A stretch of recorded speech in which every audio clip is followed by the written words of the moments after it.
Good first message.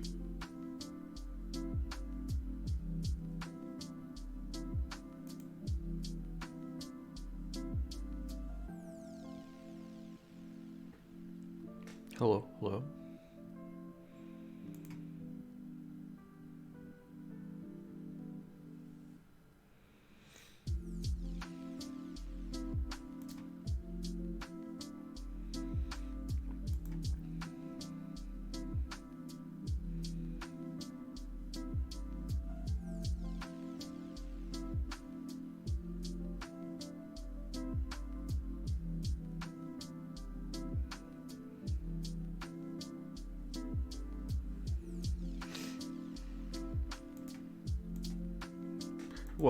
Welcome people.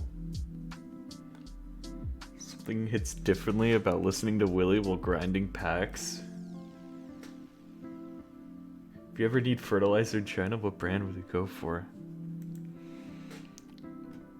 It has to be Jinkala. There's no other way. What other fertilizer brand would you want? I want Jinkala.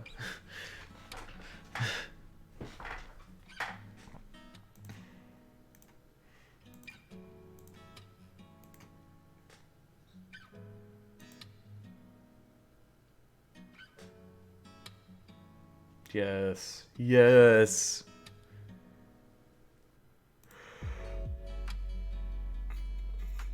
I'm not tired.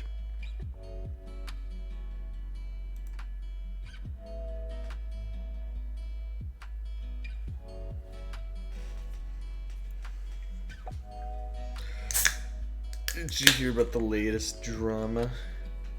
You should watch Perennial. Final match just started. I don't think that's the last match of Perennial. I mean, it's probably the last match for the weekend, but it's not the last match for Perennial. Dude, see, next week we can start doing Perennial watch parties. That would be huge.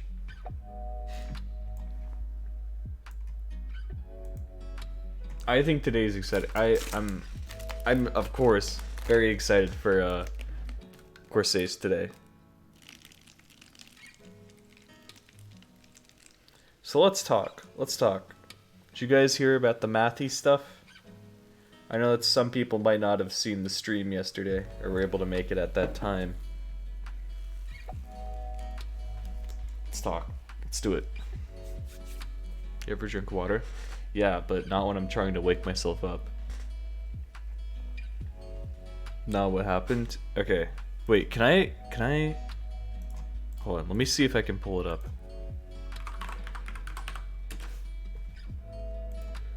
So what happened?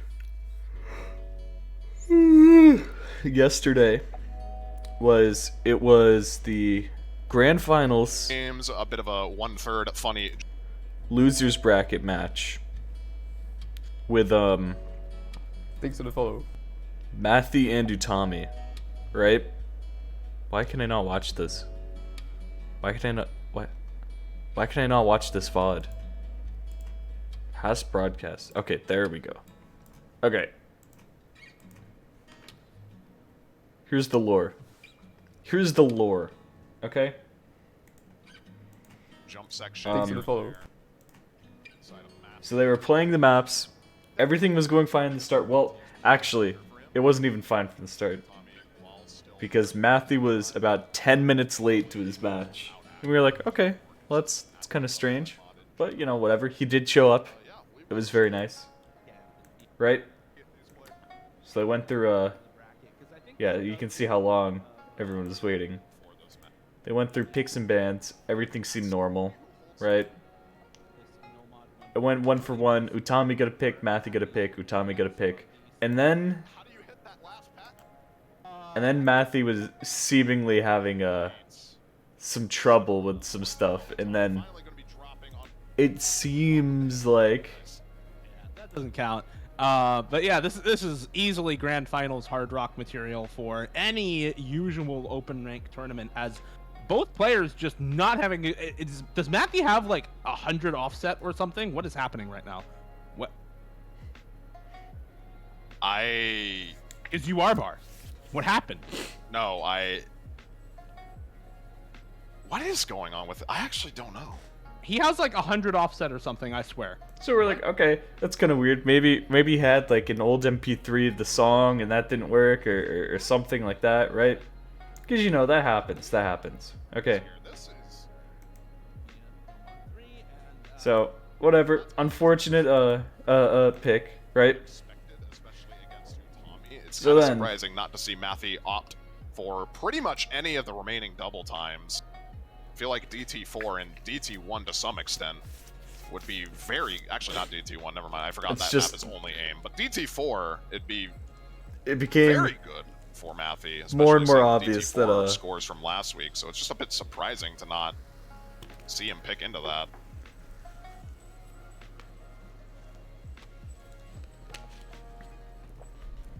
just wait. I forget Finally to come through from Utami, but yeah, this is still really, really solid from pick. I forget what it was from actually this from pick. Matthew and As we get into Notch Oh. Hill, actually, Thanks for the follow. where. Yeah. and Matthew's definitely playing the sliders, I think.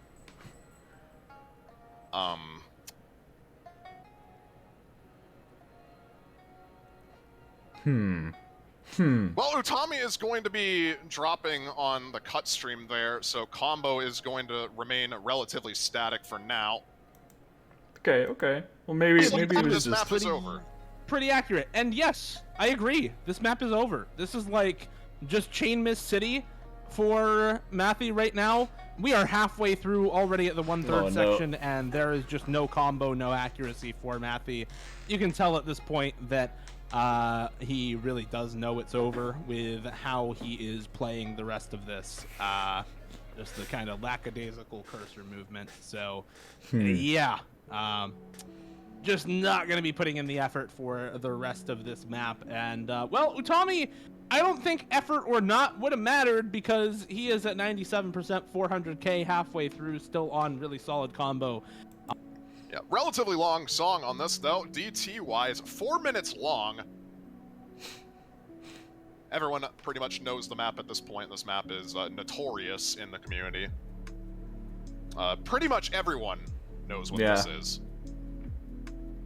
Used to be around 8.5 stars, I think, on the original AIM-oriented PP system. Now dropped down to 7.8.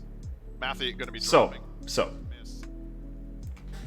it became obvious at some point Matthew wasn't very seriously playing. Just happy he actually played. It's debatable. It's debatable. Is the drama that he wasn't having a good day? The drama was that he was purposefully throwing the match instead of either just forfeiting at the start or you know doing something else. Because that's not a nice thing to do, because you know, I see it both ways. I do want to get out there. Matthew was having a bad day, right? He was not having a good day. This wasn't like something that he wanted to play, right? And it became obvious. This is like, okay, well, you know, he's still trying to fulfill his obligations, just not like at the not in the same way. Yeah, no. We're gonna get it. No, we'll get into that.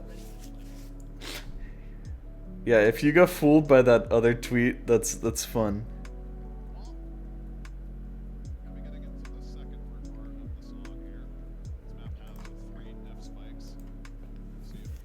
No, okay. No more. I'm not looking at tweets. Okay, let me talk about what happened, right? So he intentionally, like, wasn't playing the match for whatever reason, right? He had stuff going on. He was very busy. He couldn't, like, seriously, you know, get time to warm up for the match or anything like that, right?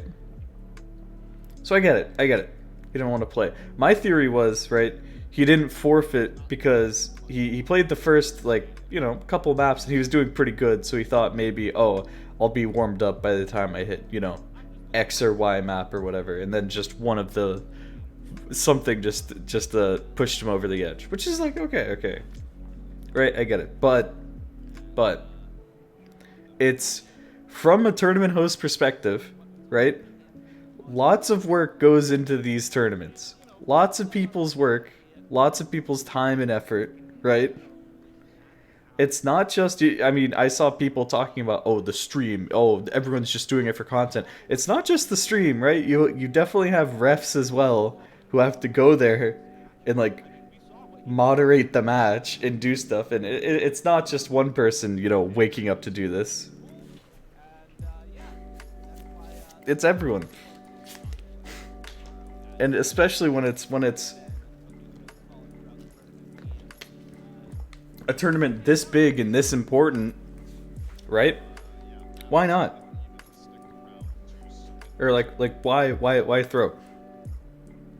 This is, somebody compared this to, like, there was apparently a tournament, I forget, at like Evo or something for Smash, I think, where you know, it was like $100,000 tournament. It was huge, and the pros just like trolled and made like a huge embarrassment of the game in front of, you know, hundreds of thousands of people like that. Which, I mean, you know, Corsace is one of the biggest tournaments in the world, so yeah. And think what you want. Think what you want about the punishment, right? I'm like, okay, maybe he had a bad day, maybe it was something. But it's not just this. He apparently had a history of doing this at least like once or twice in the past before, right? And it seems to a lot of people that there's a double standard. Because if you remember, a couple months ago, Rectagon and crew, other people just related to that, trolled a tournament, right? They messed around, and they got a year-long tourney ban. They were stripped of their Osu champion titles. All of this. So Rectagon was massively toxic. Yeah, maybe, I don't know. But the parallels are drawn because they put their foot in the sand. They were like, no, you cannot troll tourneys. You cannot do that. You know what I mean? At least he showed up. That's the point I'm saying, because it's like, wouldn't it be much more respectful to just be like, yeah, I don't really want to play. I forfeit, right?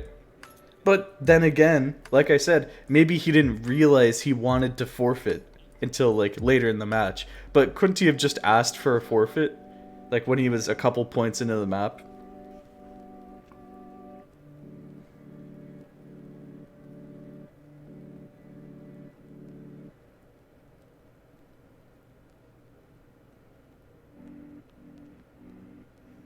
Thought Rectagon was toxic and laughing with his friends in VC? Sure.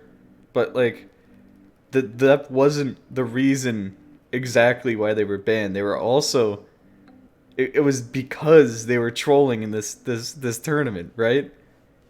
Isn't that like the entire point? That's what the rule was made for. Can somebody find the actual Osu support? Because, by the way, if you were tricked by this tweet, this is not Osu support. I'm not sure if you noticed that. Apparently a lot of people were fooled by this tweet. It's funny, but... literally just go on their Twitter and you will see they are not the real Osu support. Here, let me scroll back. We've issued tournament bans for ongoing misconduct. Participation in tournament play is contingent on good sportsmanship and following Osu community rules. So arguably it could be based on like the how they were presenting themselves, separate from that, right? It could be because they were laughing and everything, but it's just... it's kind of weird.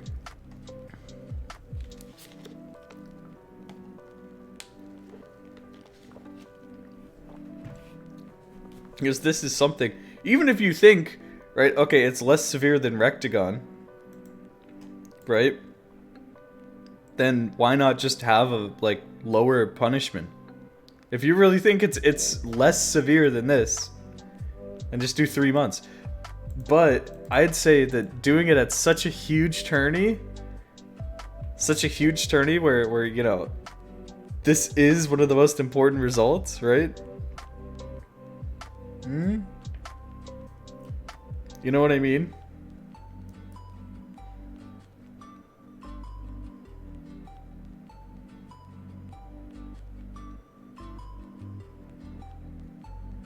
Someone explain to me who Rectagon is and why they got banned from tourneys. Well, there you go. Any clue why he did that? I mean, we don't know. We don't know apart from Matthew just probably wasn't feeling it that day. He's not feeling too good.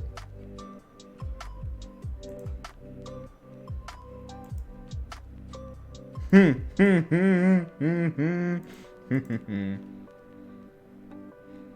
don't even think Rectagon deserved the ban he got. Yeah, I mean, it's even debatable about that, but like Aryu said, Aryu had a tweet where he was like, well, all I'm looking for is consistency because, you know, my friend Rectagon gets banned for a year for doing this thing, right? And then other people are seemingly doing the same thing and not getting any punishment for it, right?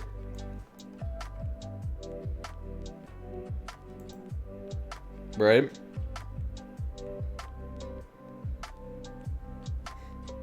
Matthews was not in good mental state. I've seen people say that. I've seen people say, like, you know, Matthews was not in good mental state, but this is something that he's done multiple times. And at that point, it's like, you know, okay, you get a warning. You get 2 warnings. Just because, you know, he's not in a good mental state doesn't mean he shouldn't face some kind of punishment after doing it several times. You know what I mean?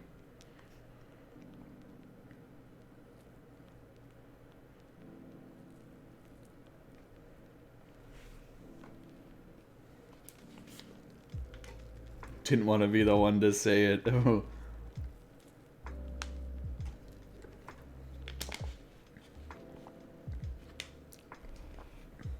are the other times? People can name that. They weren't tourneys like as big as Corsace because it's hard to be as big as Corsace. Nyx Winter Cup.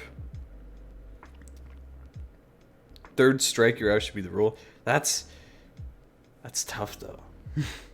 But yeah, I mean, sure. I'm all for that. That's tough to track. I know people were mentioning Nyx yesterday when we were watching it. I'm not sure what the other one was.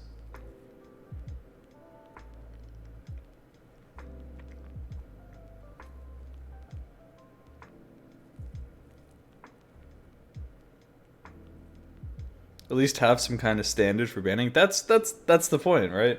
Because, like, what are you gonna do here? You know? And anyway, I should just say, there's a huge war on Twitter over people who are like, oh man, but Matthew, oh man, but Rectagon, right? And like everyone's sparring about that, you know? Still a Matthew, still a great player, still a great dude, right? He just had a bad day. Everything went wrong, right? And that doesn't mean that I don't think he shouldn't be punished for it, right? You know what I mean?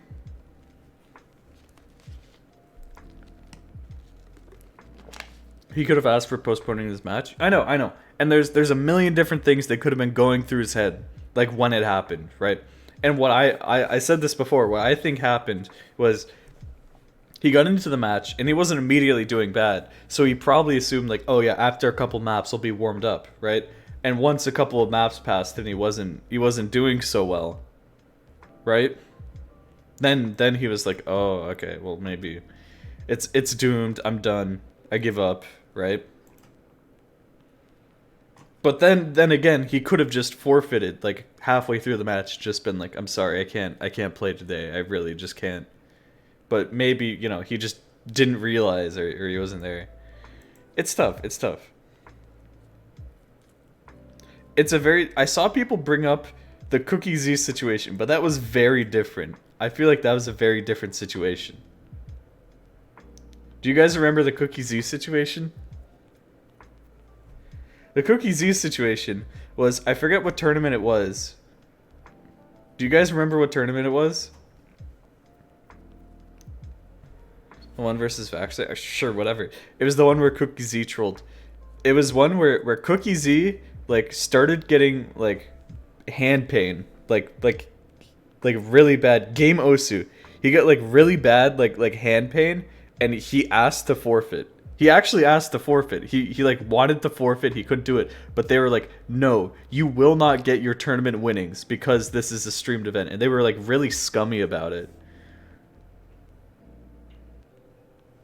They were like, "No, you absolutely cannot forfeit." He's like, "Well, I'm gonna like destroy my hand if I play this tournament match, seriously." So he just trolled. He just, you know, didn't actually play the tournament match just so he could get his prize, because he was already at like 3rd place or something, or like 2nd place or whatever. Yeah, you never heard that one? That one's different though, because that was just tourney staff not even letting him forfeit. I feel like, you know, for these, forfeiting was always on the table. At any point. Yeah, dude, they said, not only did they say, like, he couldn't forfeit, you just weren't allowed to forfeit during that.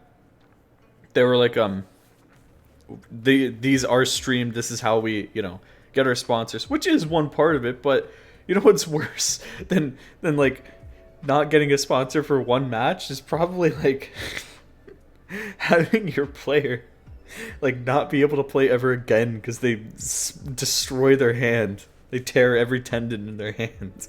How about that?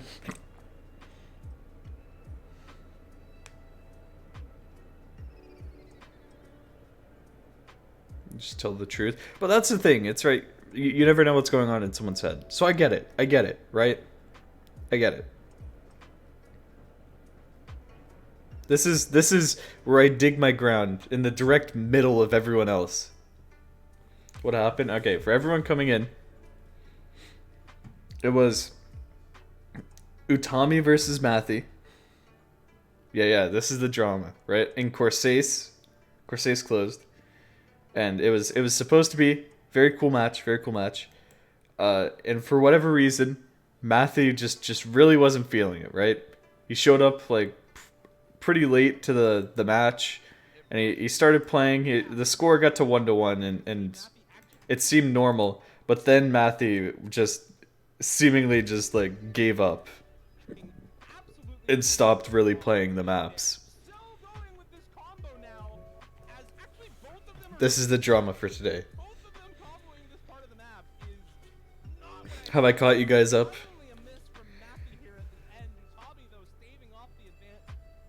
How's this any worse than Emmerich not showing up versus Okoro? Well, the thought process is, why not just forfeit if you're feeling bad? Or doing that, right?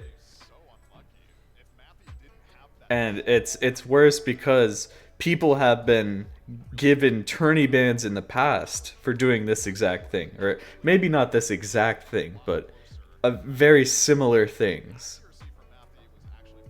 Right? And this is not a one-off occurrence, so people are very upset that don't understand why is this a drama. Matthew didn't feel right. If you didn't, well, the question is, it's like, if you didn't feel right, why didn't you just forfeit? The other question is, why do it on, you know, one of the biggest tournaments in the game, where this is going to be where people are watching, you know, the game for the first time and seeing things like this, right? So I get it. It's huge. It's huge. And I bring up that example that someone brought up before. I don't know if anybody knows about this or could elaborate more, because I know nothing. But someone mentioned there was an Evo where some Smash players like just decided to troll. And in front of, you know, an audience of tens of thousands, maybe, you know, 100,000 people probably online or something, they just like embarrassed the entire Smash community in this huge tournament. It's Corsace, not some random tournament. I know. I mean, it was like, I was watching this yesterday, and, you know, 2,000 people were watching, and it wasn't the same. Evo Smash 4. Okay, let's see this. Can you explain what happens in this video? Match. Captain Zach took the first game in winners finals, but he did not take the set. Convincing game 5 win was in the cards for Lima. Is a title, a championship. Yeah, it's here promoted in in OC. That's the thing. 2018. It's promoted in game. That question That's another big thing. Captain Zach, still very popular. So. He can do it, man, but he's got 2 Brooklyn sets to go through.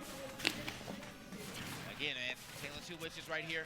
Who is going to be the one to come out on top, man? Find out as this match Just starts skip up, forward a bit. Okay. round, there it is. Oh, are they? Back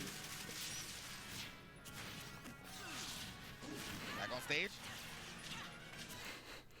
Looking closer, a lot closer this time around, but really depends on what happens in these last few conversions. Again, you know, this is Bayonetta, very combo heavy character, and as you can see, starting to rack it up.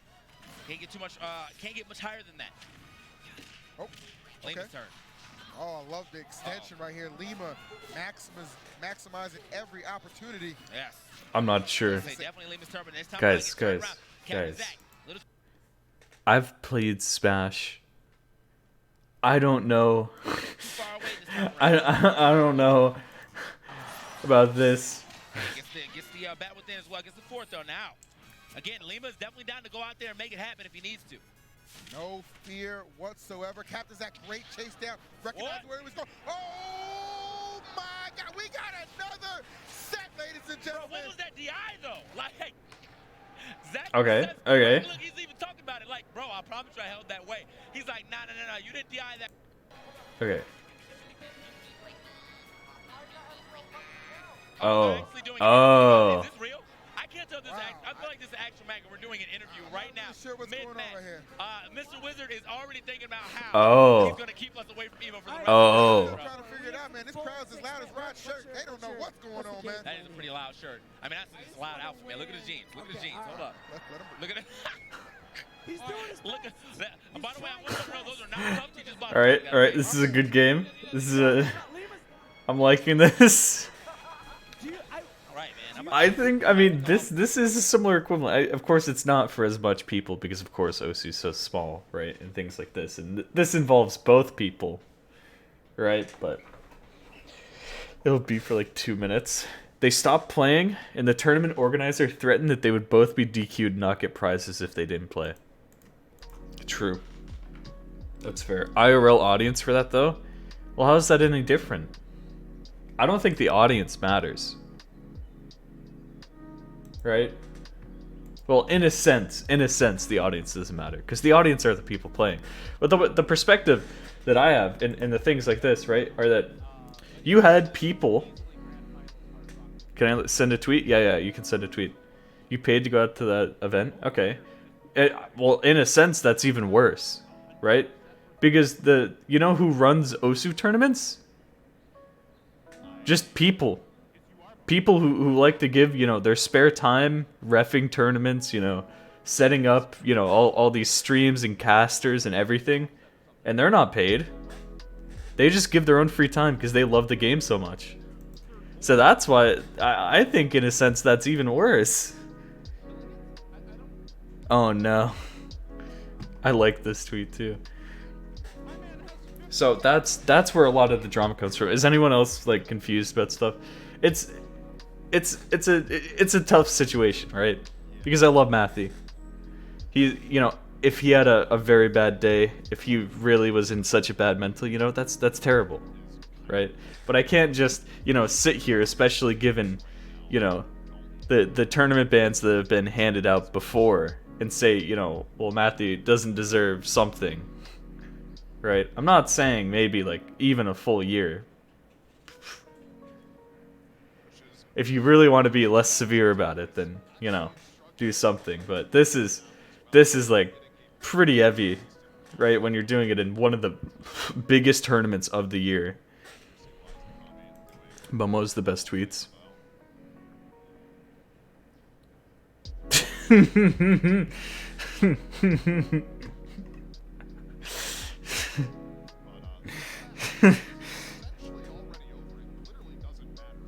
That's a good tweet. That is a good tweet. I mean, just don't invite him to the next Corsace. They probably won't. But that's the thing. This isn't just a Corsace thing, because as they said, Matthew has done this before. So that's when it becomes an issue of like, okay, well, you know, is this gonna happen again in something else? You know, and that's the worry. That's why they hand out the bans, because you can't just do this, you know, without consequence. You can't just do this for no reason, you know? Don't invite him to any 1v1 ever again.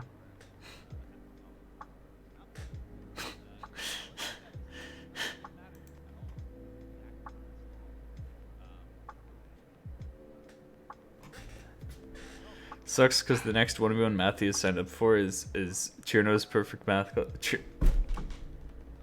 I'm done.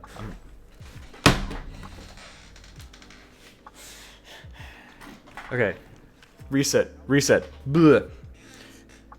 It sucks because the next 1v1 Matthew signed up for is Charlie's perfect math class, which starts next week. Oh boy. I have to make a decision. Yeah, I don't... It's up to you. It's up to you.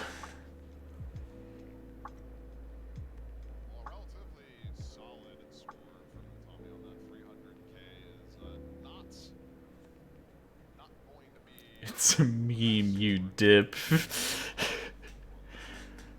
Ugh. What happened? Dude, everyone keeps coming in here and not knowing what happened. There's a server that hands out tourney bans from community side, but it's like dead. Not sure. It's interesting.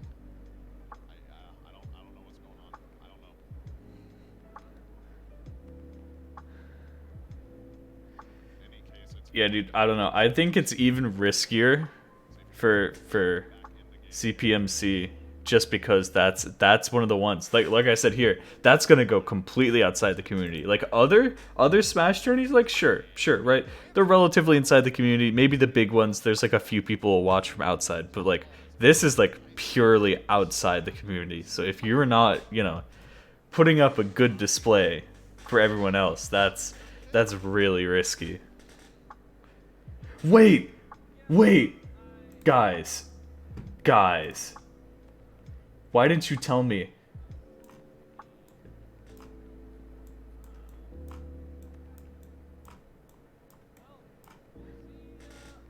Guys.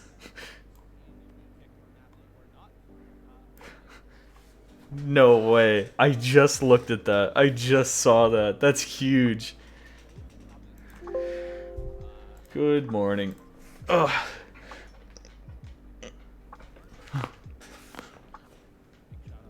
Oh, I can't crack my back yet. Oh.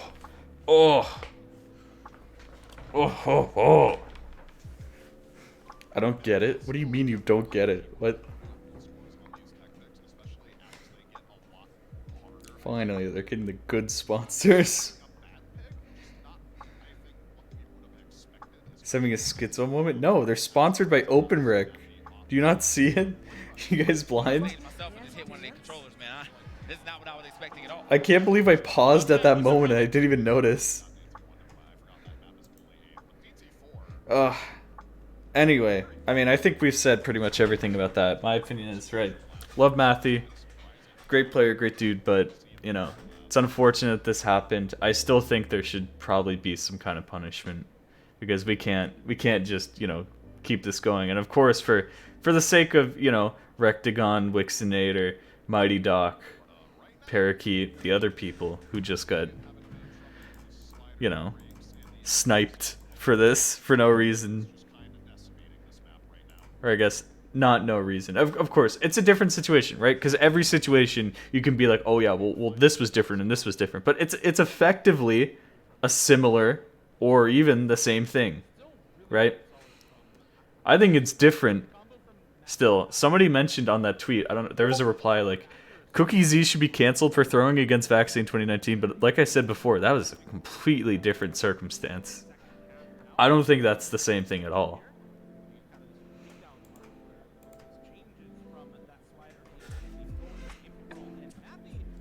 You know?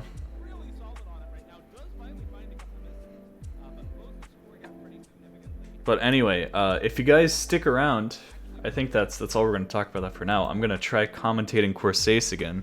I think people have really enjoyed the Corsace commentary when I do that.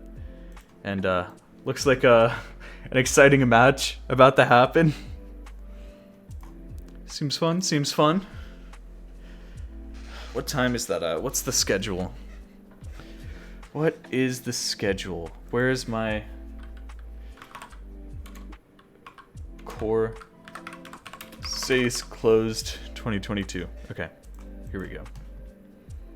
Did you see this wacky play? Yes. Yes, you linked this yesterday, right? Or was it someone else? Wasn't his having hand problems? Yes, Cookie Z's he was having hand problems. Like, he was actually going to damage his hand if he was playing seriously. And he asked to forfeit, but they wouldn't let him forfeit. So that's a completely different situation. He asked them to forfeit, and he was like, okay, if you're not going to let me forfeit, then I'm just not actually going to play the match. I'm just going to troll, you know? Because they were real scummy about it. They were like, it's not that he couldn't forfeit, it was that he, like, they wouldn't let him forfeit, or if he didn't show up, like, they would just revoke his winnings. They would just take away his money that he won. Which was really scummy from Game Osu. That's why I still don't like Game Osu to this day. It's like, come on, dude. Your player is gonna, like, destroy his hand if he plays this match. Just let him forfeit. Alright, so it's gonna be at 1800, which is in an hour and a half. Game Osu was always bad. Kinda true. Kinda true. Oh, I'm just gonna knock stuff off the title. Alright. Do you guys like profile reviews? Just wondering. I'm asking for a friend.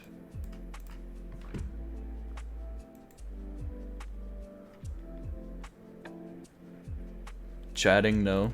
Okay. How about chatting, yes? Or wait. Chatting, yep. Even better. Chatting, yep.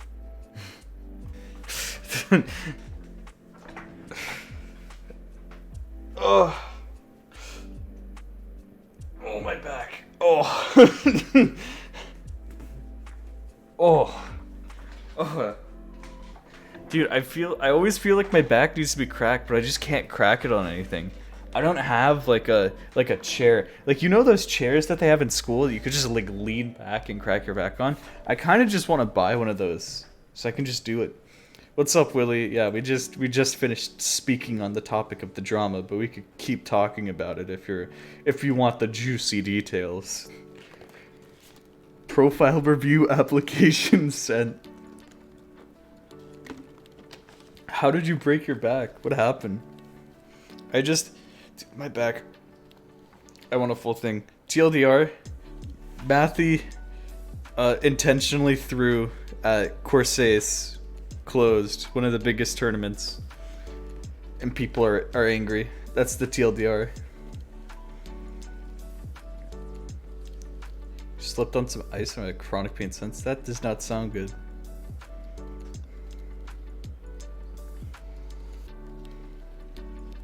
Have you ever tried one of those things where like it inverts you? Inversion table? Where you like strap to your leg and then you just like and you hang upside down and it like decompresses your spine.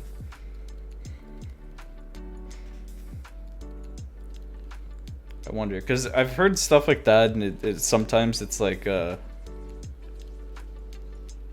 however you land, it like pinches a nerve. Like the vertebrae is like right on a nerve or something, and that's why it hurts. You saw something on Twitter, yeah. And it goes deeper than that, Willie. It's because like there have been people who have done this in the past, and they were like, oh well, we don't want people to just troll because, you know, these are people who are the people organizing tourneys are just doing it out of the goodness of their heart and a love for the game, right? So to waste their time, you know, to do stuff like this is really, you know, impolite and not something that we want in the community. So people are wondering if there's going to be a Mathy tournament ban, or if it's to some people going to feel like a double standard because they banned, you know, all these prominent players before, but it seems like Mathy is just out in the clear. Granted, it's not as severe. Well, it's debatable, the severity of it.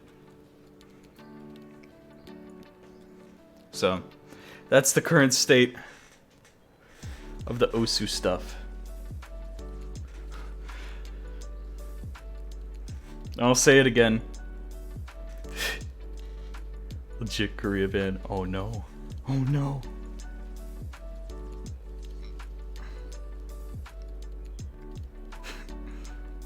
Give them $100,000 each as compensation. True.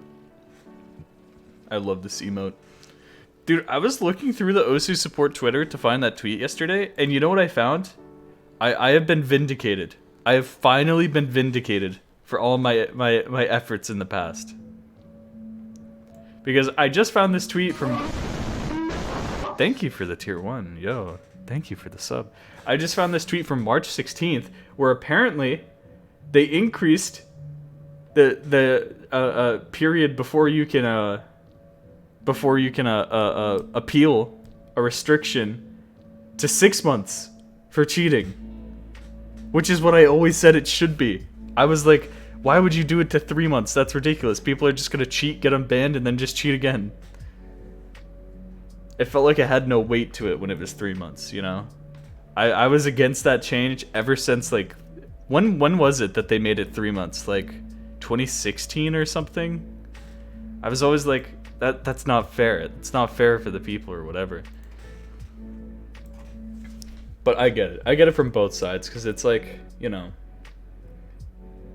why was it even 3 months? It was 6 months previously, but they cut it down to 3 months because it saw a reduction in, like, the amount of people cheating, because people would see stuff like, oh, 6 months, that's basically an eternity, and I might as well just, you know, make a brand new account instead of trying to appeal on this one. But then it just felt like nothing at 3 months. It's so weird how time works, right? Because 3 months is a really long time, but it just, for you know, if you want to teach people not to cheat, don't do it for such a short time.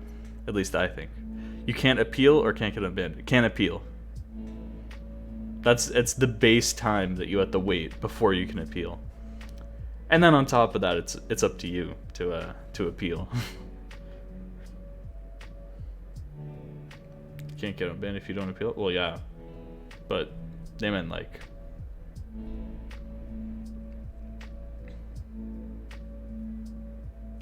There's some time you have to wait before you can, like, you know, actually tell them. Or not actually tell them, but, like, you know, to be a proper punishment. It's not like you can just cheat and then appeal, and then they'll be like, oh yeah, next day you're unbanned because you admitted to it or whatever. No, it's, you get a base period of time that you have to wait before you can appeal. So that is your punishment.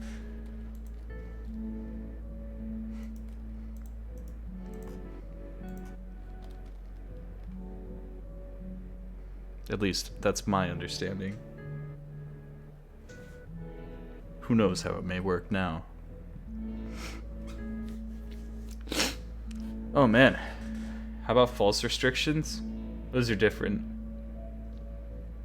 Also, false restrictions are so few and far between. Or at least, like, most false restrictions are already, if I remember correctly, based on what they say, they're settled automatically anyway. Or just after you email them. And they'll check, and they'll know if it's false. False restrictions, yeah, like, actual false restrictions, though, are so few and far between. People make a big deal out of them, because they are a big deal, right? You don't want, like, your name tarnished, you don't want, you know, to be kept out of the game from being able to do things like this, right?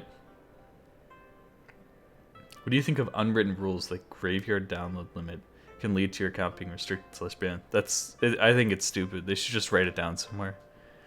But maybe it's something that would just bring more attention to, like, you know, stuff like that.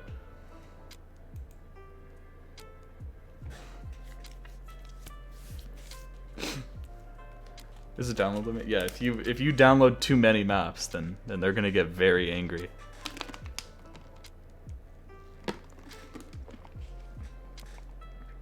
Yeah, you guys didn't know this?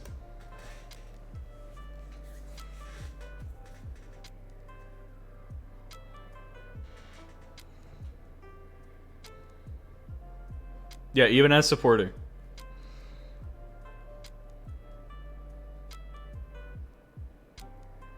It has something to do with like,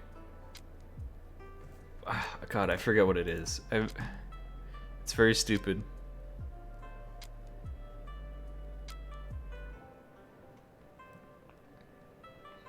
It must be like, I can't imagine why it would be so much for graveyarded maps. Maybe it's because like, I don't know, man. I don't know.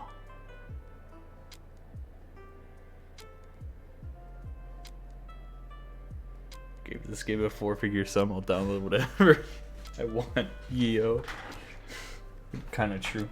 It's probably a server protection. I was trying to think of like some deep meaning behind it. Like, okay, well maybe they keep a cache of all the ranked maps and the currently pending maps, but the graveyarded maps, you have it costs more for read access to it. Be something stupid like that. That would be really funny. Wouldn't they just rate limit you? That's what I would have thought, but I know. What do you think about laser custom game modes? Cool. What do you mean, what do I think about them? What else is there to say about that?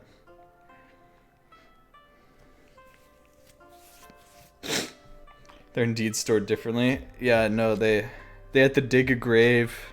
You have to bury them. I mean, it has to be at least 6 feet deep, so it's really tough to get them back out whenever you want them.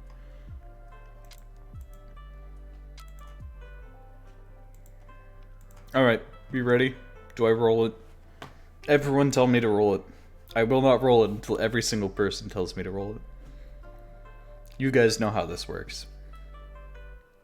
I just need to make sure that everyone's ready. And to boost the chat activity. Troll face. Doesn't look like everyone.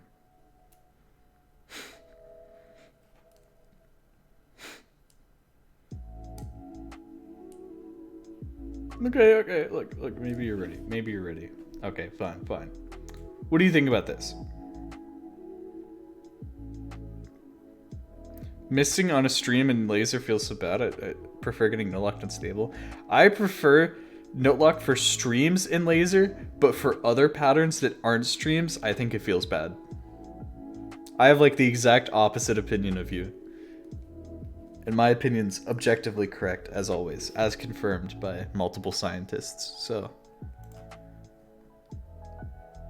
N-C-E. Getting unnote locked in laser feels so terrible.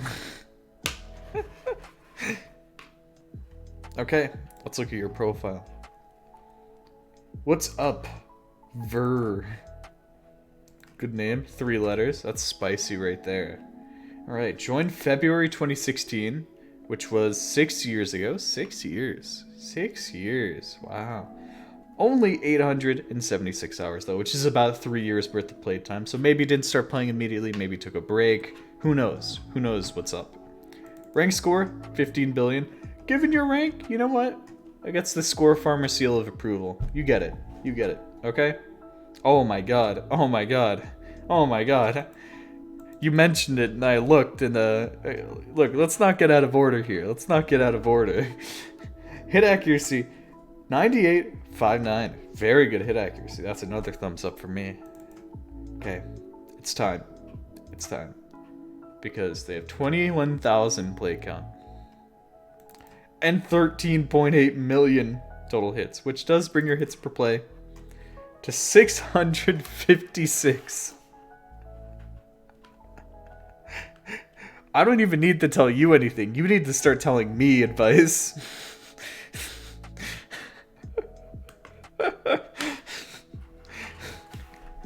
I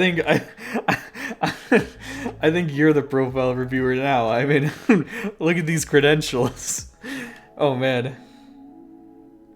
Oh. Maximum combo.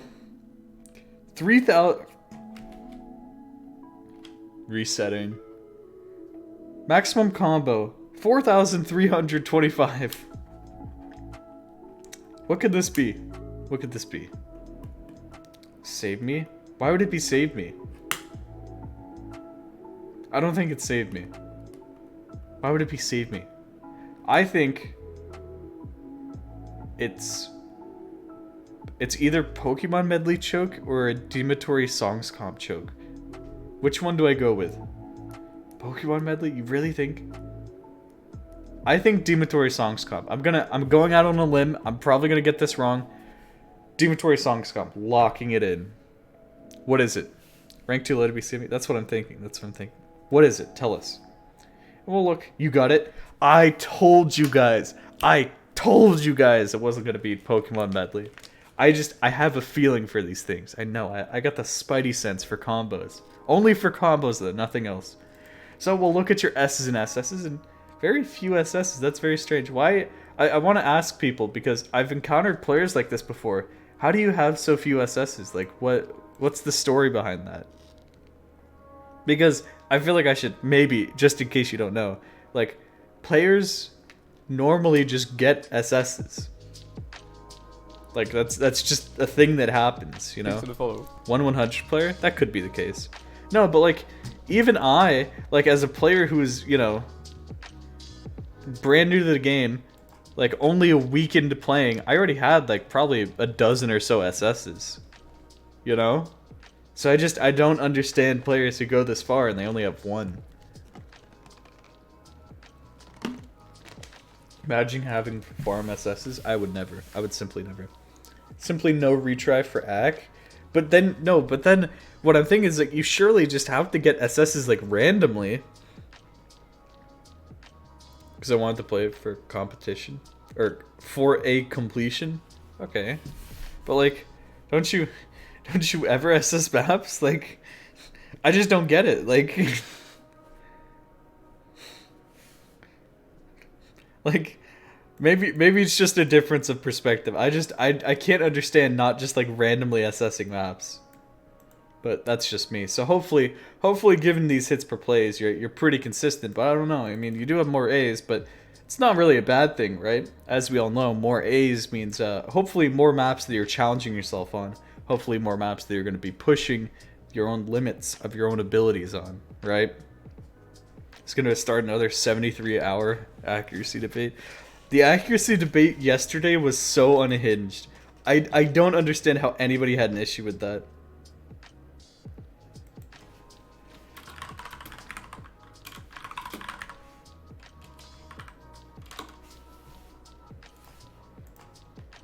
Oh man. Okay. Look, hopefully you can do that. Maybe there's some A's in there you could go back and fix. Look, I don't know. Apparently you don't like playing maps that you find easy, which is good in a sense, right? Consistency's sake, I mean, I'd still say make sure that you can, which is why I'm just so shocked that you have this many hits per play with this. But I guess if you're only really playing a map, you know, once or twice or only a handful of times and then moving on, it makes complete sense, right?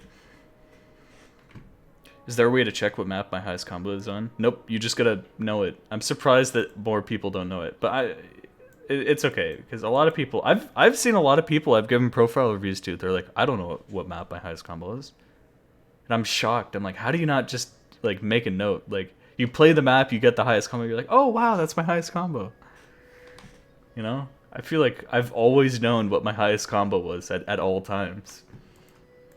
Thanks for supporter. Wow, an anonymous supporter donation. Incredible.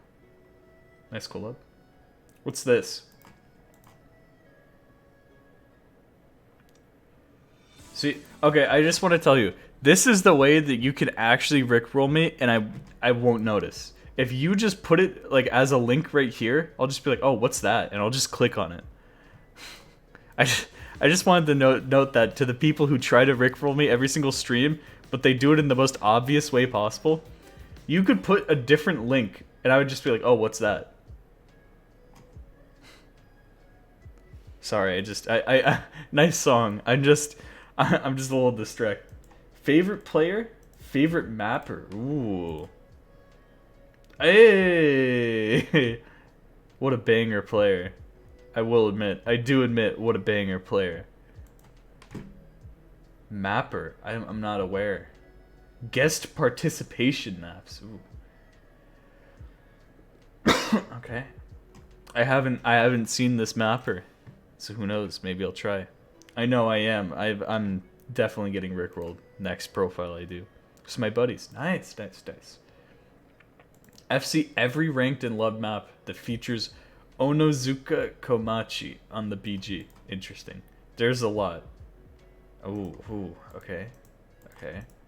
Interesting goal. I definitely have not seen someone have this kind of goal before.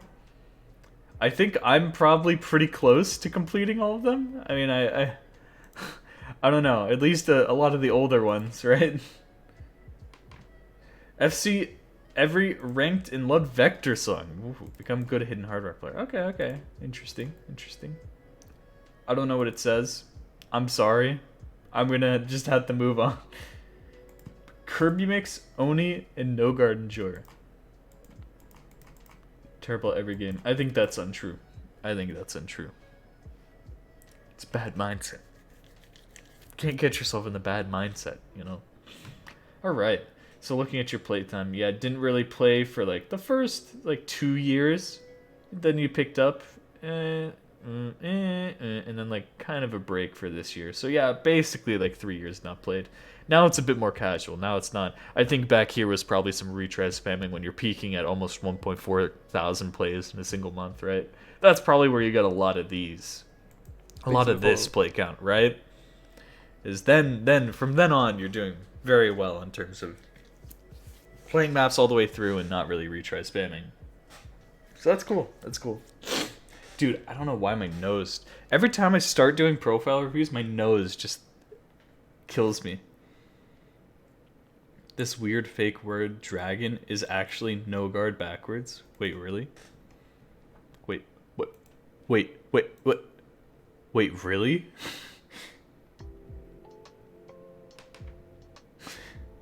That's huge. That's absolutely huge. I'm allergic to profile reviews? No! I can't get enough of them though, so I must keep going. Alright. Some pin stuff. That's a sad slider break, but hopefully you're gonna be able to see it soon. Right? Yeah, we'll look at your top plays, and you got some dare I say based top plays?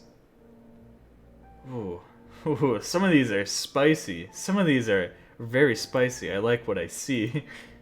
Tweaker, Perth again. Oh man, 11 months ago though. Think about how much you've hopefully been improving in the past 11 months, and if you've been pushing your own limits, hopefully this is something that's FCable now. That could be huge. Same thing with anything else you're gonna see like 7 months ago. You know, might be some slider breaks in here from a couple months ago. There's Dimatory Songs compilation, and it is a choke. I told you I was right. That's a sad slider break. Let's just agree that's an FC. Wow, cool FC. Whoa, that's insane. Whoa. All right. See, glad we got that out of the way. Oh man, yeah, lots of no mod stuff. There is some hidden though, so that's really interesting. Hopefully you can learn hidden, you know, on the side. I know you want it to be hidden hard rock. That was one of your goals, but it's useful to learn hidden, just to because it gives you a different way how to read. And of course, also because there's a hidden pool in tourneys, and if you want to enter tourneys, then you know you kind of gotta be pretty proficient at hidden. Just think how much you've improved in 6 years. It's kind of true though. You will improve. It is the method. But like, look at these plays. Like, this is doable. I know this is doable for you. Hopefully without no fail next time. Oh man, I played this. This was one of my first maps in this game because my friend who was a brony sent me this map. He was like, "Can you do this?" And I tried it right after it got ranked. It was legendary. Look at this score. That's a true mid score right there. It took me so long to grind for that view. Didn't know there were new medals? Yeah, there's 6 new ones and 4 old new ones. So definitely lots of tapping ability, you know. I don't know how you feel about the streams. It didn't get ranked, Willie. It got approved. Oh, true. Very true. Yeah, you got some good tapping ability, some good finger control as well, you know, for some of these changing rhythm maps such as Tweaker, right? Not huge changing rhythm, but it is something. It is what it is. It's something great right there. Finger playing ability. The one thing I'd probably be worried about, Eyes of Devil Elliot 9933. Oh, that is spicy. You're so good at tapping. The one thing I'd be worried about is aim, right? Because once you focus on tapping, you can let aim fall by the wayside, and especially since aim is now just like sort of, this is now a generic skill that everyone should be good at. I've felt it. I felt the world evolve around me, and everyone has gotten good at aim except me, and now it's an expectation to just be good at aim instantly. So that might be something to think about. That might be something to practice much more than tapping. But who knows? Like, you could get so many cool plays just by fixing some of your older plays. Look at this. You could improve the accuracy, guaranteed. Guaranteed improve the accuracy. Maybe even FC, because it looks like you just got unlucky in the ending more than a year ago. And that's why I mean by going back and fixing the plays. I think you got this. There's tons. There's tons of so many interesting plays. I mean, you got Seibei, you got Wings. That would be kind of cool. Man. Haven't really seen many other mods, so, I mean, I'd recommend starting to get into mods, especially Hard Rock, actually. And, you know, if you do have some of these maps that you're like, oh, I played this so long ago, maybe this is just way too easy for me to even try, you know, no mod, again, to fix. You could try throwing on Hidden, you could try throwing on Hard Rock, right? I feel like I have decent jumpy aim, but I don't really have maps with it. I'd like to have a score on. Well, you should practice it. That, or, you know, there's some good, like old map aim maps, if that's your type of beat, because I do see a lot of like older maps stuff. Like, the first thing that comes to mind is jump pudding. I remember playing jump pudding so often. I was like, I want to do this. I want to be able to do this so bad, right? And that is a very jumpy map. Granted, they're different jumps than generic sorts of jumps. They're very geometric, and they get you to aim in like a certain way. But it is aim practice nonetheless, you know what I mean? So hopefully, if you got some of those, maybe like, dare I say, Zanandra? Whoa, you didn't hear it from me. But, look, it might help. I'm just saying. Anyway. Yeah, but any of these maps, especially the ones that you might have already FC'd with 99%, see if you can throw mods on them. See if you can throw on Hidden, see if you can throw on Hard Rock. Maybe if they're like really, really easy maps, throw on DT. Because I want to see you pushing a speed as well. Most of these stay within the region of like 170 to 200 BPM. So, you know, push yourself further. Just keep going. Because you're going to unlock so many more maps that you'll be able to play just by learning to get a bit faster. I found Skylord SS to be much easier than Beast Mode. Yeah, because you're objectively wrong. When are channel point rewards coming? Once I come up with better rewards. I wanted to make them better than ever before, but I'm having trouble. So, that's all I'll say for now. I could 100% see myself getting Feral 92. Or no, it's Feral 98. Oh. They're probably equal. Why did I say 92? I was thinking of the other ones. Willie can't do any of them, don't trust him. Yeah. I'm not trustworthy. Anyway. Yeah, try and get into mods, you know. Try and fix some of your old scores. Try and push your own speed and aim. That's big enough, right? Because I know that there's probably scores that you very specifically want to go for, but sometimes you got to practice on maps that you don't really like want to play to get good at the stuff that you want to get good at. You know what I mean? It's fine, right? Because hopefully you'll learn eventually, like, enjoy the game. Like, I don't play this game for the songs. A lot of people play it, they're like, oh, I don't want to play that song because I don't like that song, right? And I always thought that was like a really weird, like, weak mindset, because it's ever since I started playing this game, initially when I first started playing, I was playing for the songs. I was like, oh, I like that song, let me play it. But then slowly I just sort of like fell in love with the game, and I was like, now I'm playing for the maps. I'm not playing for the songs, I'm playing for the maps. You know what I mean? And ever since then, I have always been playing for the maps.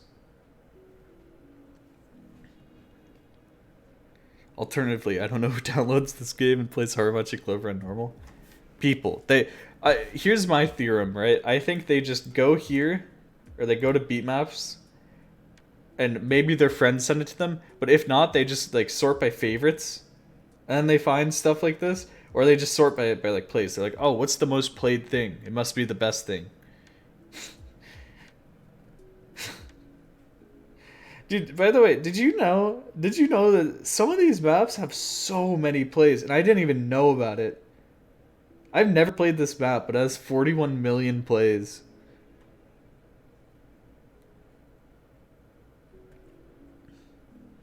I think playing for songs is good for your first few months. Yeah, I agree.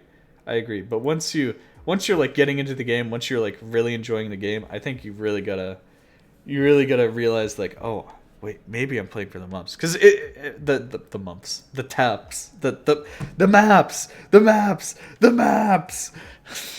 mumps, the taps, the maps. Oh man. It's the current map's bounty, $41 million for the world's first FC. No. I'm in the middle on that one. I want to play the songs I like, but because I play them a lot. I think once you start getting into like playing really interesting maps, that's when your perspective shifts, right? Like I was lucky enough to play some like really cool stuff when I first started playing, and that changed everything. I was like, wait, whoa, this gameplay is so cool, you know? And that's kind of what got me into that. That, or just trying to get like even back then, I was trying to get like top 50s on like easies and normal diffs. So it didn't really matter what song I was playing. I just wanted top 50 on the stuff, right? And changing that mindset kind of helped me a ton. Anyway, that is to say, of course, remember the stuff that I just said here. There's definitely some interesting things. Akasha. I love Akasha as a song. Very good song. Boo sounds. Ooh. Even getting some higher density, lower AR reading in here. Ooh. Granted, it's you know, it's pretty normal, but it's a pretty normal map, but that's still pretty cool. That's still pretty cool. I will concede on that one. I enjoy that play. That's spicy. Mods, how is it possible to get profile review? Just wait around. I'll tell you. The mods don't need to tell you anything. I need to tell you everything. So just wait. Looking at your medals, you might not realize, but they're kind of like achievements in other games. You do a little challenge, you get a little icon on your profile. It's very fun. I enjoy a lot of the Hush Hush achievements, and maybe you will too if you decide to farm them one day. If you're ever bored and you want to play Osu but you don't really know what to do, I say try and go for some medals, see what you want. And try and get into other stuff in the game apart from just, you know, setting scores and doing stuff. Because if you get burnt out from that, there must be, you know, some kind of fallback. I would hate to see you, you know, just quit the game because it's like, well, I got all the scores that I wanted, that's it, you know? There's so much to do in this game. There's so many different things to play for. Some people play for top 50, some people play for rank score, some people just try and farm as many S ranks as they can. Who knows? You can invent your own way to play the game, right? Some people just play with easy, some people just play with halftime. They're all unique, and they all have like their own sub-communities around, you know, playing for very specifically different things. So hopefully you'll get into it, even if you haven't really touched medals yet. It's just, I think medals are a good gateway, right, into playing for other things in the game, right? Who knows? Halftime. Yeah, I'm not a fan of halftime, but I do recognize some people play, right, with it. And we've reached the end of your profile. You have some really cool plays, right? You're playing really cool maps, and of course, I think I forgot to mention it up here. I don't think I noticed how many maps you played. But 2,000 maps isn't a lot. There are 90,000 ranked maps. 90,000. And that's only ranked maps, by the way. So I'm always going to say download new maps, experience different types of patterns, and that's what helps you improve a ton. But I think you'll also find, like I said before, that hopefully you'll be playing for the maps rather than just for the songs, right? Because there's so many maps that I play and I'm like, oh my god, that map is amazing. Odo. I played Odo the other day, for last Spotlights, B-Map Spotlight season. I played it for the first time ever, and I was like, oh my god. This map is amazing. How was I missing out on this map? And then, you know what I did? I closed Laser after I set my score on it. I opened a normal Osu stable, and I played it, and I set a score on it because I was just like, I just want to play that map again. That was so fun. And there's a million other maps like that. These are just the maps of my favorites that I really enjoyed. But, you know, I think the more that you experience the game, and especially the more that you get better at the game, it opens up so many more maps that you can play. Because some of these maps are like really hard, right? Some of these maps are, you know, 7 stars. Some of these maps are 7 stars. Some of these maps are not quite 7 stars, but almost there, right? So you've really got to grind to be able to even, you know, begin to play some of these. But they're all very fun.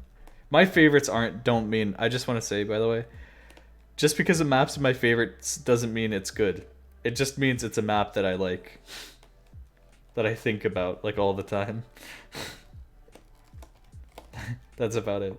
Like, Koi Koi no Me Friends. Do you guys remember this? Remember when this was trying to go for ranked? Oh, man. This is an ancient memory. The people who remember. 700 BP for SS? Oh my god.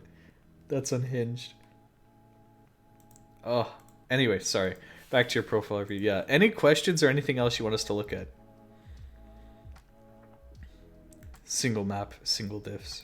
True.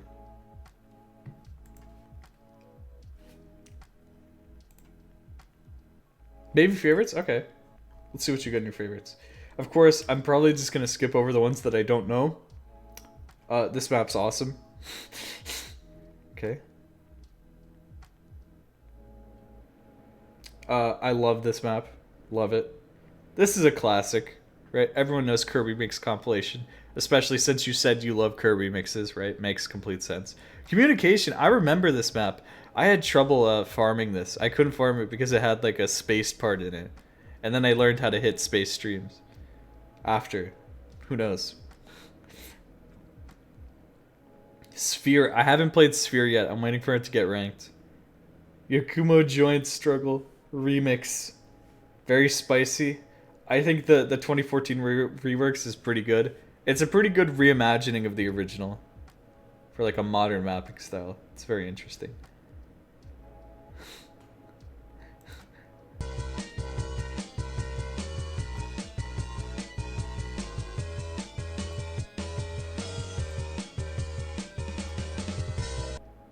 Very cool. Very cool. Miss You changed mapping forever. I still think it's quite a nice map. I didn't used to think that though. I definitely didn't used to think that. I was with most of the OC community on that. Border of Ecstasy. I haven't played all the diffs, but it's definitely a classic, right? Classic old map. I've played this and I don't remember it. It's a shame. Because I have this. I pass this map all the time. And I know I have a score on it, but I can't remember what happens in the map. It's so sad. You can only remember so many, right? This map is alright. Except for the like 320 BPM burst in the middle of the map. I hate that. That sucks. This map is really good. I really enjoyed this map, especially when it was ranked. I don't know what it is about it. There's just something about this map. I really like the rhythm choice in it. I really like, for some reason, that it's CS5 that adds like a ton to it. Thanks for the follow. It's very interesting. It's very interesting. I really love that map. I keep going to my favorites and I'm like, no way, you favorited the same maps that I like. Cosmic Cortex. I haven't played in a long time. But who knows? Maybe I'll like it even more now. Mr. KMS. Classic. Very good map. Yeah. I mean, what more can I say? Ooh, fun aim map. This is kind of a taste of like awkward-ish kind of aim, which is another like skill set adjacent to aim that you might hear about. Like there's jumps that are purposely made to be awkward. Like to just be really annoying, and they're the best thing to play. I love awkward aim. It's so fun to play. Legitimately so fun. Anyway, Torikago, another classic. I think it's okay. Probably the most interesting thing about Torikago is that it isn't AR9. That's probably the most interesting thing about it. Apart from that, it's a generic type map from back in the day, and you know it's pretty good. It's pretty solid. Those are my opinions on the maps that I've played. Thanks for the follow. All right, there you go. If you ever want some maps, maybe steal some from here, or if you only want good maps, go to my user page, because I do have a whole section detailing some of my favorite maps ever in the game. Like, I really have a whole section for it, okay? Alright, have we done it? Have we successfully completed the profile review?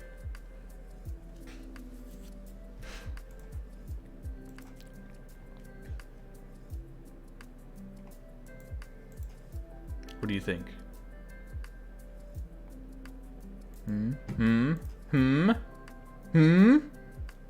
Or is there anything else? Thanks for the review? No problem. Yeah. Keep grinding. You're playing lots of interesting maps. If you just keep grinding, I think you're going to be a really good player. Oh, do you want green? Okay. Just because you asked for it, green is now the keyword. Green. Everyone type green in the chat if you want to be entered.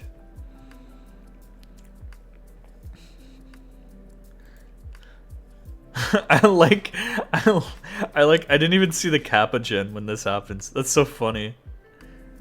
I love the Kappa gen green all over the screen.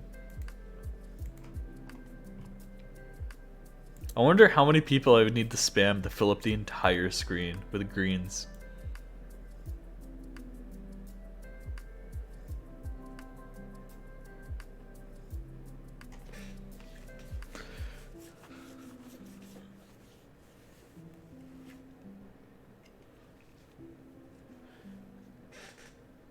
Alright.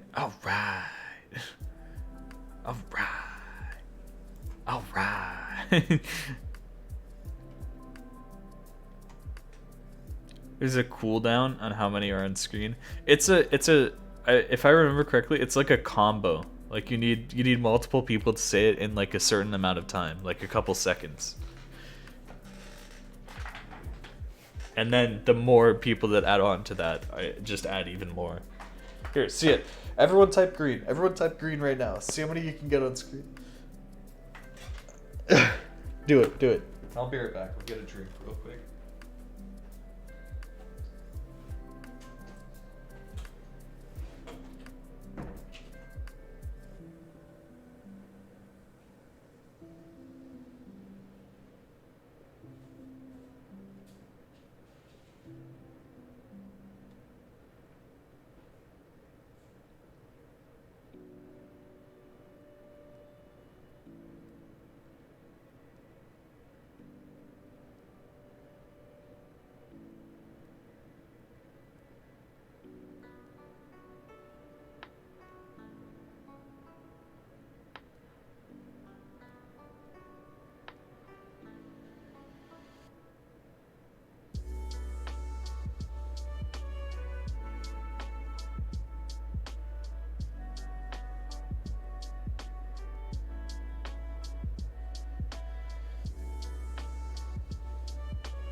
wanted to oh, that's a lot of green. What are you guys doing? Guys, okay, let's stop this green. No more. No more giant chunks of green. Only ones. Only single greens. Red. That'd be pretty good. Roll it or we won't stop. No, dude, I just wanted to say, by the way, Phybeth, I know you're here. You are winning on Twitter. How do you just keep winning?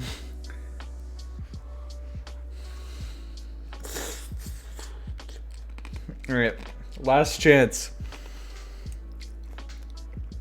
Last chance to stop spamming more than like 3 greens on a line, otherwise you're getting destroyed. He just makes good tweets. I know, you gotta capitalize on it, Phybeth. You gotta start like I don't know. You gotta start doing something. Something funny on like YouTube or Twitch. Gotta get a huge audience. Red. Is there a red? Does anyone know? These could be the two fighting factions. Is the redders versus the greeners. 7tv.app. Where's my amazing emote user redacted?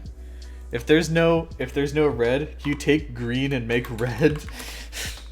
Like same dimensions and everything, but it's just red.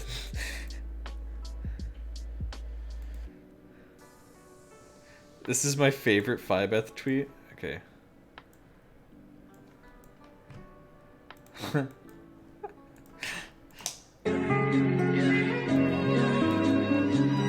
Master the pack, no trap laws. Menace and Venice, turn your bitch up into a lost cause. Beauty in the beast with a clip, be cautious, caution. Murder the pussy, city floss. Oh shit, I leave them corpses. I metamorphosis, I'm fancy. It's a good tweet. It's a good tweet. It's a good tweet, I gotta admit.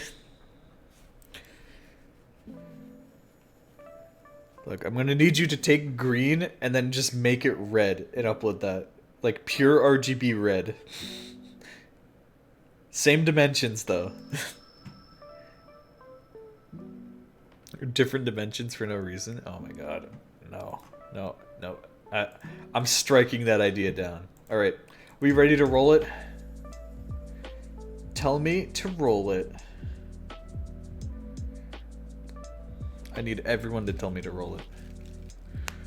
When we reach #1 global? Probably next week. I might have some time.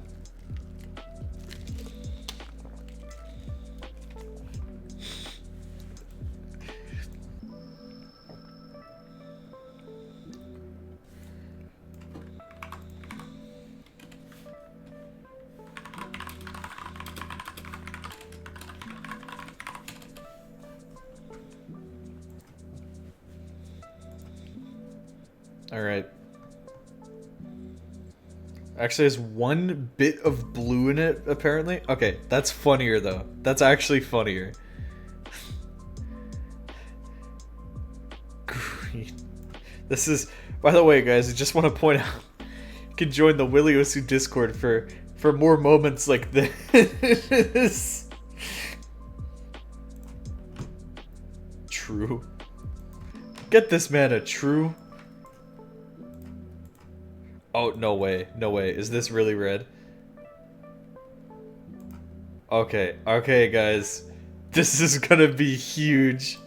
Okay, I'm gonna have to refresh the thing, though. Hold on. Boop, boop. Okay, we're back. Overlay's back. You may now use red. The redders versus the greeners. Who will win? Oh, that's huge.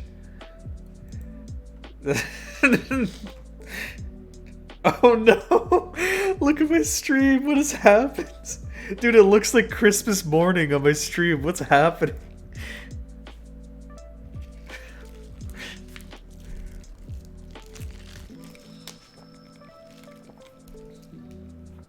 Oh my god.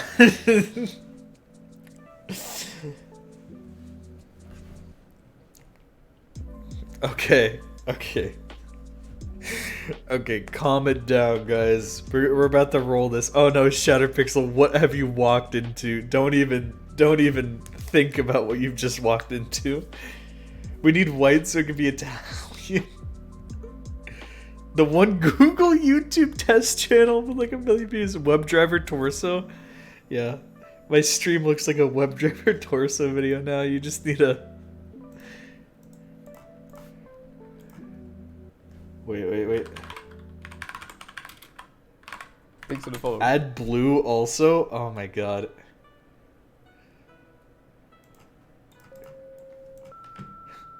This is the stream now.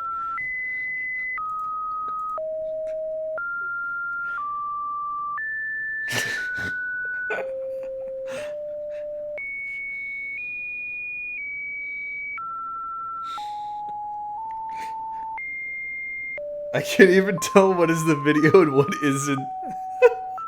That's so good.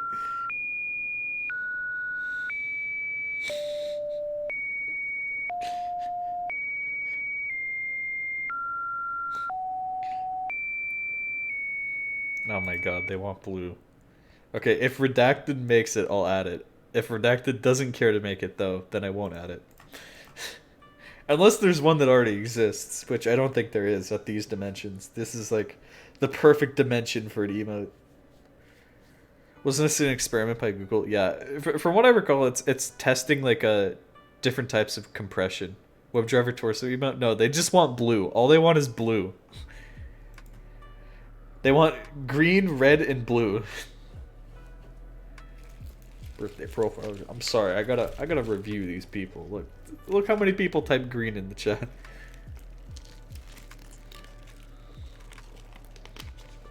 Then yellow? No, actually you can make any color with a red, green, and blue, so you guys aren't getting yellow. This is the limit of my ability. Is red, green, and blue. So that's all you're getting. In fact, all you're looking at right now at your screen is red, green, and blue, but you don't realize it. I think if you just put the right sequence of red, greens, and blues in order, and then you stand like 100 feet back, you could probably see the right color. No way, he actually made the blue emote. Oh my god. Oh my god. Okay, fine. Blue's added also. There, now you guys have 3 options of colors to use. Oh my god. I had to refresh my overlay though to see blue. There we go. Wait, what? Why doesn't... I don't think it got added to the... Whatever. Oh no, this is a disaster. You guys are...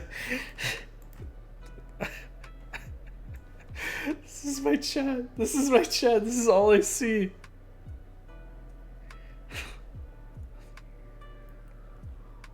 That's all I see. That's all it is. It's just colors now. It's just colors. This chat actually is WebDriver torso now. I just need to play some tones over this.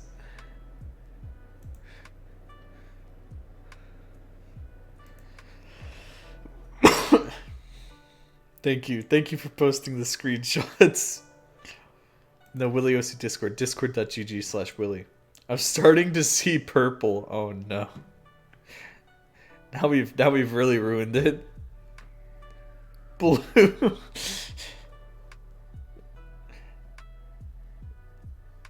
Oh, you're right. Whenever someone says Blue Zenith in the chat, it's just gonna be that. That's actually funny. I didn't even think about that. Wait, can someone link Blue Zenith in the chat and see what the bot does? Because it's just gonna say that. That's actually kind of funny. Cold green eyes. Okay. I'm making an official proclamation now, at least for momentary. Yeah, look at the bot. Look at the bot. Look what the bot did.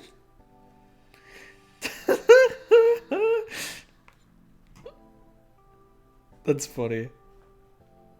Okay. Let's just dial it back on the spam a little bit. No more just series of like 1 million colors, okay? At least add some text in between.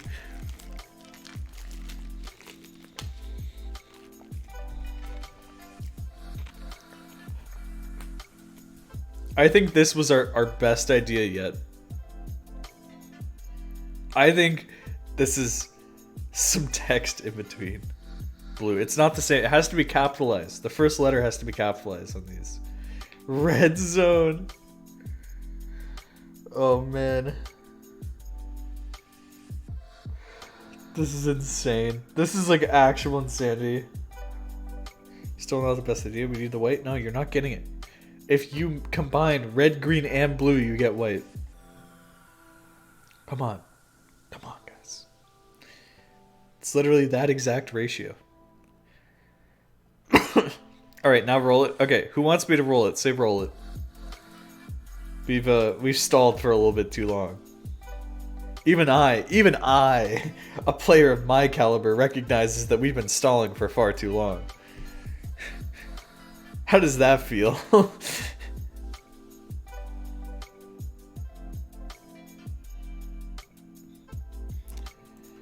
Roll it. Italian flag. I don't think that's the Italian flag. Is it stalling if chat had fun? Oh, you're saying that normally you don't have fun in the Willy Osu stream? Okay. Okay, I see how it is.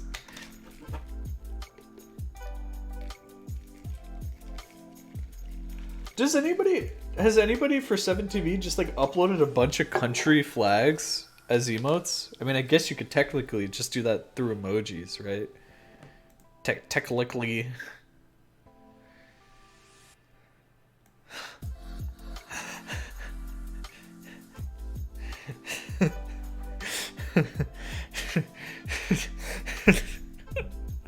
This one made me laugh. I'm sorry, this one made me laugh.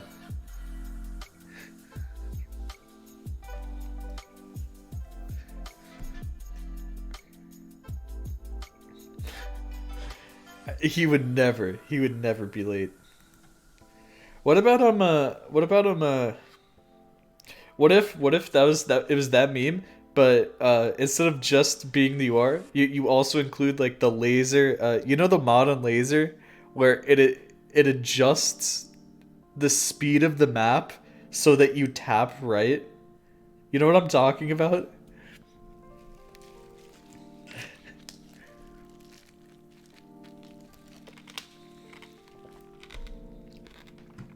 Oh, you don't know? That would be really funny. I made this in 5 minutes this morning. Good. It was a good effort. It was a good effort. Okay? I appreciate the attempt being made. Okay? Monaco is opposite. Okay. Wait. So do I roll this? Do people want me to roll this? Okay. Doesn't do the creator? Oh, true. Oh, you were trying to get Blue Dragon. Oh, that's smart. That's smart. Roll it? Roll it? Okay, I'll roll it. MQMVM. MQMVM.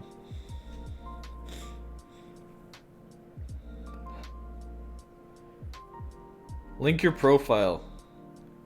We're gonna knock out some profile reviews.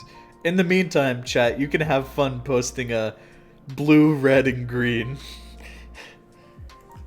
while I focus on the real stuff. The real stuff. MQ, what's up? I like your no face right here. Look, it's Sen. I don't remember what the other guy's name is. Who turns into the dragon? I don't remember at all. Oh well. Look at green dance. Wait. Look at the message for green dance. That's so smart. Okay, sorry. That was really funny. Water spirit. Well, okay, yeah, but what was his name? He had a name, right? Or no, did he not have a name? Because his name got taken. I forget. Like, it's been a while since I watched Spirited Away, okay? Don't blame me. Anyway, players since June 2014. You know how long it's been since June 2014? Actually, almost to the exact day, it has been, drumroll, 8 years. You were 4 days off of celebrating 8 years. Did you know that? Like, your Osu anniversary is in 4 more days. Oh man, that's huge. That's huge. Well, congrats on making it this far. I think you're officially an old man. Feels old, man. Feels old, man. That's you. 8 years. Red Velvet. I'm 25. Feels old, man. Oh my god. How does it feel to be significantly older than me? That's crazy.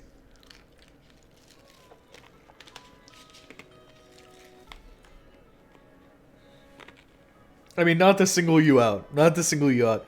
I guarantee you, guess what? Guess what, guys? People come to the stream and they're like, "Oh my god, guys, Willie's so old. Willie's like in his 30s. Willie's like in his 40s," not realizing that probably like a quarter of my audience is actually older than me. I am not in my 30s. I'm not even in my late 20s. I'm not even in my mid 20s. I am 21, and people do not realize this. They're like, "Oh my god, Willie's so old. He's so old."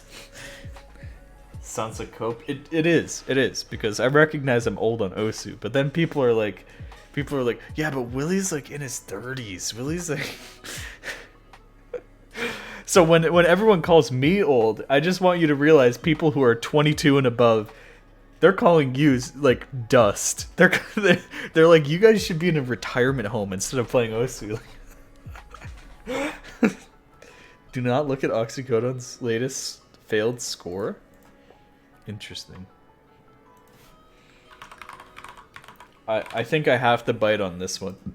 I think I have to find out.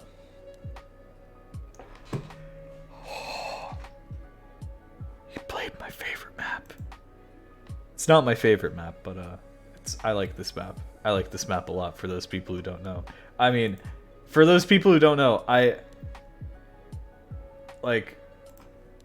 liked this map.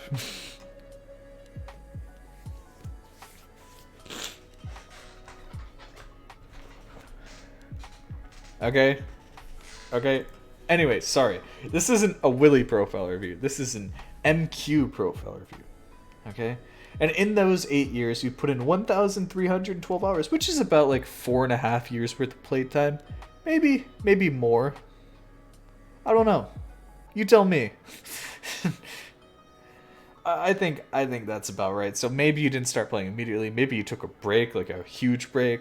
Maybe you're just playing more casually. I don't know. I doubt that you're playing casually though, because that rank score, you are very highly ranked in rank score. That's a lot of rank score. 37 billion. That gets a thumbs up.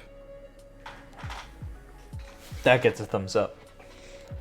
Rank score. Yep. Reviewer makes you review your own profile. True. I should do that. I should just force people to do a profile review on themselves. What do you think?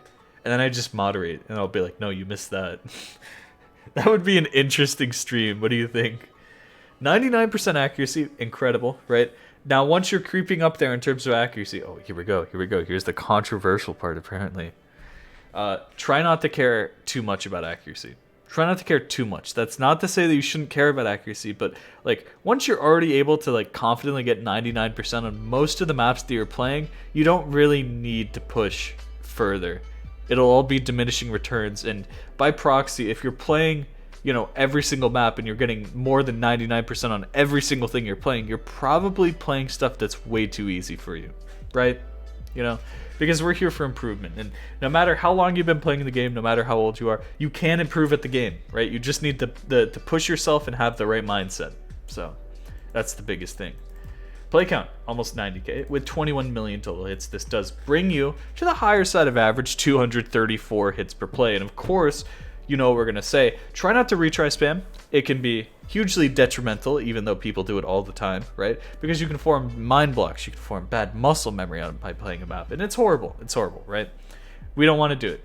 That's a waste of time, so don't do that. Speaking of wasted time, you might think that, playing through a map all the way could be wasting your potential FC time, right? But it's actually not. It's actually hugely great, hugely good for you to do, to play maps all the way through. Even if you miss and you're like, "Oh, but if I retry, I'm going to be wasting so much time playing the ending of this map." No. Because it gives you a much more even view of the map, right? Instead of just playing the beginning, oh, play the beginning, oh, play the beginning and the middle, oh, play the beginning, oh, play the beginning, middle, end, right? You've now experienced it equally if you play beginning, middle, end, beginning, middle, end, beginning, middle, end, all the way through. You see what I'm saying? And that, by proxy, helps boost your consistency a ton whenever you're doing that, right? Max combo, you couldn't have made it easier on me. Anime medley 4. I don't even need like confirmation because I already know that that's what it is. Anyway, we'll look at your S's and your SS's, and they do add up to be quite a bit lower than your A's, right? So maybe another consistency issue. We keep finding these people who have like pretty good hits per play, but it seems like they're not really utilizing their consistency to go back and FC a ton of maps, which, you know, I would kind of expect a lot more maps to be S ranked or SS over the course of all the years you've been playing. But hey, who knows what happens, who knows what comes up and things like that. But I think I just like playing maps, not going for FCs. That are I would expect maybe even just like you play maps a couple times and you don't really like try to go back for the scores. But I do recommend doing it. I do think you should do it at least a little bit more often, right? I'm not saying that you should only go for FCs because like I said before, if you're only playing maps you can FC, right? Playing stuff that's too easy. So it's good to have that mindset of playing maps and not really, you know, not necessarily like not wanting to go for the FC, but not playing maps and not being able to get the FC because the map is, you know, so hard and you're getting, you know, 95% with like 20 misses or something. That's helping you. That's helping you. Even though it might not seem like it at first. And of course that is like what I'm saying right here with the A's, right? Because you have 2,000 A's and that's not really a bad thing as long as you're always challenging yourself, as long as you're always pushing yourself to be better than you were before, right? I'm still worried a bit about the consistency in this regard, right? It's something to work on. I think you should do it because we had someone before, like yesterday, who didn't really care about setting scores or anything, but and we got very philosophical about it. We were like, you know, in my opinion, I mean, other OSU players might think differently. You might think differently of scores, but I think like you grind skill and then scores are sort of the trophy that you get to be like, yeah, I was at this level of skill. I was able to do this, right? So if you're not really getting the scores, I'm not sure what ties you to still play the game and like still be interested in doing things like this. Started playing December 2017, and that pretty much lines up with our 4.5-year estimate, like we just said, right? I just separate maps I want to FC and maps I play for fun. Okay. What about maps that challenge you? What about maps that like oh, I want to get an A on this or a B on this, right? That's something to think about. Twitch. Hey, we know the Twitch. 99% of playtime before that, which isn't a lot, is on Mania. Oh. OSU first year progress video. OSU year 2 and 3 progress video. Whoa. Oh, this got 200k views? Oh my god, I would love to see this video, but it's blocked. So, I can't watch it.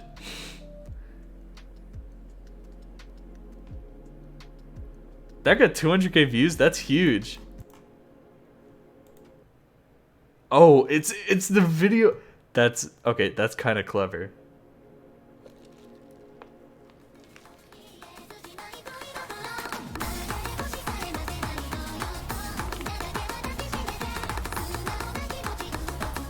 You know what you should do?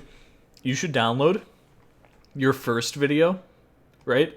And then download this video and then combine them, take out the copyrighted part, right? Or like change the audio or something, combine them and then just upload like and add your year 4 progress and then say my first 4 years of OSU from 0 to 9k pp or something, right? I think that would be so you could trick people, or like get to 10k and then upload it and then be like from 0 to 10k, because that'll clickbait people. That'll get people to click on it more than 5 to 8. 100%. It'll be a massive video, especially being like my first 4 years or something. That would be huge. So this is just like play compilation. I think even you could cut down the video because people don't really like really long videos. I don't know how long this one was, but I think if you just do like a 30-second clip from each play instead of showing the whole play, like take the hardest 30 seconds from each of them, right? So you can fit a ton more in a lot, you know, shorter span of time. I mean, I know that you did this. Wait, isn't that kind of what you just did? Wait, hold on. Never mind. Even less, maybe, for some of them. It feels like this one goes on. Yeah, it's just a lot of maps. It is. It's tough, right? And maybe just cut out some maps that like aren't super significant or something. Like, it felt like that one kind of went on like a little bit long. I don't know. That would be a good video idea. Sorry, I'm giving video ideas now. Anybody else who wants to copy that idea? I mean, I guess feel free. Why not, right? It's not like I have a copyright on the idea or anything. Area, tablet, switches. Ooh, MX Blacks. You know, some good speed players used to play with them because they would put so much strain. It would be very hard. Will teaches you how to make YouTube videos. I've done streams before where I edit videos, but nobody watches them. And I feel like the people who do watch them are like, oh my god, this is how you edit? This is terrible. But they get some like good ideas from them. Does that make sense? Am I saying anything correct? Anyway, live plays, lots of them. I don't think we have time. Replays. Okay, interesting. Oh wait, all these are on Twitch? You should probably move these to YouTube. Not because, you know, not because like Twitch isn't an amazing platform. It definitely is, but they've in the past removed like old videos. Like, I don't know if you remember, there was like a purge of like videos from before like 2018 or something, or like no 2019 or 2020. They just got rid of like all the old videos, and they were like, yeah, you have a month to get them all somewhere else. So I had to do that. That's why there's so many videos on Willy 2 from that time span, because I just uploaded all my old stuff on the Willy 2. I've watched you record and make a script at the same time before. Kind of true. That's what I do. It's the method. I gotta make a video next week though, so I don't know how that's gonna coincide with the partner push, the partner grind, right? Who knows? Hopefully it'll work out. We're almost to some exciting times. We're almost there. We're almost there. I thought I even mentioned that. Here, let's look at some of your pinned scores. Lots of hidden hard rocks. Ooh, some faster stuff too. This is interesting. Okay, that's a spicy score right there. That accuracy. Okay, you have some spicy scores in here. All right. So lots of hidden hard rocks in these. So very good finger control, very good accuracy in that regard. But it looks like you still are pushing yourself, even though this is an SB. Maybe you could always go back, right, and see if you can fix that. Who knows? I'm always gonna mention it, you know, for older plays, because you never know what you could sort of pull out of nowhere. Especially if you've been improving over the couple months, it's gonna be so much easier for you to get those scores and actually, you know, have this system son. Anyway, you also have a #1. Hey, congrats. I don't know the map, but I'm sure it's something really hard. Oh yeah, right? And we'll look at your top plays. Not always your best plays because PP is inaccurate. And hey, look at this. Do you guys see it? His top play is also his highest combo. What do you know? Very interesting map, isn't it? Oh my god, and Sway also. So free. So free. Like, actually so free. Still, you got some interesting stuff. I think Endless Night is a little bit less free than like Relief, right? And I don't know Hank's back. I haven't really played this one, but I don't know. Maybe it's all right. Should I try it? Do I farm it? You still do have some no mods here though, so I do say that for a lot of people who go hidden main is make sure you can still read no mod, right? If not for A, you know, just keeping the ability of doing it. B, because most tourney pools are majority no mod, as we know, right? Unless you're talking something like Hippo Cup where you're a forced hidden player, okay?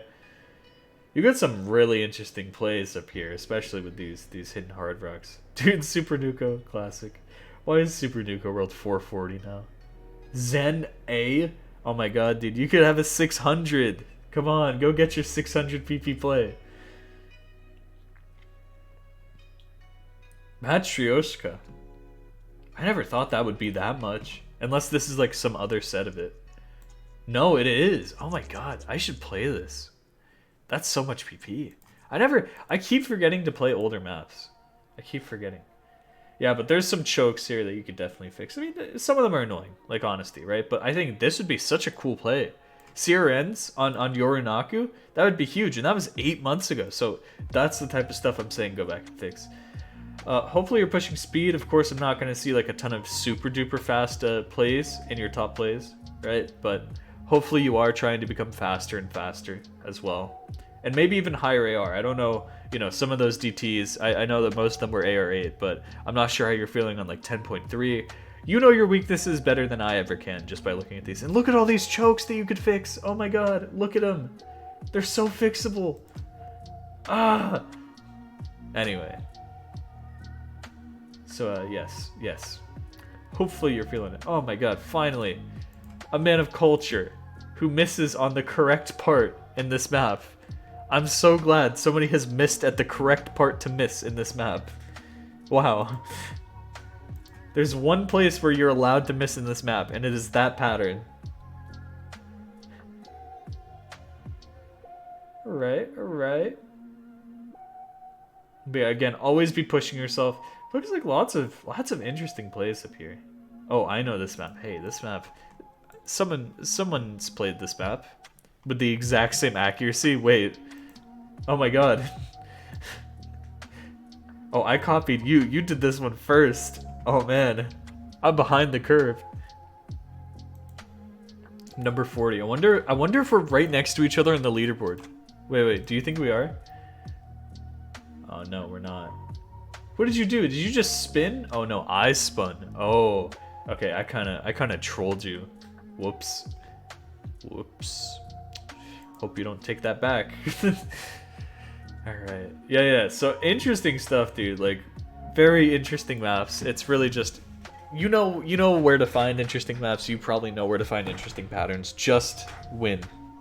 Because I know you can do it. Push your limits. Seriously try, instead of, you know, just having like specific scores to go for or anything like this. Right? Really go for stuff. Or like really go for improving your skills, especially like the aim overall and things like that. Although you seem pretty strong in like most skill sets, right? Just think about what your weaknesses are, and those are the things you should practice. Get some maps.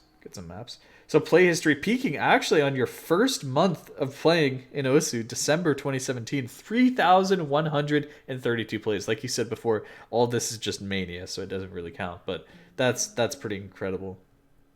Man. So hopefully you're not retry spamming all that much, right? At least you've hopefully learned your lesson now. Hopefully. I'm going to say it again, hopefully. And hopefully you're playing maps all the way through start to finish, because those will help you in the long run. Still, you've played a good amount of maps. You've played a good amount of maps compared to most people. I'm not sure if Mania has contributed a ton to that or anything, but hey, you're on the right path. Still keep downloading new maps. I have played, 22,000 maps, and I still feel like I'm finding new patterns and new types of maps every single time I play. So most of my maps are pretty old. Okay, that's fair. See, like, look at this. This is a good practice score. This is good for like aim. There's some tapping in this, but that's pretty solid right there. Medals. You don't have to go for medals, but it looks like you have. You're something of a medal farmer yourself, aren't you? What was your favorite Hush Hush medal, or just one that you think is pretty cool? Tell us, I'm curious. People always give me different answers. Dude, why do people... I just want to say this. Somebody just messaged me on Discord and asked me if I can answer a question. It's funny. I don't know why people do that. Bunny? No, it's not that bunny. It's not that bunny. Come on, MQ, tell us. I gotta find out. And he's played some packs as well. Some of the old packs. I mean, they're hard to get through. But if you ever want like really cool maps, I always recommend the Mappers Guild packs. I love the Mappers Guild packs if you really want to play those. The other ones can be kind of iffy, whether they're good or not. Hello, MQ. Is he here?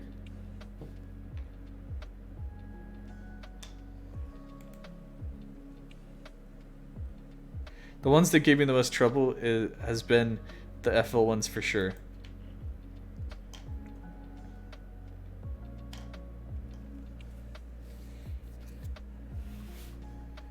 Oh, this is a good question.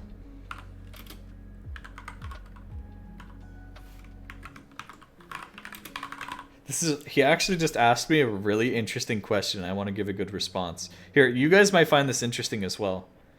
The ones that give you the most trouble has been the FL ones. Yeah, I hate the FL ones, but I asked like what your favorite ones are. Oh well, who knows? Anyway, we've pretty much reached the end of your profile. Any questions or anything else you want us to look at? You're on a good spot, right? Just keep pushing yourself. I'd say still go back and try and get some of these FCs. Try and, you know, fix some of these scores that you might not have before. But what's your favorite pack that isn't Mappers Guild? I think the Rin pack, the featured artist Rin, that was a pretty good one. I'm glad I played that. There were some maps in that Rin pack that were like I really didn't like, but most of them I really did though. So it kind of made up for it.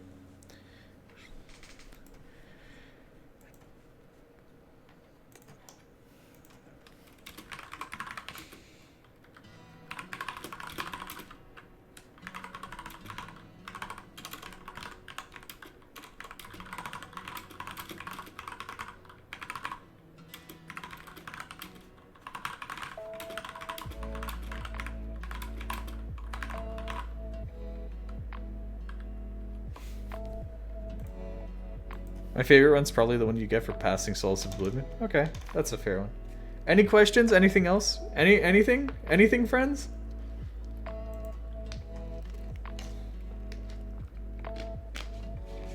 Before we move on. Perfect timing to the next thing.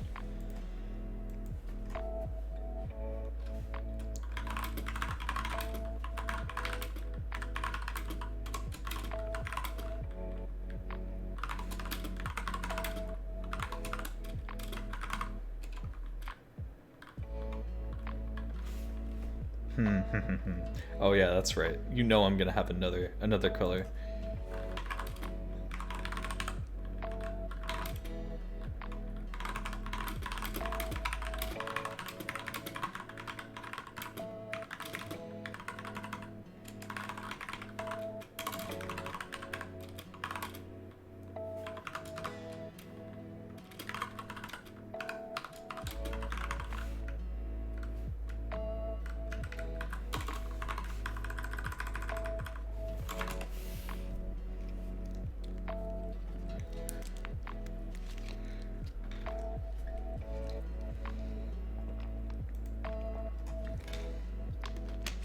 All right.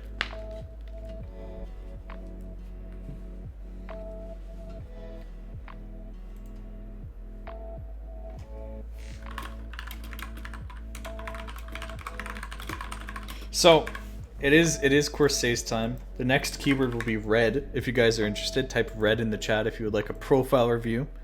But we're gonna be delaying that for a bit because we're gonna be watching Corsair. So, I'm gonna pull the chat again, right? Here, let's make a poll.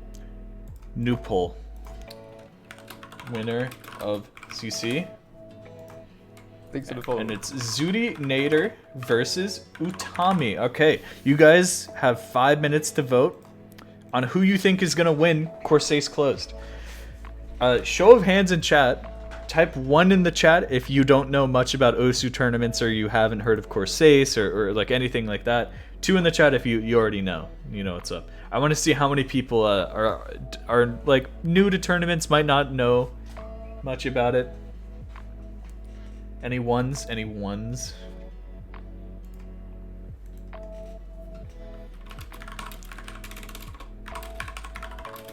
You haven't heard of it before? You haven't heard of Corsair, really? Interesting.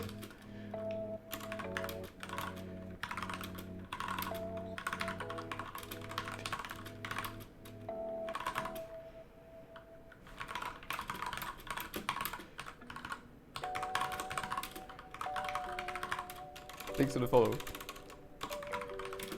Man.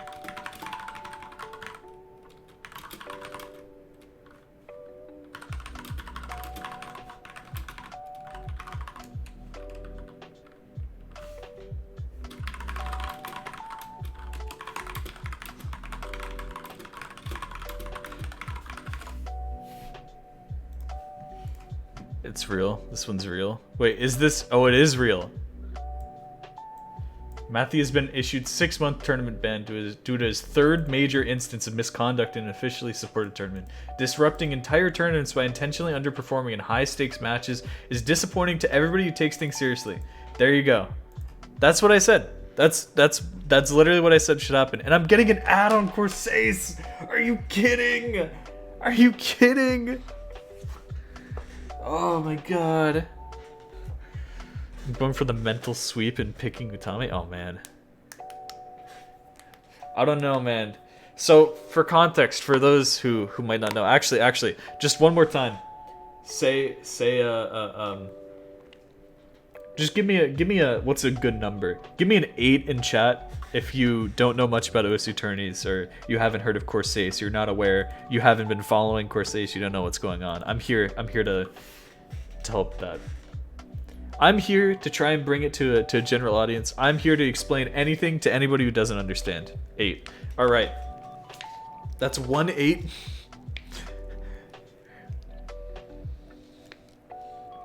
All right, well, this is it. This is the match of Corsace, the final match. This is the grand finals winner bracket, right? It is Zudinator versus Utami. So Zudinator has won the winner's bracket. She's taken out everyone, and she has not lost yet. Utami has lost 1 match so far. So that's what it is. Because this is double elimination, so you must lose twice to be knocked out of the tournament. Zudinator qualified. Her qualifier scores were the best out of anyone, and Utami actually was the second best out of anybody in qualifiers. So it's looking to be a very close game. We don't know. Some people are theorizing that Utami is going to try and like speed abuse against Zudi by playing like faster maps, and she's not really known for going super fast, but she's been improving her speed, especially if you saw in some of the earlier matches. But we don't know exactly how it's going to go. How far into the tourney? Like I said, this is it. This is the grand finals. This is the final match. So it's going to be hidden one. That's so funny. Like, and they're doing their bans right now. Anybody not know how bans work? Pick some bans. Because there's a lot of strategy. They get a map pool filled with certain maps which they can pick from to play. But, you know, sometimes there's some maps where you're like, oh, wait, I would do really bad on that. I don't want to play that. So each player gets 2 bans where they can choose to ban a map that they don't want to play or a map that they know that their other opponent will do really good on, right? So they don't do that. So that's part of the strategy in that. By the way, Willie, I finished ping pong and you were right. It was a 10. I told you. I literally told everyone. So our poll should be finishing soon. Oh, it's looking kind of close.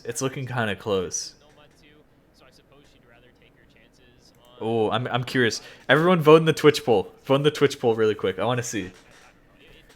So you can see Zudi did ban one of the DTs, and it looks like this other Nomad 2 might have been a more speedy pick as well. So it's interesting. Utami probably with some good bans as well. You know, a hidden pick against Zudi and a hard rock pick against Zudi. This is more of like a small circle precision weird aim kind of map. That's my best description of it, but makes sense. And Zudi does get first pick, which is a pretty huge advantage because if she can start picking, you know, maps that she knows she'll win, it'll go pick for pick until hopefully maybe she forces the first thing. Utami won our poll with 51% compared to Zudi getting 49% of the vote. So this is a close one. It looks like most people think Utami's going to win, but it's up in the air. We don't really know. That's interesting. You should do a gamble. Well, there is a gamble on the Corsace channel if you guys want to bet Corsace channel points. And it's looking about a bit more towards Utami, but granted, people can contribute multiple channel points. People can just like steamroll channel points on this, so who knows. Here. I'm gonna vote for the underdog. I'm voting for Zudi. Can I vote like 2,000 for Zudi? Let's do it. I'm gonna lose 2,000 points. Or win 2,000 points. That would be huge. Alright, so the commentators are speaking as they get into this first map. Here we go. I'm gonna try commentating for this. I don't know if Gennaro's here. Are you here? But I think Zudi definitely thinking that This is a huge tournament. This is the biggest thing out of CPMC. I'm excited. because she's just incredibly talented at aim. All right. So we will see as we get into Nomad 1, definitely famously Nomad 1 being an aim pick for this. This is 8.35 stars, so quite a difficult map, 220 BPM, so hopefully both players will be keeping up. Looking good to start off the match. Nice and warmed up for these bigger leagues. Good start. Yeah, Utami So, gonna be holding for that those who double might S not, with you know, be in the engagement. tournament scene, just in case there's one or two people who are lurking and didn't really say, most tournaments use Score V2, which is a version of Score, which is much less combo weighted than before. About 70% of your score is determined by how high your combo is, and the other 30% is determined by your accuracy. So it's much more fair in a tournament environment. So with that miss of Utami, you can see Zudinator now has higher combo than Utami, and she will start building much more score than him over this time. But Zudi missing, giving the combo advantage back to Utami. Whoever has the higher combo at any point, they have a higher chance of winning the match. That is to say that accuracy also does matter, which Utami definitely has over Zudi at this point by almost 2%. But it's huge. It's huge. I like how at this point top players are competing on 8-star maps. Yeah. Yeah, the kind of concerning factor, possibly a little bit for Zudi, is the, What have I the done? high BPM What and is this? the tapping requirement of this map being a little higher. You see her breaking again on a triple. What but she is hasn't this broken on the emote? aim. Well, now she has, but those are full screen back and forth. What so is that this can be kind of, emote? overlooked. But both breaking near the end of the Ki, with Zudi breaking on a couple of triples and Utami breaking on a couple of aim patterns, which I think is going to be kind of how this match is more likely to go. I'm not based adding on their that. strengths. But for now, it's Get a gonna better give emote. Utami a small lead. Sorry, I wasn't paying attention. Zudi does have a very, very slight combo lead, but you're going to notice that once the leads are only very slight, it's going to be much harder to tick over. It's going to need a lot more time for this to happen. And both players hitting that aim pattern. Utami missing on the slider after, though. That's huge for Zudi. Zudi now with the huge combo advantage, the score is going to definitely start leading in her favor. And you're going to see it tick over right now. Right there, Zudi is now officially in the lead. That is huge, that aiming ability. So Zudi must have at least felt a bit confident on this. Zudi missing, though. Both players resetting. So the scores are very close, and whoever builds up a combo in this last section, granted if the other player misses, they're going to take the match. It's still too close to call. Only 20,000 points separating the two players at this point. Both combos staying about even. Any misses here could determine the match. Oh. Both players hitting the jumps. Similar to what we saw yesterday. Utami may be Oh, falling whoops. just a little behind his goal. I think Zudi will reach her goal With for both this players score. holding on, though, this means this is a Enough to clear win it the first Zudinator point. point. He missed it on the last jump. He would have matched the score from yesterday. Oh, there we go. Almost identical, and she got that 400K. Only 20,000 points separating the two players, but Zudi does get her first point on the 1-0 board. early lead, 6 misses Right for there. Zudi. You can see what the difference in combo and accuracy has made for the players, as their accuracy's Just that pretty combo much evened out in the end. Third for Zudi was really, really important. It built So up the a next really thing that's going to good happen is you're probably going to notice the players are going to pick maps that they're very confident on. So Utami's next pick is probably going to be a map that he's going to try and confidently win. Switch cam position. Do you want me over there? In some cases in these later, maybe. these second Or should I just go periods, full he does screen make some again? improvements Even though you can see the score. Where should I put myself? Should I put myself right here? across matches for him. So the fact that Zudinator is going That's in probably a and good making spot, these right? maps that were played yesterday, and Utami's not making significant changes Put in the theater. scores Oh my from god. yesterday. It gives Not her a little again. bit more Not again. confidence as to, you know, I'm not doing this again. what scores he's gonna Anyway. be able to put up in the match today. So it looks like Utami going with Hidden 2, a Hidden by Dada. This could be a reading Hidden. I'm not so familiar with the pool. If I did know, then maybe I could do this. This is definitely something that's maybe a little bit more contested, but if Utami is confident on it and didn't have the chance to play As the commentators are saying, you might not be able to hear this. They're quite surprised because they think this could go either way. As Zudi is known for her hidden reading, this could be something that could go either way, but it must be something that Utami's confident on. Otherwise, why would he pick it? So we can definitely see the more linear grid snap style map right here. Probably harder to read at this density, which is AR8 at 160 BPM, which is not the worst, but given the high degree of aim that's going to be needed for this map in a little bit, I'm sure that you're going to see how hard this map truly is. Zudi already finding early misses, and Utami still assessing, so it seems like this might actually be one of the maps that he was indeed very confident on. That's going to be huge for him in the start, but Utami missing, actually... Oh, Zudi missing as well, so it looks like the scores are going to stay about even. You know, it's kind of tough.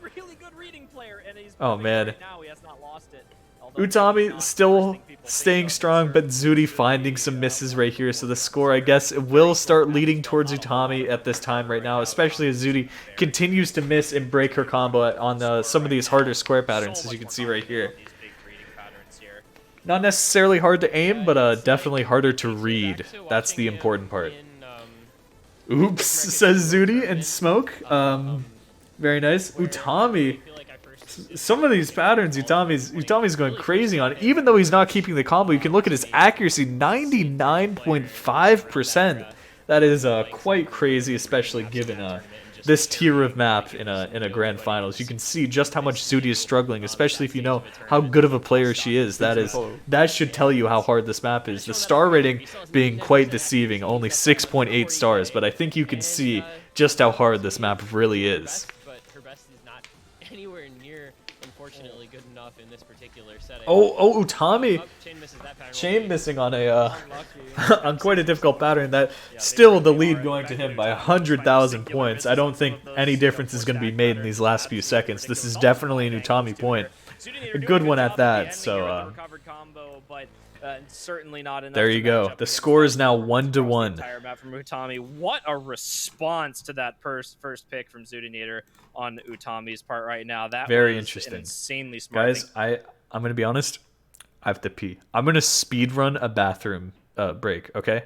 I'm gonna fly to the bathroom and back instantly. For him to maybe get some more contested picks in here. If you get Zudinator, out of that hidden zone early on in a match, she's going to start to run out of stuff a little bit earlier. Obviously, picks like the tech maps and the alt maps may be a little bit more contested between these two rather than, some flow aim or big jump-oriented hidden picks in here. Especially something like Galaxy Burst, which is the only hidden map left right now. And that is a pretty left-hand intensive stamina cut burst high-intensity map that Utami, all things given, didn't perform super well on, but that map is a chain miss style map, so I don't know. She's going to be going for I'm Your Daddy, the burst-styled Hard Rock 1 here from Snow Note. Another high-intensity aim pick in here. A little bit more tapping involved. Yeah, this kind of mixes up, it's aim, but you can hear from the song, it kind of has that breakcore vibe to it. So breakcore! Yeah, right. A little more. There's always gonna be tapping in breakcore song maps.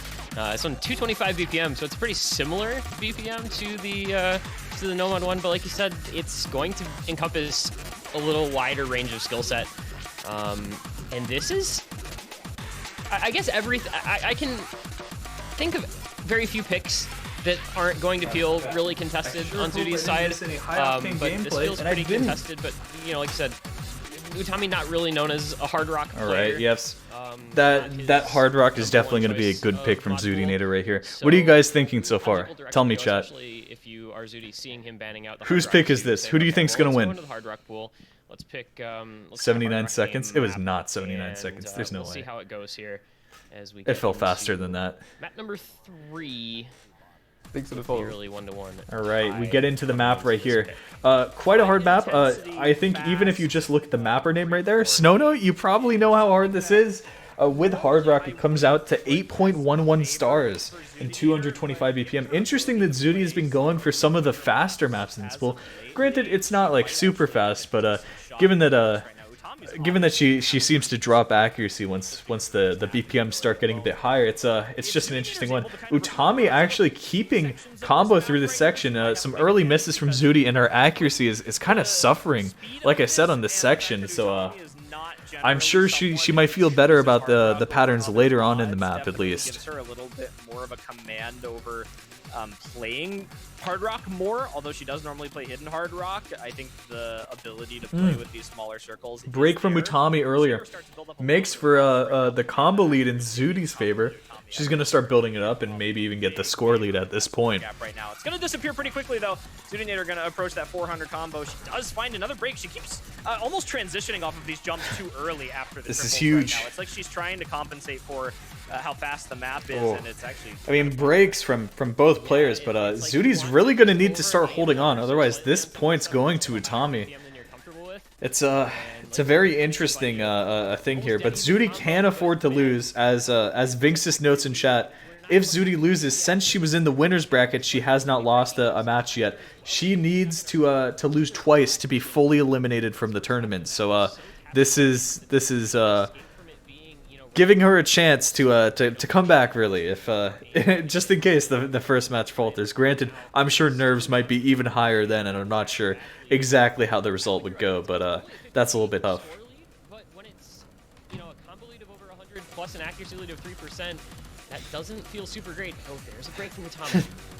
That could be something good for Zudi Right. if she's able to hold into this lower section immediately after. And yes, of course, Zudi really needs to hold on, though. Zudi needs to keep this combo going if she wants to get this point. That would be a huge break point, and she slider breaks. Both players breaking, though, but with the score already on Utami's side, that's not something that Zudi's going to want at this point. Unfortunately, she's not quite putting up enough combo. This is a scary break point that's probably going to be scored here as we're getting lower or closer and closer to the end. The room that there is for Zudinator to make up the score difference between her and Utami becomes less and less. But Utami breaking a lot on this end section. Who knows?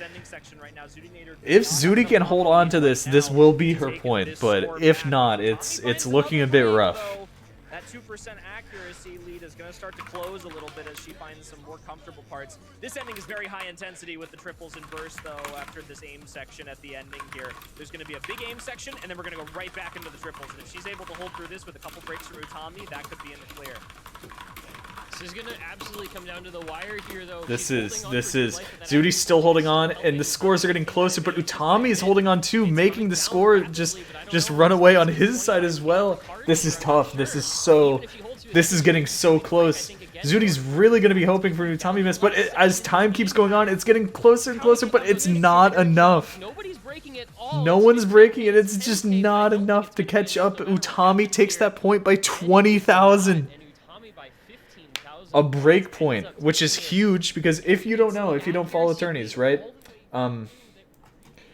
If Utami gets to 6 points, this is first to 7. So once he reaches 6 points, Zudinator needs to force a tiebreaker.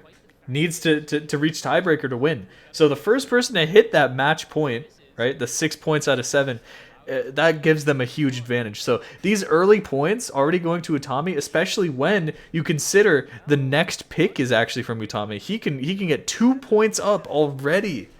That's huge. That's huge. Because if he does pick a map that he's confident on right here, that could be a 3-1 already, and forcing tiebreaker so early. Didn't realize it was today. It is. It is indeed today. It is indeed right now. This is it. This is the last match of Corsair's Closed. Technically, it's second to last if there's a bracket reset, but I mean they're effectively the same match, right? Utami. This is not just a speed no mod 5. This is a lot of tapping, and it's something that Utami has. This is the map that Utami was wanting. This is huge for Utami. He's going to start getting a massive lead now. I'm starting to feel it. It's scary. That is very scary on Zudinator's side. I'm not sure what she's feeling right now, but that must be a little bit tough. It's exciting. This is interesting. In a position to at least, make people think twice. But man, this one, Grand Finals 8 stars, almost 4 minutes long, 260 BPM half slash. Guys. I feel that everyone, can I get a red in chat? Someone type red. Gonna be honest, quote me if I'm wrong, Utami wins this series 7-2. Oh, we'll see. I disagree.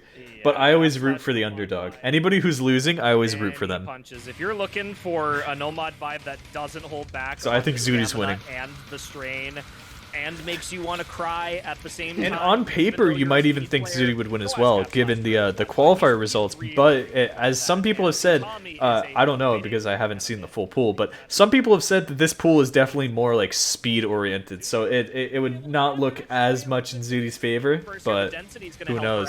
Both players still FCing up to this point, but Zudi dropping that accuracy, putting the advantage towards Utami at this point. Any breaks will determine how this point is gonna start going. There's not gonna be too much right from the gate, but there is a combo break from Utami. Combo break from Utami, which is huge because if Zudi can hold on to this, even though she might keep the lower accuracy, if she can just keep the combo rolling, since combo makes up 70% of the score, this could be her point. Another break point, which would be hilarious, especially on a speed map. But Zudi breaks. Combo.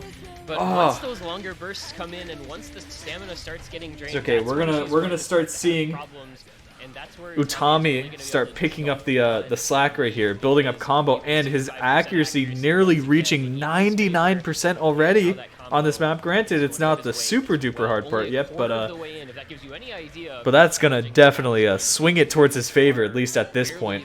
Both players still building up a combo, but Utami definitely having the lead at this current moment. 5%. Zudinator had such a big combo lead after Utami's break. The score didn't even go over to her side. That's how confident Utami is on this type of map here with that accuracy. Both players really holding combos. Zudi's really going to need an Utami break soon, which could happen feasibly, given the break from earlier in the map, but Zudi's also going to need to hold on herself. I mean, it looks like she's having quite some trouble getting these bursts. She's hitting them, but just not with accuracy, and she misses. She misses. This was definitely a huge Utami point as this combo now takes over 800, almost 900 combo at this time. It's Utami's really feeling this map right now.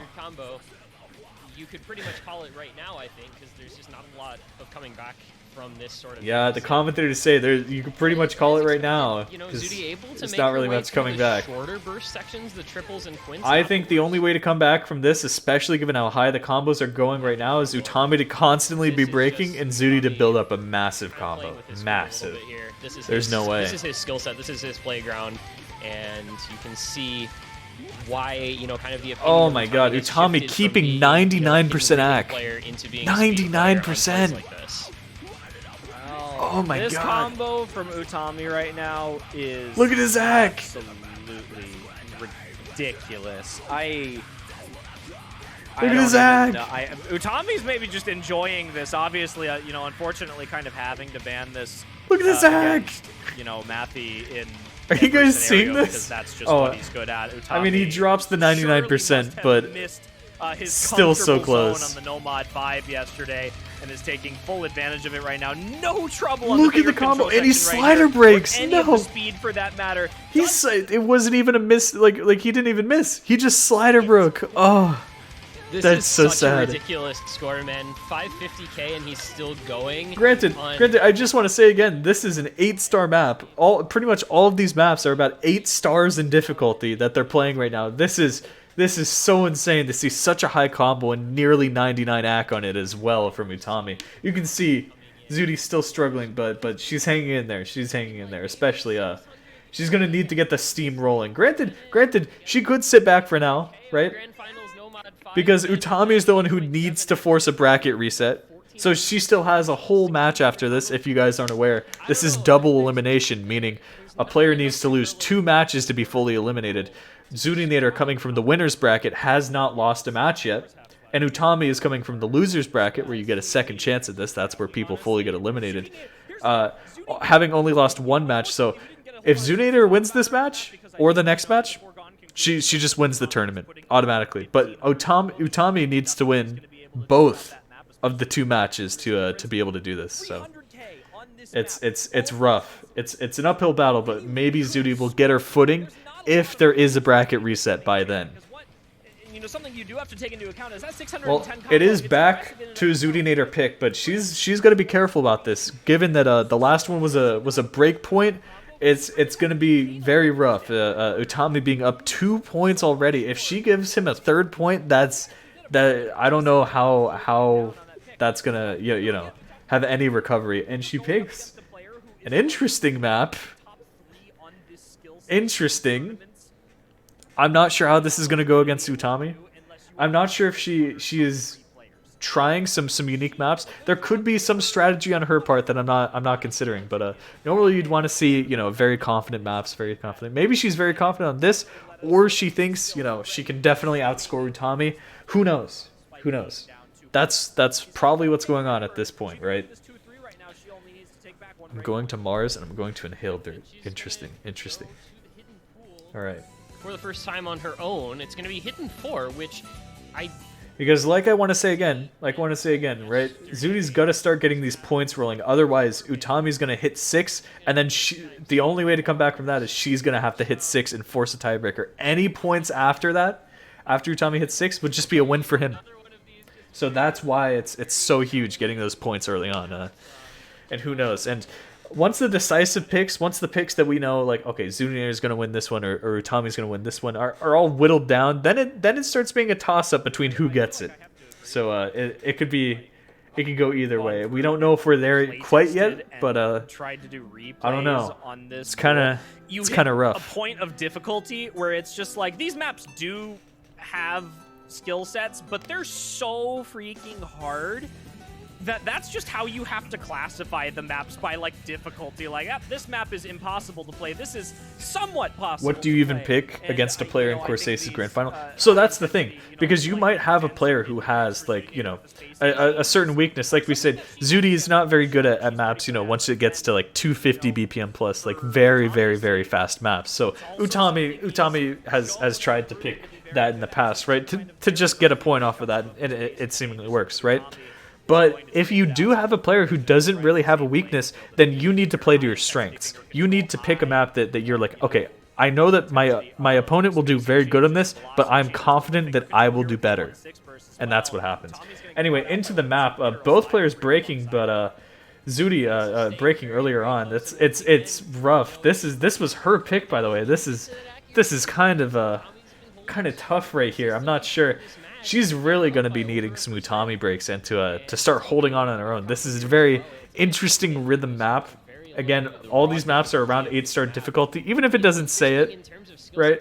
The poolers know how hard these maps are. So good at kind of some of that awkward flow aim on the hidden stuff, but Utami is both players holding this combo as it comes to this section. The scores are going to start mattering a ton now as we come to almost halfway through the map. We're going to start losing the opportunity for comebacks or anything of the sort. So any break coming up now could determine the match. Pretty strong through the start of this middle third of the map, both holding over 300 combo. This is getting to scary stages. Scary stages because nobody's missing on any of these ridiculous overlapping flow aim patterns. This is where you're supposed to miss. This is ridiculous. As they say, this is where you're supposed to miss. These are supposed to be hard, but Utami missing, and that's just a display of raw skill of just how insane these players are. You see these patterns that they're hitting, and this is on demand. This isn't, you know, like solo where you get, oh, I could retry this map, or I could retry it, you know, several times. You have to perform instantly right now. But Zutinator will start running away with the combo. This is huge. She definitely felt confident on this map, it seems. She's not planning on it, but if she FCs the rest of the map, that is ridiculous. But she's holding on very strong. Missing though. Missing. Okay, wait a minute. All right, there's a couple breaks. Okay, this gives Utami a chance to come back, definitely. Quarter of the map left to go. But he just put himself in the spot where he can take this. That is scary for Zuti. That is very scary for Zuti. Utami only like a 1% or less higher accuracy than Zutinator, but that combo is squarely going to bring it towards him. That's quite difficult to play against. There's a break from Utami on a slider again. Utami breaks him. Maybe Zuti has a chance. These scores are so close. Really close into the ending right here. Zutinator's got a combo. Zutinator has to hold on to this. Look at these scores. The difference is less than 5,000 points right now. Very close into the ending, and this is a single digit. Any break right now determines the match. Literally any break from either player. into the ending of the map here. Zudinator's got to keep her accuracy up, though. She continues finding hundreds. It's just not going to be enough into the ending. As long as she holds this FC, though, it may just go back in time. She barely has enough time. Oh my god, the scores. The miss from Zudi! That's a tragedy. Oh my god! An absolute modern Oh tragedy. my god! For Utami, Oh, taking the break. she had that. Excuse me? Oh man. She I had don't even that. care that he had 200 lower combo. You don't She had that. miss that map. What? Can I get a red in the chat? Can I? That's illegal miscount. Can I get a Man, red that in the is chat? Heartbreaking for Zudinator, who would have taken that score back at the very end without those breaks. Oh, but oh my god, that Man, score, that miss, dude. It's like, what, 20-30 combo from the end. She would have had enough. The score lead was negligible. But it was the chain misses. Oh, just she lost a little bit of score, and Utami kept the combo up, and that's all it took. And that's 4 points in a row for him. That's a double wait. break point lead. Breaking news. Hurtling New Matthew tweet. that possible bracket reset here as Breaking news. New Matthew tweet. momentum. And going into All right. Nomad Interesting. 6 as his next map, he's saying, "All right, you want to pick gimmick? Guess what?" I guess I kind of see. I kind of see where he's coming from. Equally difficult gimmick map here. A little bit different in terms Yeah. of styling, obviously, not so much on. Oh yeah, you didn't see this? No. We had this open. We knew this. He got a 6-month tournament ban, but it's kind of. He is in tourneys already, so I guess that is kind of sketchy. I don't know. That's rough. That's rough. We talked about it at the beginning of the match. If you catch Utami, I don't know. This is a tough situation. I'm not sure who I'm feeling in this situation because I do feel really bad for Matthew, but you know, it's like he did troll on that, you know. whatever he can to keep this going as long as possible. He knows he's got to get this bracket reset. He knows both players are going to be a little bit more tired going into it because of the difficulty and intensity of this pool overall right now.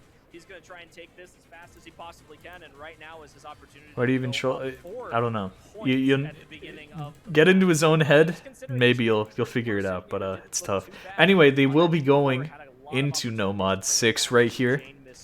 This is huge. Given the artist and the song name, this is going to be a very weird, wacky, techie sort of map. Not the usual type of aim you would see, and already this AR is very interesting.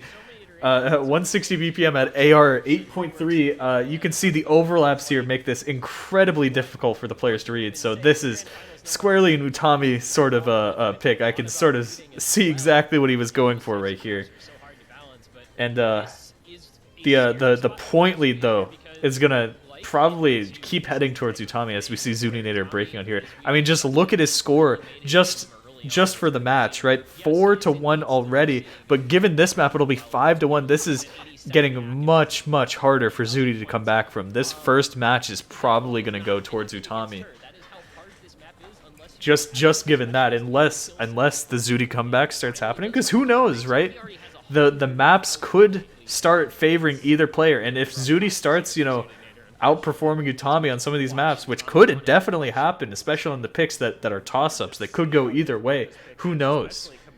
Utami picked this? Yes, Utami did pick this. You can see they put a little icon for the people who picked the maps. You can see that, right? Or is my camera in the way? Oh no, okay, yeah, you can see it. Why do people want me to put my camera in the middle? You can't see Zudi's score. Why do people care if I put my camera? Oh my god, I can't put my camera anywhere. But then you can't see the combo. Okay, but then okay, this works. That pattern is so bad to play. It's like impossible. All right. Very interesting map. Not very high scores from either player. It looks like they're both kind of struggling, and don't let the 7.35 star rating deceive you. This map is potentially more difficult than anything else to the people who haven't practiced this exact type of skill set for a while. But the profile picture, we need to see the profile picture. Zudi again just struggling, but I mean, all things considered, her score not like massively behind Utami's, right? Utami with almost 500 combo on this map right now, though, really just showing it who's boss. Oh, missing though, just as I say that, commentator's curse. But that was a map. That was definitely a map right there.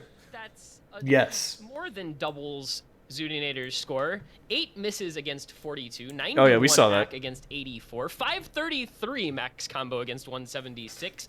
I think you begin to get the idea of the sort of performance that Utami is putting on in front I'm of our beginning eyes to today. get it.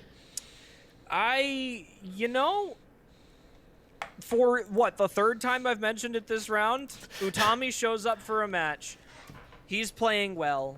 He's consistent at basically every single skill set in the game that you throw at him.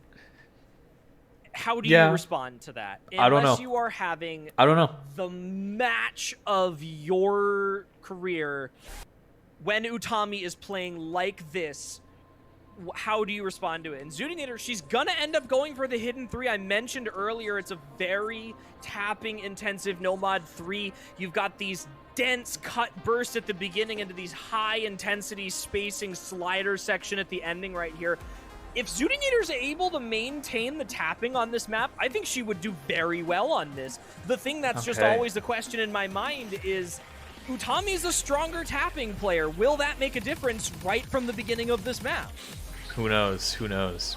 There's a non-zero I definitely could see this. My throat.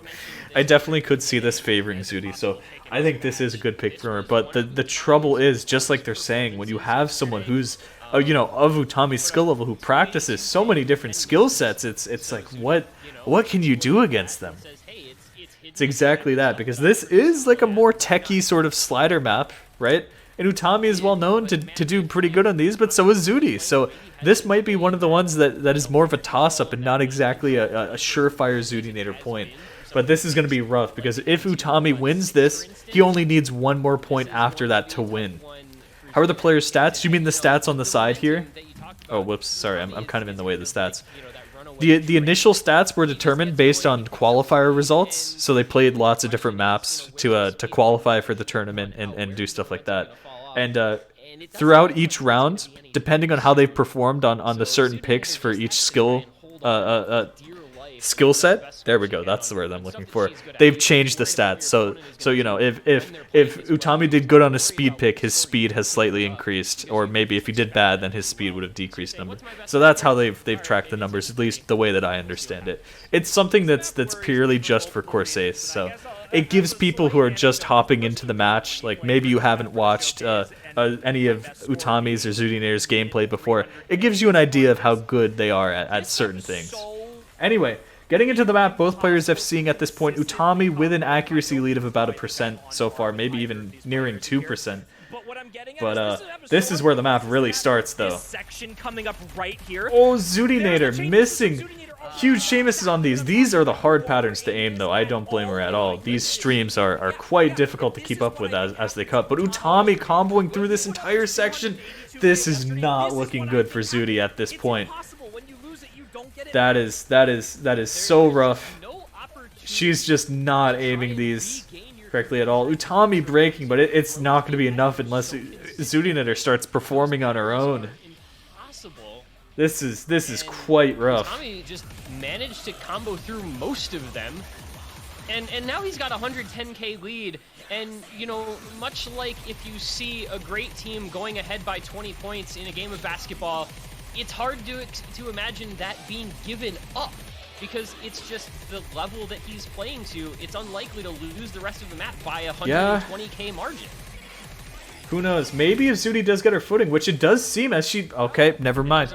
I was going to say she did have about double the combo with Utami at that point, but that pattern right there is just not working out for her at all. I think she recognizes she's aiming a lot of stuff wrong, and this was just not the moment for her. I'm sorry for your loss to Utami. Let's see. 1% act.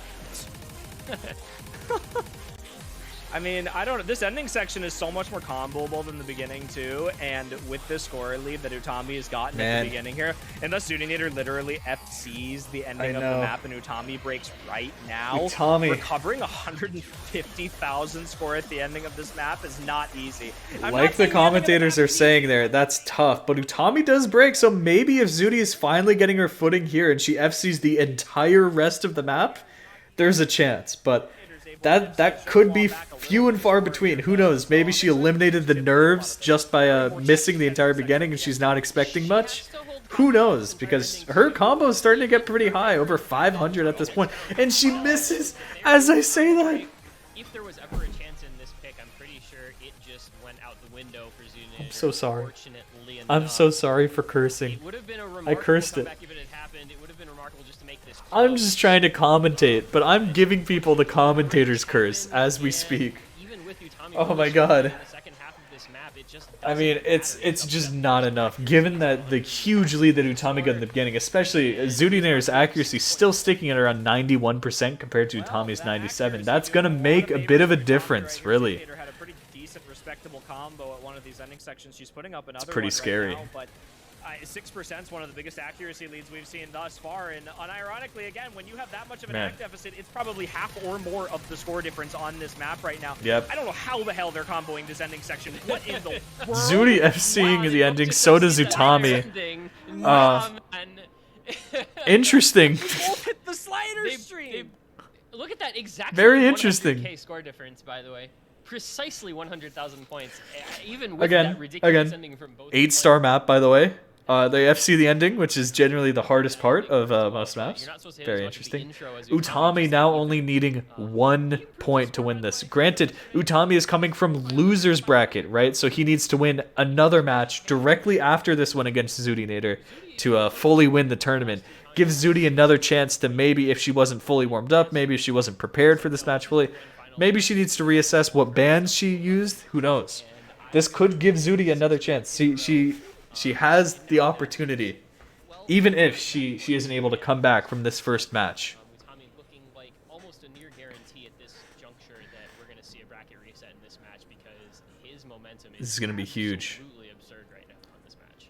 Did Zudi no luck at the start? I don't know. It looks like I don't think it was note lock. I think he's just aiming it wrong because it's tough, right? Because it was cut streams. It was you know, they were split up, they were grouped, and those are super hard to aim. But it looked like on some of them, she might have just been aiming behind or ahead and just not realizing, and that could have led to note lock. But it's just difficult. Terminal DT? What? That's in this pool? What? Wait, there's no way.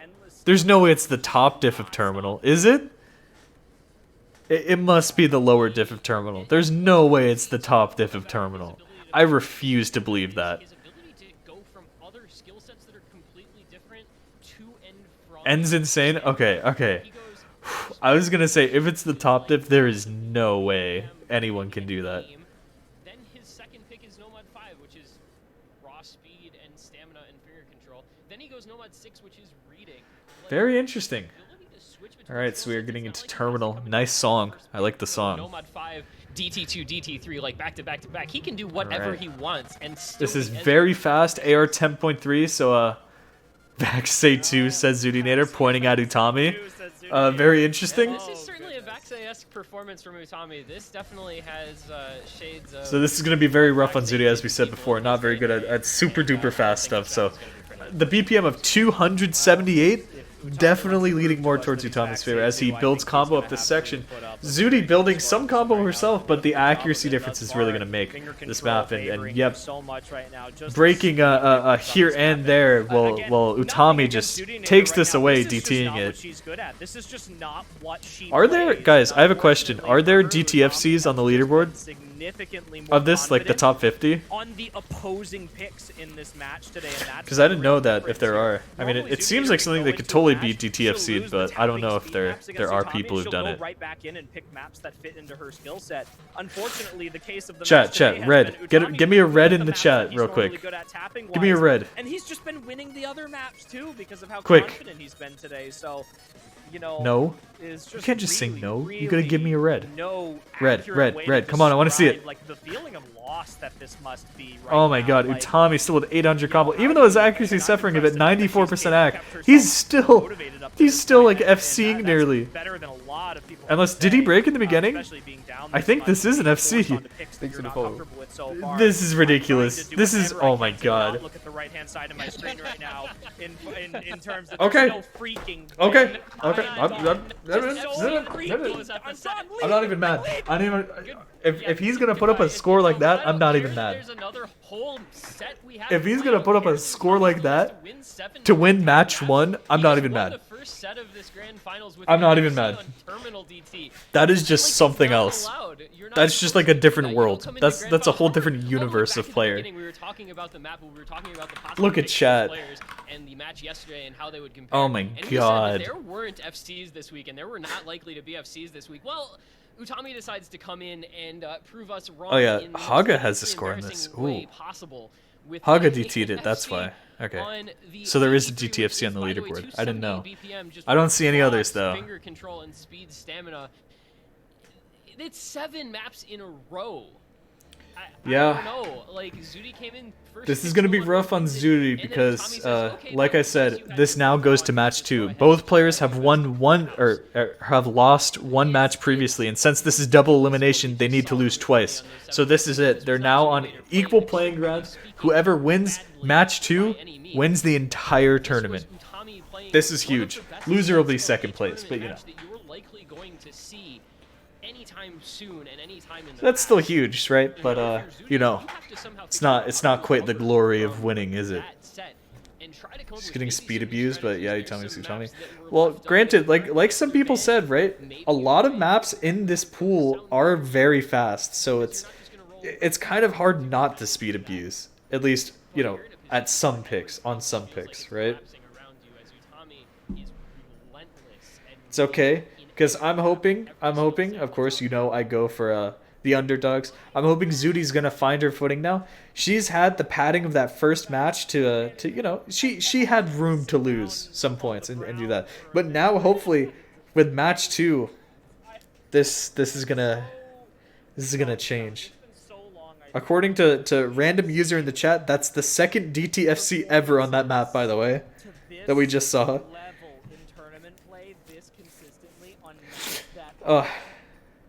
Corsace needs to up the prize pool so we can see Vaxi versus Utami next year. Funny. Of difficulty in map pools and overall tournament play. Oh man, I'm sorry. Oh man. Wishful thinking, exactly. If Vaxi doesn't want to play, he just won't play. That's it. 2 days left, dude. I don't think we can release the Quacken.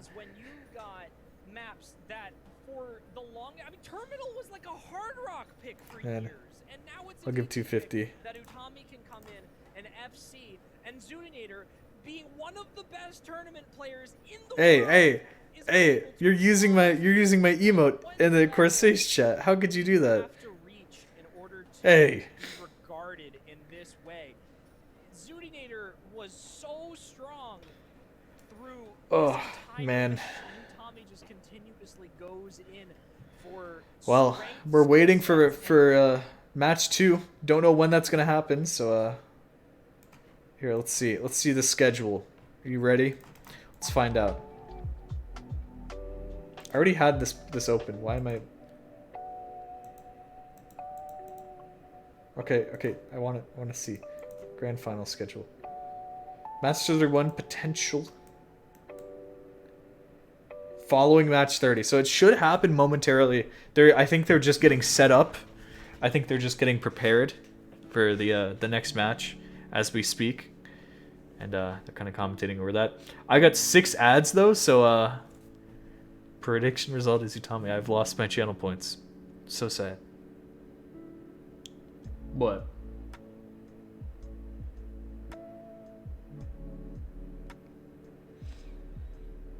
Refreshing won't do anything. Look.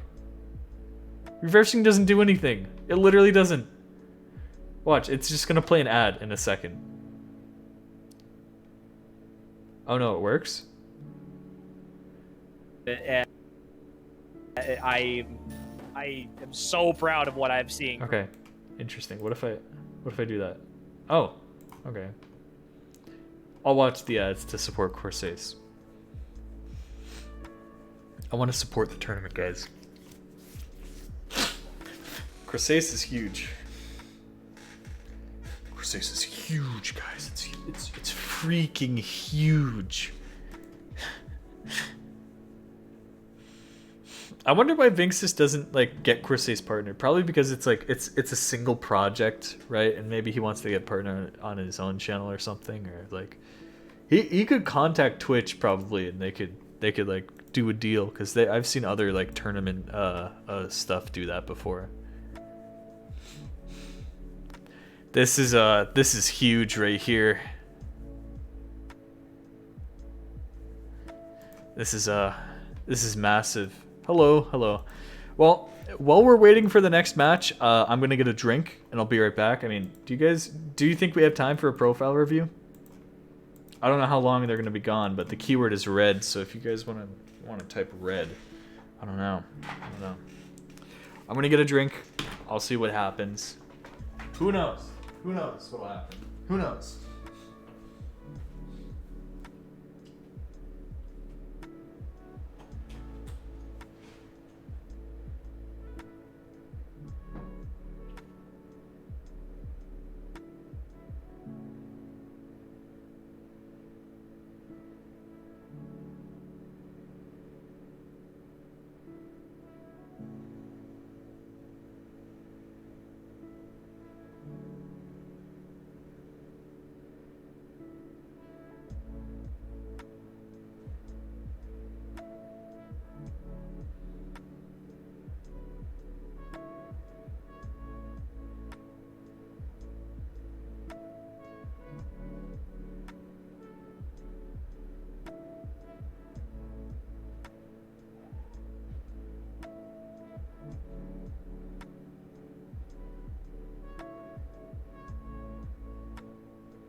Yellow one.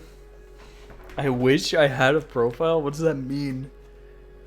Oh. Alright, I guess they're getting set up. Time to put my channel points predictions. This is going to be huge. I'm putting 1,000 on Zudi. Which I could turn potentially into so much more. You know what? No. 1,600. Boom. Okay, 1,610. 1,620. There we go. That's more like it. I think she's got a very good chance of taking a couple more points on this, because essentially you're going into a second set. I'll just go max into release the Tommy's Quacken. gonna have to put up the same performance he just did to win by the same margin. There were a lot of contested picks in there, and if Utami wasn't playing as well as he was, this match could have been much closer. It could have still been ongoing. Why can't I predict? I don't know. I don't know. Asking him to do that a second time, that would seriously prove the consistency above. This is going to be huge. Yeah, there were very Zudi casually choking Tsukinami in between matches. Did she just do that? Wait, guys. What, 22? Wait. And Hold on. Tommy improving his Hidden 3 score from yesterday by 100,000 points to win it. If he hadn't improved by that much, it would have been incredibly close as well. What'd she do? So like Where I is said, it? he has to do what he just did Tsukinami again, a few which seconds is ago. Wait, show me. that Why bracket why didn't research Osu Plus load? so huge. Oh my god. I need to see the failed scores. To me, is to think Where is that it? he can do that. Because that's Tsukinami just 2 miss in the ending. when he is on Oh. point, he is just laser focused and ready to go and putting forth the performance. It was submitted. It was submitted. That was a complete play. Probably kind of low rolled some picks. I think she's definitely going to improve. Interesting, interesting. Maybe she's preparing. Maybe that's what she needs to get back in the game, get her head back in the game. That could be huge. All right, here. Time to open her stream. I don't think Utami's streaming. At least I don't see him streaming. I know he does stream sometimes, but what is she playing? She's just playing. She's just playing. She's just playing that in the meantime. It's literally just Tsukinami, that's it.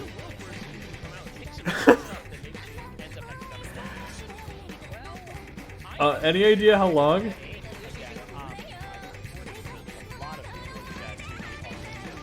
Even Doremi kind of surprised that play happened. Let's see what's gonna happen here. I don't know. This would be wild if she FCs this in between the matches. This is it. I've gone mute. Emotional. Looks like no mic for today. I don't know how long it is until the next map or next match still, but I would assume that they're having a little reset before just to even it out at like 3 p.m. That or maybe even another half-hour wait. I don't know. Have the commentators said how long it's gonna be? Anyone? Has the commentator said how long it is until the next match, or is there a countdown or anything? On the hour? Okay, so we're only 5 minutes out. What do you guys want to do? Okay, it's on the hour. It's on the hour. Okay. Hey, so guys, actually, do you want to catch up on a couple scores that we haven't looked at? Quick review my profile. Okay, does anybody want like a short review, like literal speedy profile review, like 5-minute review of your profile? Like actual speedrun tier review? I feel bad because I wouldn't give that to people because you would normally want like a full in-depth review, but I'm gonna try. The keyword will be blue. Type blue. Okay, 1 minute. We're gonna roll it.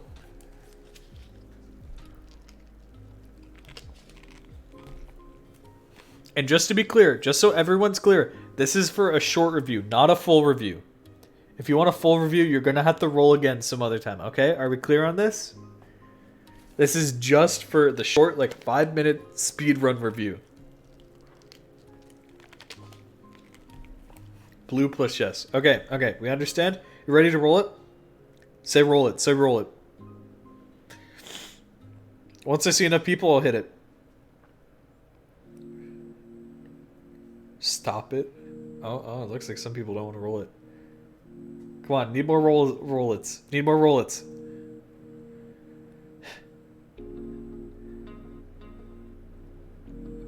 Gonna eat? Bro, it doesn't matter. It's a couple. They're rolling in Corsairs? No way. Oh wait, they actually are rolling in Corsairs. Okay, that's huge. Okay. Kolshi. Send your profile. Quick. 5-minute review. I'm gonna do this. I'm gonna speed run this. Are you ready? If you're not here, then we're just not doing it. There's no way. Okay, here we go. What's up? You've been a player for only a year or two. I hope you're enjoying the game so far. Not too much ranked score. Pretty good accuracy, right? 98's pretty good. Keep your accuracy up there. Just don't really care about getting it much higher. Max combo 1702. Is that like a... I was about to say Tsukinami, but I know it's not right. I'm not sure what your max combo is. Your hits per play is amazing. Hopefully you're not retry spamming. Hopefully you're playing maps all the way through, start to finish, because that will help build your consistency a ton. But it doesn't look like you have a ton of FCs, at least compared to A's, so maybe that's something you want to work on. FCing maps more often, because practicing consistency is very worth it. It's a useful skill to build up, but that's not to say that having a ton of A's is bad either, because you do want to be pushing your own limits. Hopefully you're pushing your own limits in terms of aim, tapping, reading, whatever it is, right? Because playing maps that you find hard is first and foremost the best way to improve at the game. I like your username, by the way. Nice and simple. Very cool. Maps I want to FC. All right, you have a list of maps. That seems like you got some interesting ones in here, especially like these old style maps, stuff like that. Very cool. IDK, what else to add? Hey, you don't have to add much, right? All right, interesting. We'll look at your top plays, not always your best plays. As you're leading into the future, this might be a thing to get into, is mods, right? You might want to try out playing hidden only, hard rock only, DT only, and on some more, normal maps, more well-rounded maps than just jumps. I see that you do have just jumps. This is more bursty, so that's pretty cool. I think this score is pretty cool, but it's something to think about. Do it on more well-rounded patterns than just one type, like just streams or just jumps or whatever. Get it on some like generic, like oh, it touches on jumps and streams and like bursts and whatever, right? More than just any normal thing. Zudi is already picking. They're already picking. What? DT1? Wait, okay, we gotta speedrun this. I think you do have some good generic maps. Your aim seems pretty good if you're able to FC stuff like this. That's pretty good. Keep grinding, always keep grinding. I'm not sure how you feel on streams. If you need help with streams or finger control, because hey, this is a pretty good score, but it's not quite an FC. Exclamation stream maps can help you get into it, whether you want to practice finger control, or the stream map sheet that we have can also help you practice different BPMs and things like these.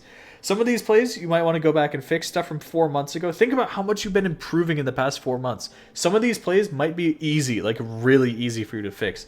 Fix the accuracy, fix the miscount, maybe even FC. So I'd say always go back, try and fix some of your older plays.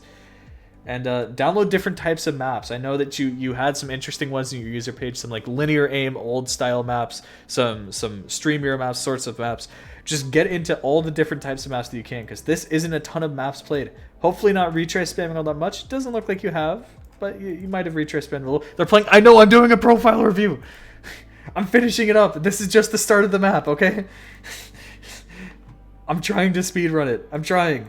Okay, so always be downloading different types of maps, different sorts of patterns. Once you experience those, that's what's really going to help you improve the game. So don't be afraid to go outside of your comfort zone. If you're mainly just playing maps that are just jumps or just streams, right, you need to start venturing out into other skill sets. And there's tons of different skill sets. There's like awkward aim control, precision.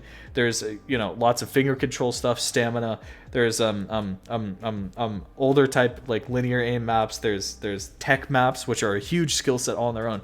Go and try out different stuff. Medals, you haven't really tried for medals. They're like achievements in other games. I find them fun to do. If you're ever bored sometime, I would say try grinding some of the Hush Hush medals. They can be quite fun, and people don't realize how fun they are until they try them. Very cool. We've reached the end of your profile. Any questions or anything else you want us to look at? That was my speedrun. I wanted to touch on as much as I could without doing it, but it's time for Corsace, so let's go watch Corsace.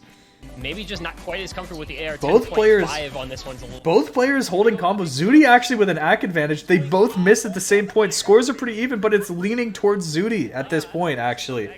Wow. Just because of the accuracy. Both of them break on the, that's pretty incredible. Zudi now a 2% accuracy lead. No, that was great. Okay. Yeah, that's a big and again, of course, if I've given you a profile review, or even if I haven't given you a profile review, you can always drop by the stream, ask me questions anytime, because I love helping people out. So if you think of a question in the future or something you're curious about, like maybe, hey, do you have this type of map or whatever, just drop by the stream, send a message. Anyway, back to the tournament. Is, in fact, this was, I would not have expected Zudi to pick and now it's just a holding pattern, DT1, but it seems like after playing Tsukinami, she's probably very confident on these sorts of jumps. So this seems like a pretty good pick from her, actually, as like a first pick. Basically doing what Utami did last time, putting up 99%. Very interesting. Look at the accuracy from Zudi there, 99%. Both holding the same combos here, so maybe breaks will determine this point. Who knows? But both players looking very strong as they go into this next section. If they can hit the jumps at this and go into the slow part, that could determine the winner here as we get into the final chorus coming up in just a little bit. Here are the jumps. Everybody knows this dip spike. Here we go. Oh, both players breaking. Either. All right, it's a trade again, which is. It's a trade again. This is huge for Zudi. Zudi is still up just because of her accuracy. Utami kind of suffering on this accuracy right here. This is a huge first point for Zudi if she can keep this going. Utami does have a slight combo advantage, ever so slight, but I think the accuracy advantage from Zudinator is going to be making up for this. Who knows? If there's any misses in this end course, this could determine the first point right here. Oh, miss from Zudi. Misses already, but Utami just trading right there. Oh no, if Zudi can't hold on to this ending, this could be an Utami point. I think she should be okay. Maybe fingers on. Zudi should be okay. She would have to. Is that a one full finger on the We're really gonna need an Utami break. Utami is leading at combo at this point, and the accuracies are starting to even out a little bit more, which is not gonna be great for Zudi. But Utami holding combo through this section ever so slightly. The score is gonna tick towards him, but I don't think it's enough. I don't think it's enough for the ending. As long as both players FC, it looks like Zudi will be taking this point, but it's gonna be very close in the end. Which is kind of a nice thing. Because you already won it once. Just over 40,000 points separating them, something like 45,000. Oh no, wait, she went into 70k. Okay, it's a little bit more than that. But that is something. Look at that 98% act. Didn't really look like it. Dang. Didn't really look like it. Oh, sorry, I had my other music going. 19k scored. That's pretty huge. That is pretty huge right there. Good first point for Zudi. Wow. That aim held up. That was quite enjoyable. Held up enough. I think if you magically make his 98 on this pick, does he win? Or how close is it? All right. Numbers for me here. Interesting. Wait, what are we running? Interesting. If they had equal accuracy, would I how don't close think would that so. have been? I think that would have been very close for equal accuracy. That would have been ridiculously close. But now, of course, we do know that Utami does have some maps, right? That he can definitely abuse on here, and both players have thought about better picks right here. Oh, we're going back to the reading hidden pick again that we saw earlier, so this might be a very interesting one for Zudi to try. Maybe Zudi's gotten a little bit better since the last map, but this was very squarely an Utami map last time, so who knows? Who knows what's going to happen?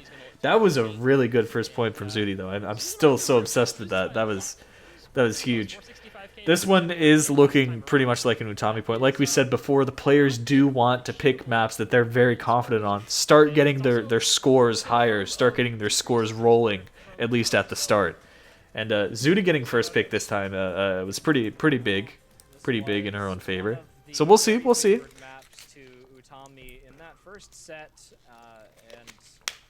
Is there going to be another match? No, because this is double elimination. Utami just beat Zudinator in a previous match, which means both players have lost once.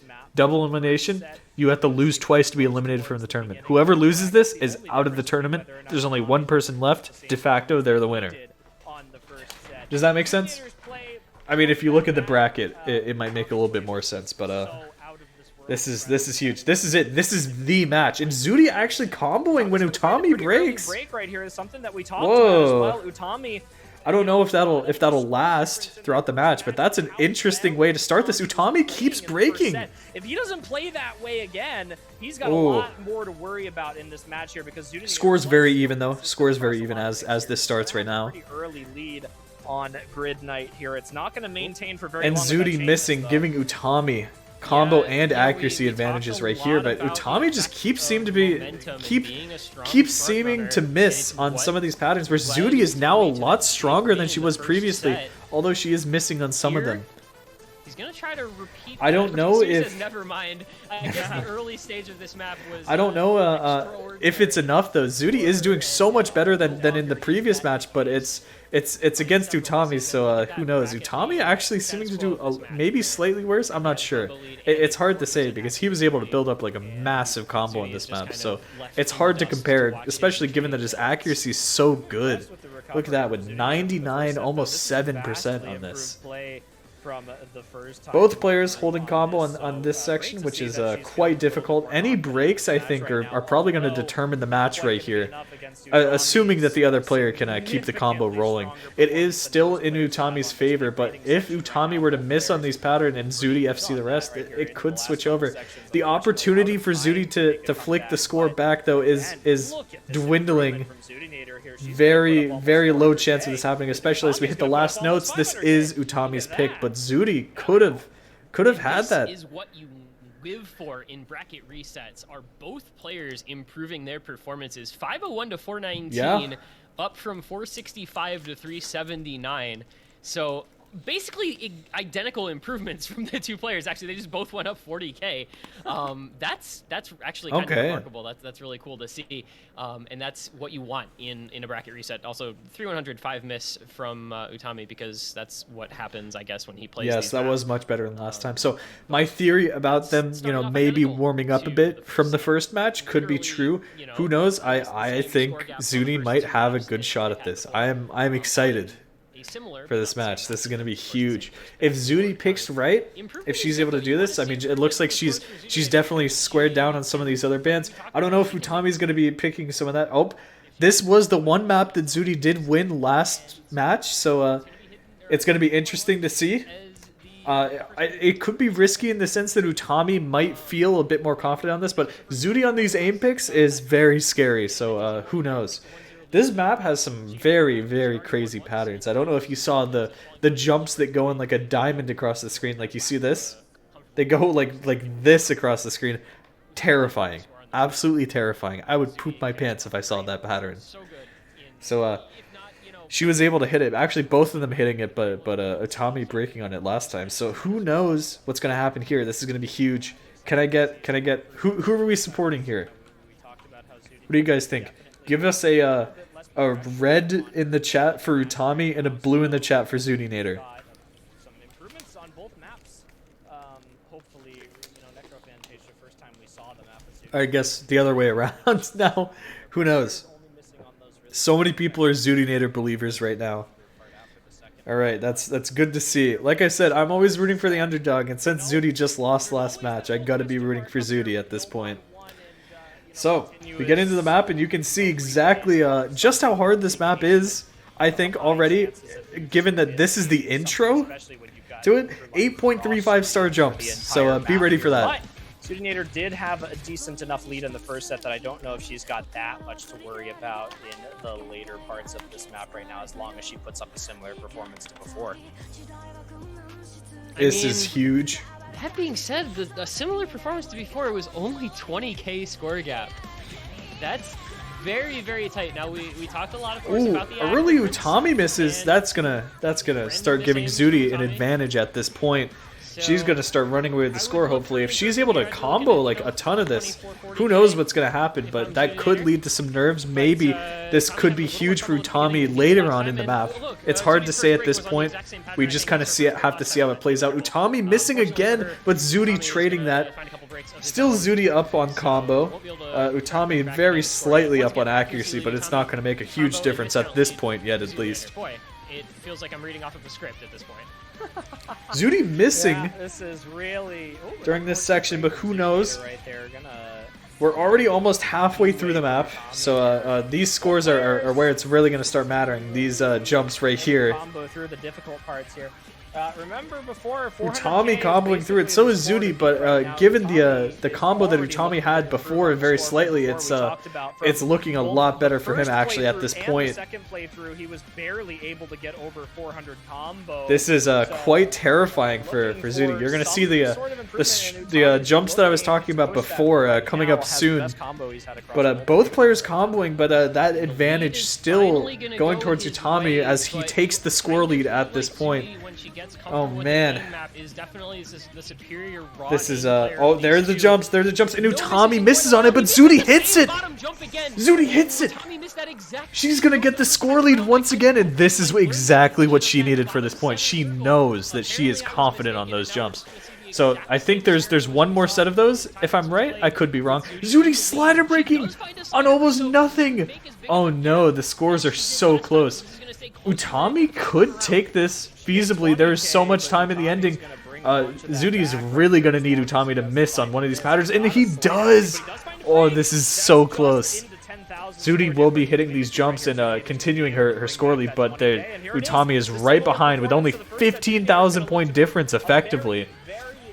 This is very rough. Any misses here could determine the match. If Zudi keeps holding on, she's going to take this, but Utami is losing the time to catch up, so this does look like a Zudinator point at this moment right now. This is huge. That is quite a thing. Zudi missing in the ending, but it doesn't matter because she knows she's got this point. 49,000 score difference. Actually, by like 900 points if she put up the same performance. Yep, Utami put up, what, 383k before, 401k now. She put up 402k before, 450k now. Wow. This feels like we're just seeing rehashes three times in a row of just things we've seen before. You know what I'm saying? The improvement is there from both players, man. And you know this is a match just already. Kind of keeping that strength up. Zudinator already having more points than she had previously. Hopefully this is a huge mental boost to her, right? Hopefully she's feeling pumped now that she's gotten 2 points on the board. She does, you know, she's keeping it. It's going pick for pick right now, but what would be even more huge is if she were able to score sorry, my brain just reset. If she was able to score a breakpoint off of this map. This is a more strange reading map, so I don't know. It went very, very heavily towards Utami's favor, but as we've seen, both players improving. So maybe since she did better on the hidden before, she'll do better on this one now. Who's to say? This is extremely, extremely difficult map, though, as you'll see, reading wise and you know. I was gonna say maybe aiming wise, just given some of the angles, but. I think they got it. Given the performance we just saw from Zudi on this aim map, I think she's pretty set. Between the two of them. So Utami also took the breakpoint on the second pick last match. Who knows? That would be a crazy repeat if that happened. It's because they put Zudi on this side of the board, isn't it? So this is it. You can see exactly how high the density of this map is already. Very interesting. So who knows? Maybe Zudi's feeling more confident. Maybe not. Given those misses right there, Utami still holding on to the FC, at least at this moment. It is super early on in the map, but the map doesn't last for too long. So if she's not able to find her legs right here, getting some 50s on some of these patterns, it's looking like that's just going to be a normal point for Utami. Maybe Utami just trying to play some mental games, but I doubt it. I think he's just trying to get some decisive points on the board for him, some points that he will win. Whereas it's been a bit more iffy if Zudi's going to win it. She does definitely look stronger than in the first match, but on maps like this, not so much. This is quite interesting. Utami with a ridiculous 450 combo, soon to be 500 maybe. Although he does have both players with a lower accuracy, he has the combo and the accuracy advantage. Is he FCing? Is Utami FCing? I forget if he hit everything yet or if he broke at some point. That's a little terrifying if he's FCing this, even though it is 90% accuracy. Oh my god! He hit it again! Oh my god! He hit it again! Nah, man! The combo before this time too. I don't even know what to say to that. Just watch Utami's screen right now. I'm just he's FCing at this point. 750 combo. I don't care that his accuracy is 90%. It doesn't matter. I am so unbelievably impressed by this performance right now. What is happening right now? Oh, the misses! That is still unbelievable, man. What happened? Okay, so I said that it would be. What just happened? Utami's just gone and improved his score by 100,000 points. Okay. No big deal there. No big deal there. That's a totally normal thing to have. I don't even need to commentate that. I think everyone here understands Okay. what just happened. You almost Yeah, did little trouble at the end, but he went from 358k to 484k. Okay. Utami on his skill set does things like that, and there's just not much you can do about it except say, all The right, play we're speaks going for next itself. pick, because Exactly. That's untouchable for all but about 3 people in the world. Yeah. Eight misses. Yeah. By the way, that's the exact right. same miscount as he had previously. He dropped his accuracy a little bit, but he increased his combo by, I don't know, 350. Yeah. A slight combo advantage. the Anyway, the points coming into okay, so we 2-2 talked right now. literally just about Everyone's been scoring on their own points. Any break points that happen could hugely determine the match. Is Utami Vaxe? No, Utami's not. But who knows? He's shaping up to be the next Vaxe, if that makes any sense. Ooh, Psycho Mantis. Interesting. Interesting one from Zudi. Okay, I kind of like this pick. I kind of like how this is looking for Zudi. I still think, of course, when you're up against the player of the caliber of Utami, it's tough, right? Because it could go to Utami, but I do like the odds of Zudi on this map. I do really like the odds of Zudi on this map. So yeah, this is gonna be huge. I'm hoping Zudi's gonna start getting some more points on the board and maybe even score a breakpoint on Utami, which would be huge. She seems fully warmed up now. She seems ready. I'm very excited. Utami will go Nomad 5 after, which, by the way, is the speed pick. I do believe that. I think as long as the players are trying to get decisive points on the boards that they know that they will win, Utami is definitely going to try and pull out a speed pick. But who knows? If Zudi's able to keep combo on those, maybe something will happen.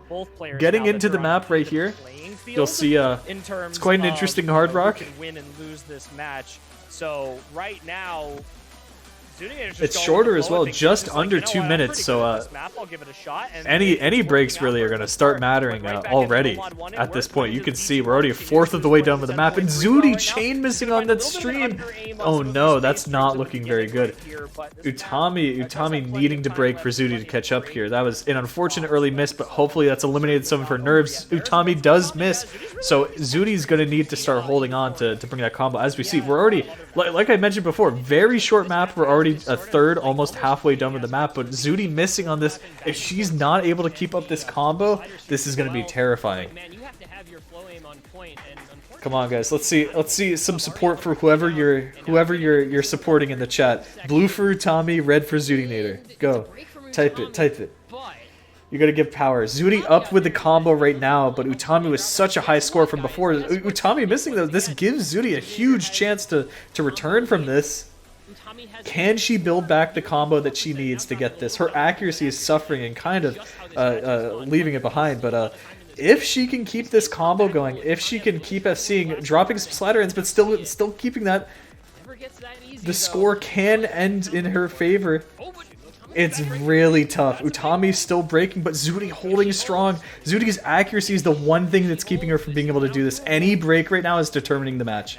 Any break, Zudi needs to hold on. Zudi needs to hold on. Utami missing, giving it to... Oh my god, very slightly towards a Zudinator's favor. Oh my god, this is so close. Less than 10,000 points divide them. Any combos are going to determine this. Utami with combo, this was so close. Less than 10,000 points. Zudinator won that by. I think that's gonna scare Zudinator. She's gonna be terrified by that. Just seeing how close those points were. But she does get it. Third point on the board. Wow. Like they say, combo is king. Although the accuracy is not like super far apart. Not like super duper far apart. It is a percent and change. But hey, it worked. It worked in the end for Zudi. That was a pick. Okay. All things considered, we talked about how she looked pretty decent in that first match, despite how the scoreline was, just given Matthew's performance overall. But right now, this is even better than what we saw before. Zudinator's basically has switched positions with whatever Utami was doing, and she's now making that recovery that she needed to. And this is what we talked about in between the two matches. Zudinator was having a really decent match. The only difference was that Utami was overperforming on a lot of the picks that Zudinator is normally super good and consistent at, and it was giving her no wiggle room in between stuff like this Nomad 5 and the Nomad 6 that Utami is basically like predicted. Utami is going with a point that he knows he can win, which is the speedier sort of pick right here. Zudi was kind of close, though. As I mentioned before, if she is able to keep up that combo, she's definitely going to suffer on accuracy again, but keeping up that combo for the start is huge. I don't know. It's especially since she's feeling a bit more confident. Maybe she has a shot. I mean, maybe I'm coping. I don't know, but early miss from Zudinator already. Who'd be better on the TB? I don't even know what the TB is. I didn't look at the pool beforehand, so I have no idea. I'm sorry, I can't determine that. So we don't know.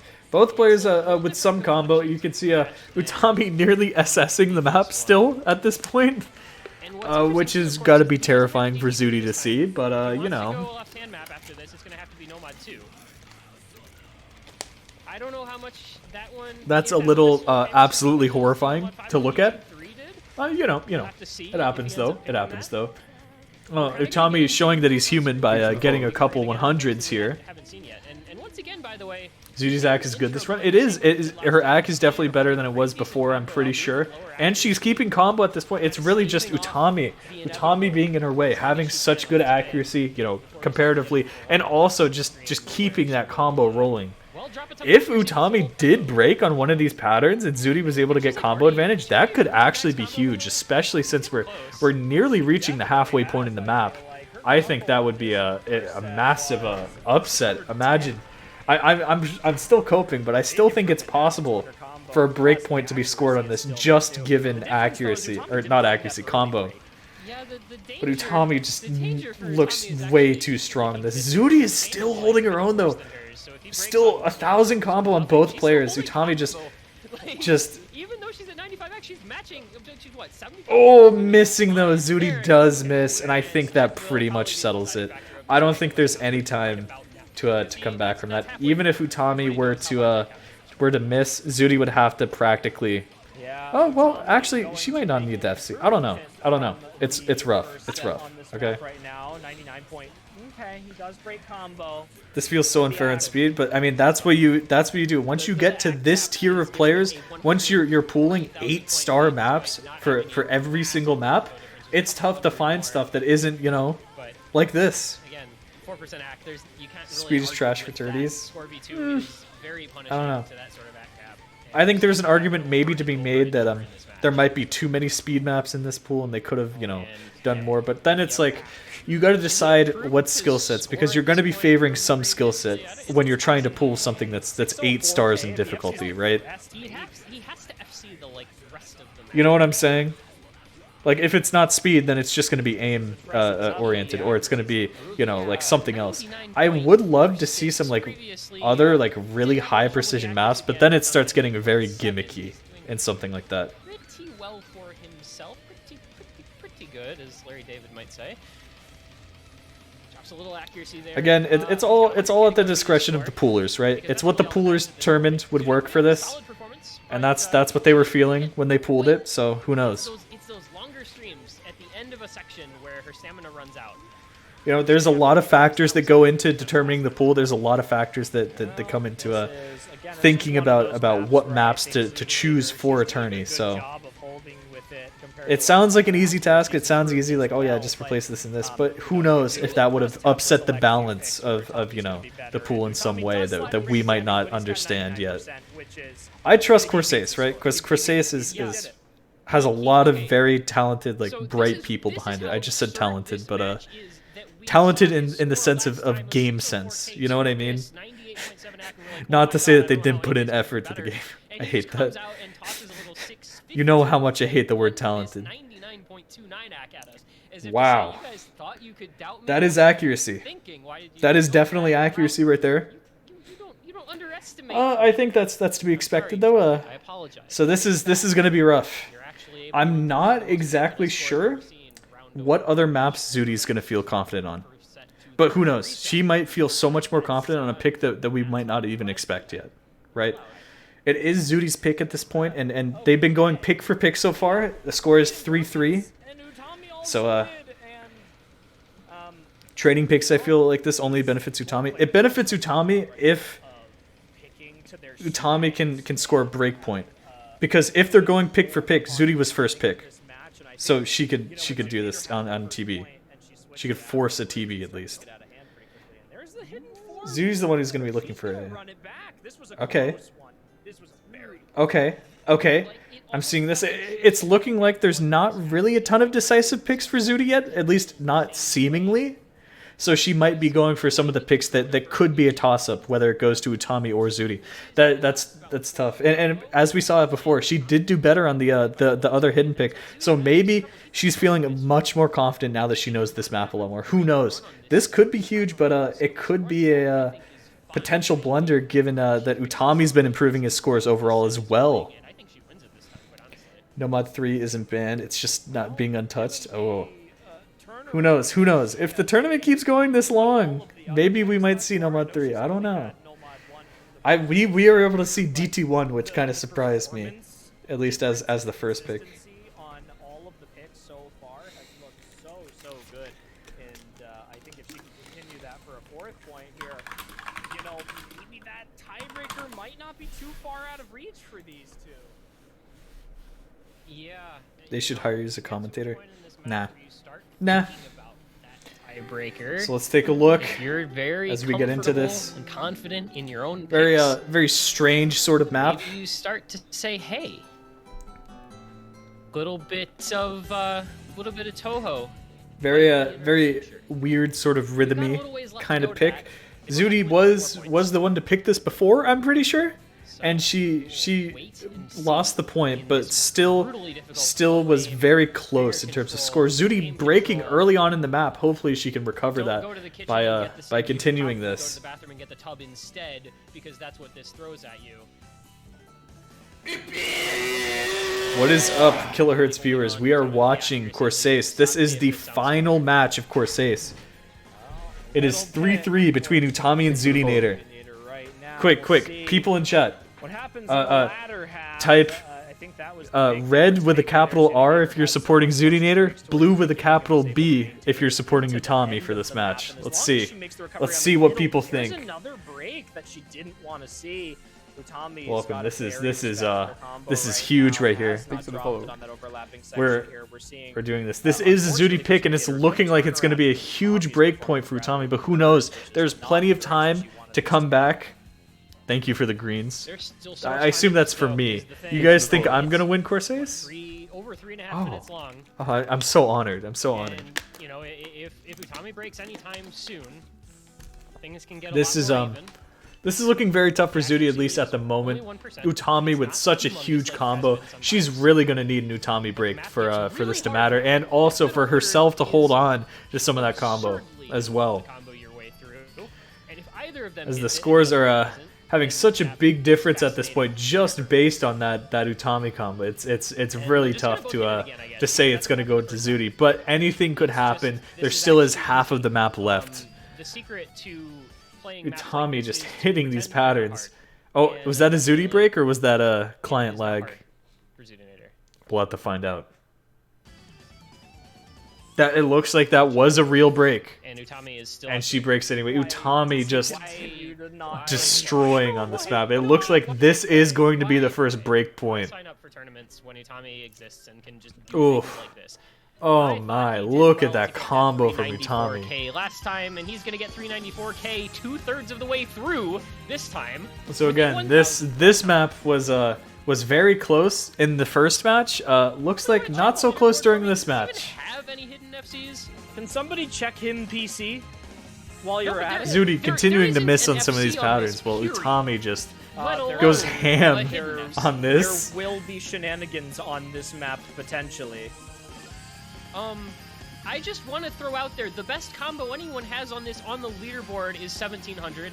But behind that, nobody has higher than 1,400, and Utami is worryingly quickly approaching that mark. Yeah. This is Utami is putting up some of the best scores that we've ever seen compared to the solo leaderboard where you can retry anytime you want in a tourney setting where he has to perform on demand, which is terrifying. Somebody check to his say the PC least. end game. Nah, man. Why? What? Oh my. This level of finger control and aim control is not something that you have in tournaments.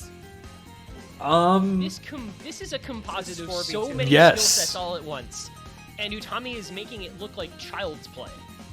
Okay. The top score on this is Oh, 390. Tommy finally missing. He's so nervous.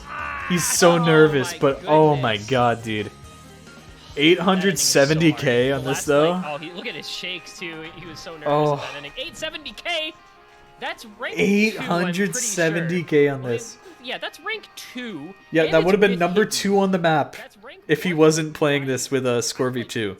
That would have been number 2 on the map. 100 combo, and that's a hidden hard rock play from Zudinator, because of course it is. 1669 combo, 96 AC. I don't care.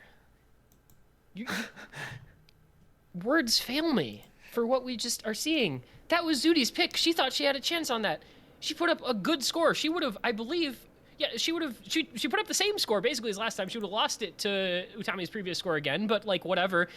She came into this thinking she had a chance in that map, and Utami said, I'm actually going to disavow you of that notion and win this by 500k. Oh. Okay. Well, Zudinator backfiring a little bit on the run back pick in here. Utami's going to go for the Nomad 2 that was banned against him in the first set of this. 215 BPM streams at spacing, barking, mad dog, Utami skill set filling. Well, this is going to be interesting, and as we said, that was a break point. Zudinator had picked the last map.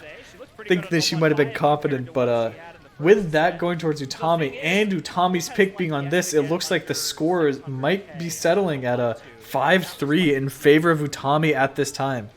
Man, this ship is kind of sinking real fast. Nope. There's going to be a comeback. I had the opportunity to Utami's going God mode or something. I haven't really kept up. Yes, you're correct. What she thought her bans might be in kind of a All right, fashion, let's see. Still taking 3 points off of Utami is kind of huge, though. Somewhat embarrassed on already. So let's see how this goes. Zudi with the LFG. And I think this was on the list of maps that she just didn't really feel like she was going to have a great time on, no matter what the outcome, just because the raw stamina requirement is so incredibly high. It's 3 minutes of 215 BPM streams. Sorry, I'm a little distracted. That's asking a lot at this moment, and especially of somebody who is really not a left-hand focused player. We'll see what happens, but it's already a lead. Yeah, this is going to be, kind of the Utami special on the Nomad 2. This is genuinely the skill set that I think, we talked about how it somehow is overlooked a lot of the time that he's good at, the hidden and reading skills a lot of the time because he's regarded as this, they're both doing relatively well if you look at this. It's for good reason. He is. I mean, it's just Utami slightly up on combo, but the accuracies are pretty even, at least at this point. We're going to see for his sake, because Zudinator not looking too bad. Dropping a bit of accuracy at this point, but as long as she's holding the combo, who knows? Out of her range, she has a decent amount of plays on some, faster stream maps here. This one very difficult. Hayatetsu with the spacing though. That act difference is. So hey guys. All right.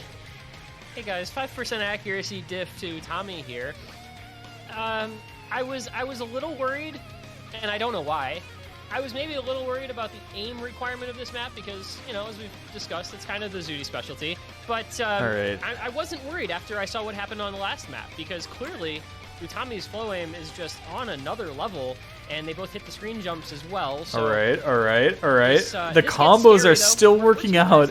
I'm sorry, I'm so distracted. I'm pretty sure Utami's still seeing both players still holding combo. Oh. Terrifying. Utami missing. This could be huge for Zudi. If Zudi can keep this combo going, there is a chance for another breakpoint. There is a chance to even this out. Although the accuracy is so far in Utami's favor, Zudi just oh, Zudi missing though. Yeah, really. Oh, tragedy. Losing the chance to do it. That would have been hilarious. If Zudi was able to take that back with 93 AC, but it doesn't look like it's possible anymore at this point. Oh my. Missing on jump in the stream map? Yeah, maybe they just shouldn't put jumps in stream maps. Like you said, just a little bit, just a tiny bit outside of her wheelhouse. And now she's gone. She was holding on for a long time. She was holding on for a very long time. Not quite as strong as he was on previous rounds with those near FCs on the Nomad 2, but still a more than respectable 550k plus. It's true. He's going to look to push that was pretty big. Right into the that was pretty big. Here. Very, very well done from him on wow. a map that I think fills his skill set perfectly. That is the second point now in the lead for Utami. It's going to go back to Zudinator now. She lost that one break point. She's going to make a recovery. She did a really good job of taking the first three. Still in her wheelhouse and still able to go either way on this match. So it is back to Zudi's pick. So who knows if there's something that she was holding out for before, right? Maybe a map, a secret map up her sleeve that she was waiting until now to release. It's 20% accuracy. That who knows? Who knows? Massive difference. We talk about how big of a difference 1 to 2%. This is exciting. 20% is over 200. This is very exciting right here. It's a lot. And man, yeah, I'm excited to see what she's gonna pick right here. Fremont time. It all combines for not a great look, unfortunately. When all I don't know. Do they do Fremonts? Because I haven't seen a Fremont in Corsace in so long. Maybe it's just because nobody wants to get like gapped by an extra mod or something. Yeah, no, they don't. Bigger pools, but not free mods. It's 1v1, so that's probably why. I mean, kind of makes sense. Hard Rock 1 still, which was really close last time. Oh, Hard Rock 1? No mod 3? Why did you say Hard Rock 1? Okay. She's throwing all the wrinkles into this match. This is the one with the funny background, right? Yomotsu Hirasaka. You'll see the background. A little Evil Elvis alt map, which is about the most uncomfortable alt map you're ever going to see in your life. Yeah. She's really good at alt, you guys. She's been really good at She's Nomad really good, but the worry, of course, I mean, I don't need to spell it out for you.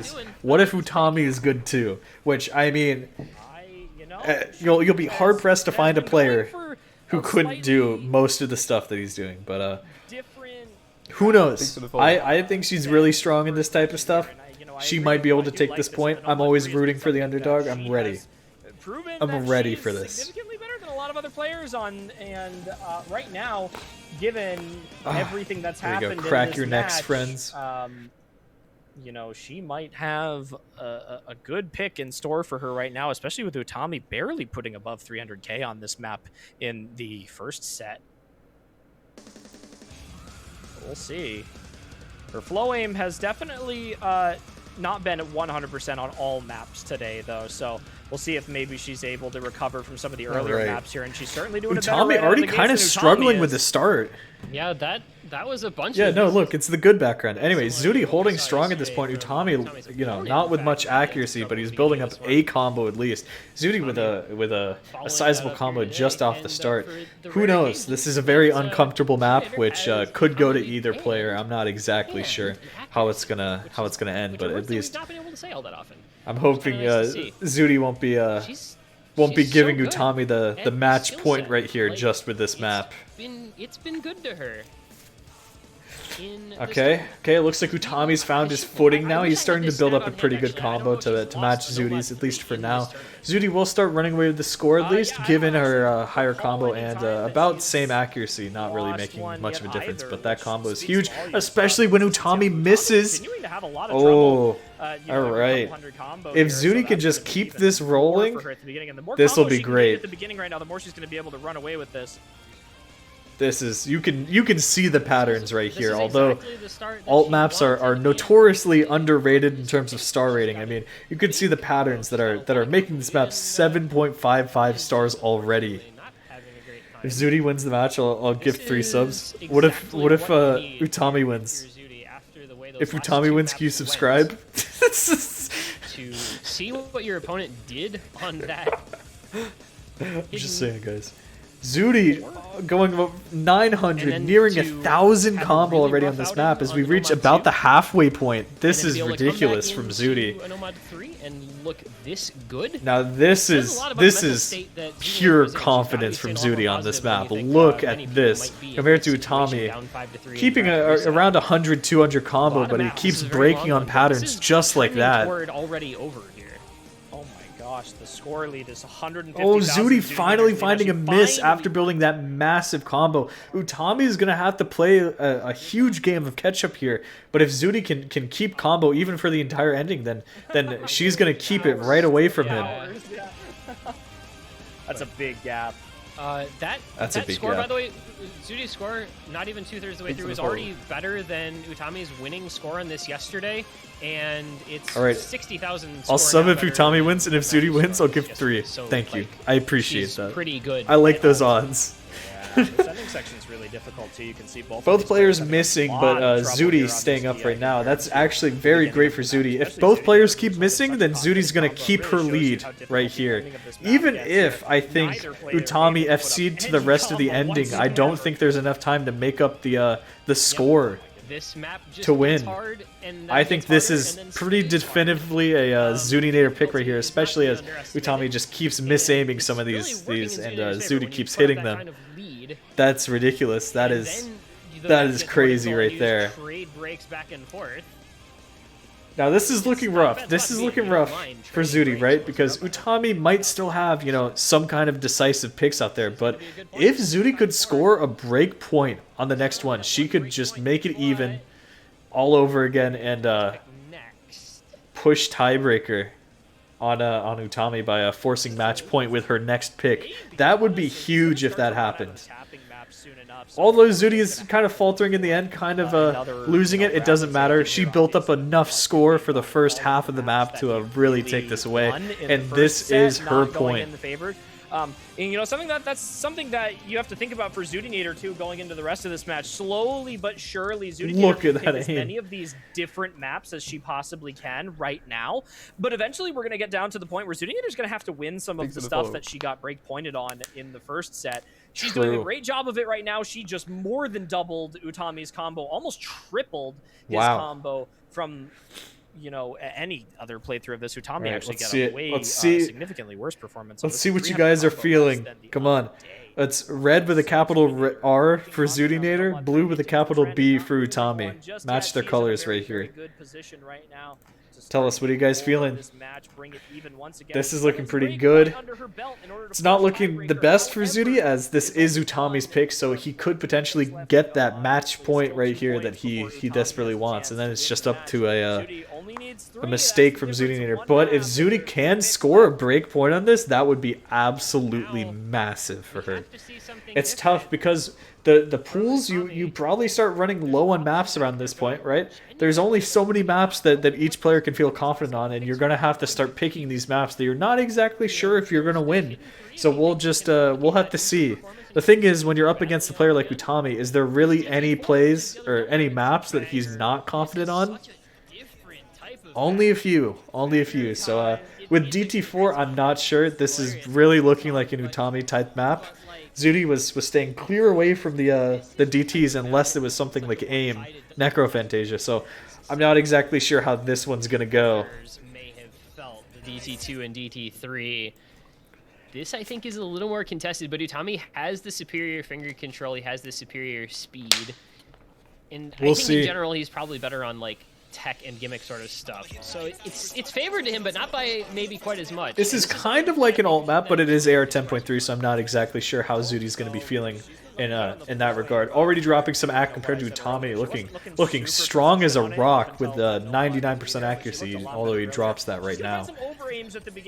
Both players keeping okay. Zudi with an early break. And even more breaks, but both players are resetting the board right there. So it's with a map this short, it's really going to matter who's getting the biggest combo right here. So if Zudi can just hold on a little bit more, She keeps breaking. Utami, very clearly, feeling this pick. He's feeling it in his bones.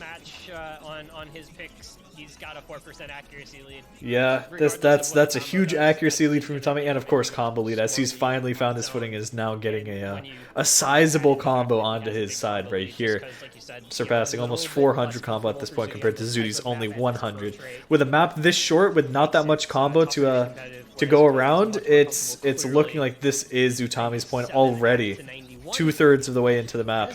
I don't think there's any way for Zuti to come back already at this point, unless you were FCing the entire rest of the map, which very clearly isn't happening at this moment. Unless it's gonna work out pretty well for even if she FCs, actually, I'm not sure if that would make the score difference. So, especially when Utami is building a combo of his own, it's not possible. So this is Utami's point right here. Best case scenario, he can win. I know this map. This is from Corsace 2020. Oh, did they reuse it? Did they? That's interesting. Utami's point right here brings him to match point, meaning any mistake from Zutinator, even though this is her pick, if she messes up and Utami scores another break point, he wins the entire tourney. Only one more point for Utami to win. Zuti's going to be fighting an uphill battle here. She's going to need to score her own map and then hope for a break point from Utami and then win the tiebreaker as well, which is monumental task, but who knows? We've seen a stranger happen before. This isn't Corsace. This is Corsace. Or do you go somewhere else? I This, feel like what do you mean this your best isn't option Corsace? is Hard Rock 1, because I don't think your best option is No Mod 4, and I don't think your best option is Hidden 3. So interesting. Zuti going with the Snow Note Hard Rock again. This was higher BPM, and this was a break point, which was scored by Utami last time, but she wasn't that far behind, so maybe now that she's warmed up a bit, maybe now that she's had some time to think about her picks and really start warming up her fingers at least, this could be a map that she could win, but given that Utami has also been using this time to get better scores on pretty much every single map that he's played, I'm not so sure.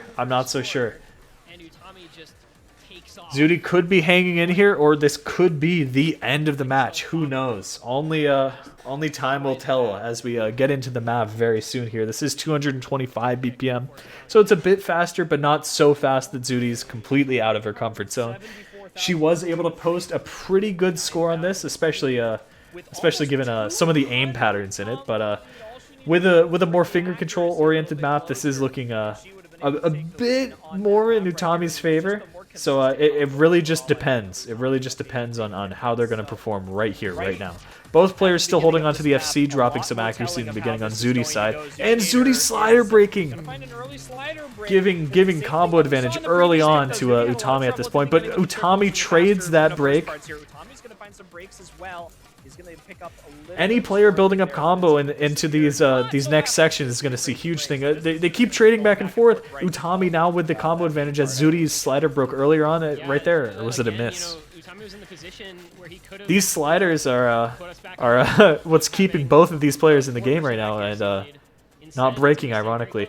Both players being able to see their scores right there. This is going to be interesting as Zuti's going to realize she's probably a little bit behind. Maybe some nerves might kick in as she's seeing this. Utami breaking, though, giving the advantage to Zuti. Zuti's going to need this to catch up. If she's able to hold on to this for the next about third of the map, she's probably getting this point. Because like we said, this is a finger control map, but it is also, in a sense, an aim map. As you can see, lots of jumps, lots of strange aim on these streams right here. This is huge for Zuti. She's comboing this entire section and misses on the triple. She drops it as she has scored advantage, but both players trading. The scores are so close at this point. This is quite intense. A difference of less than 5,000 points is being made by the accuracy, which Utami has, which is about a 1.5% higher than Zuti's at this point. Both players keeping the same combo, so who knows how the score is going to flick over. It could go back and forth. Any breaks here are going to determine the match at this moment. Zuti has a very, very slight combo advantage, so that might help out her accuracy in this regard. But the scores are literally neck and neck. They keep flipping over back and forth. Everything is dead even. Everything is basically dead even right now. Any break determines this match. And Utami breaks! This is huge for Zuti. Zudi holding on to this is going to be huge. If she can start running away with the score, this is going to be massive for her. Can I see some reds in the chat for Zudinator right here? There's still a chance for Utami to take this back, but as Zudi keeps building this accuracy, it's looking more and more like this is a Zudinator point. That is absolutely massive for her. Who knows if she'll start building up some nerves right here as she sees Utami's score. If she's able to hold through this, this could be a massive point for her, keeping her in the tournament. Like we said, any point lost from Zudinator is a win, an entire win, not just a point win, but an entire tournament win for Utami. But Zudi breaks. I don't think there's enough time for Utami to catch up. There's definitely not. It's going to be very close, though. Very close. I don't think it's note dense enough, though. I believe she established enough. She definitely has this point, but it is extremely close. As we've said before, this is going to be a difference of less than 20,000 points. Right there. Comes out to about 15,000 point difference in the end. Look at that. That was an amazing point from Zudinator right there. That was huge for her. Brings her to 5 points compared to Utami's 6. Again, Utami only needs 1 point to win, though, and it is his pick, so who knows if there's a map that he's much more confident on than Zudi. Again, once it gets to these points, usually in tournaments, they're whittling down the decisive picks that each player knows that they can win on the board, and it starts to become a toss-up whether who's going to win this one or that one, which is why we're seeing such close scores already. I don't know, though. Utami is kind of a wild card. You never know what he's going to pull out. He's very strong at pretty much everything that you could imagine in this entire game. It's going to be very interesting, and this is the last pick because if Zudi wins this, it's a tiebreaker. Otherwise, if Utami wins this, again, he wins the whole tournament. So it's the last pick we're going to see from anyone. This is again, an uphill battle for Zudi at this point. She has to win on Utami's pick and then win a tiebreaker as well. So it's looking rough, but there still is potential for Zudi to win. There still is potential. Now, as the last one comes in, oh no. Let's go! Shout out Q Tatsuki for the custom song. It is the custom Corsair song. This song was made just for Corsair. Very cool. Very interesting. And I think you'll find that this is quite a difficult map. I'm not sure how this is going for Zudi's favor. I'm not sure. I think this is definitely leaning more towards Utami. Of course it would be, given his pick. But if Zudi can keep the finger control up, if Zudi can keep it going, then this could put her at a tiebreaker. This really could. It's looking rough. But who knows? Both of these players have shown that they're so good on this type of map. Utami, his aim control has been some of the best we've seen from him today. He looked really good on the Nomad 4, really good on the Nomad 6. However, something he needs to be very concerned about right now is Zudinator's ability to play these high-intensity aim and slider patterns right now, where Utami has had maybe a little bit more trouble. So this is the calm before the storm and the pause right now. Zudinator, her last opportunity to force tiebreaker and give her last chance. This is it. Utami wins this point, he wins the whole tournament. Zudinator wins this, she still has to play tiebreaker. But who knows? Stranger comebacks have happened in the past. This is huge. 3 minutes and 40 Here we go. seconds. Almost 8-star 200 BPM tech map. This map holds. As they're saying, almost 8 stars. Tech is very terrifying, But this is something that both players are known to be very strong on. As we get into this, you can see how fast the sliders are. Because you have to keep up with at least aiming the ticks in the ends at least. But accuracies looking about even at this point. Both players really showing that they are prepared for this type of map. But once we get past the intro, it's really gonna start showing its teeth, at least the map, that being with how terrifying it can be. That both players hitting these weird streams. Utami and Zudi both trading, breaking at that same pattern right there. Zudi's still breaking after on some of these sliders, though, giving it to Utami, but they keep trading back and forth on breaks. It's unclear who's going to be coming out on top. Anyone building a combo at this point is going to be at a massive advantage, at least for the rest of the map. This is a bit of a longer map, almost 4 minutes long, so we're going to be along the lookout right now. Both players holding the exact same combo. The accuracy is determining at this point, with Utami with about 3% accuracy higher than Zudi. The combos are keeping it, except Zudi breaks, so the score is definitely going to start ticking towards Utami as he's holding on to this at this point. Here's some of these overlap ulting patterns, which we know Zudi is very strong at. She's proven it before, but Utami showing that he's just as strong at this type of thing. This is terrifying. This is terrifying at this point. Zudi's going to be hoping for an Utami break and then to hold on to the rest of the map. Oh, Utami missing though. Zudi keeping combo after this section. It's going to be tough. It's going to be tough, but Zudi still can win this point, especially given this pattern.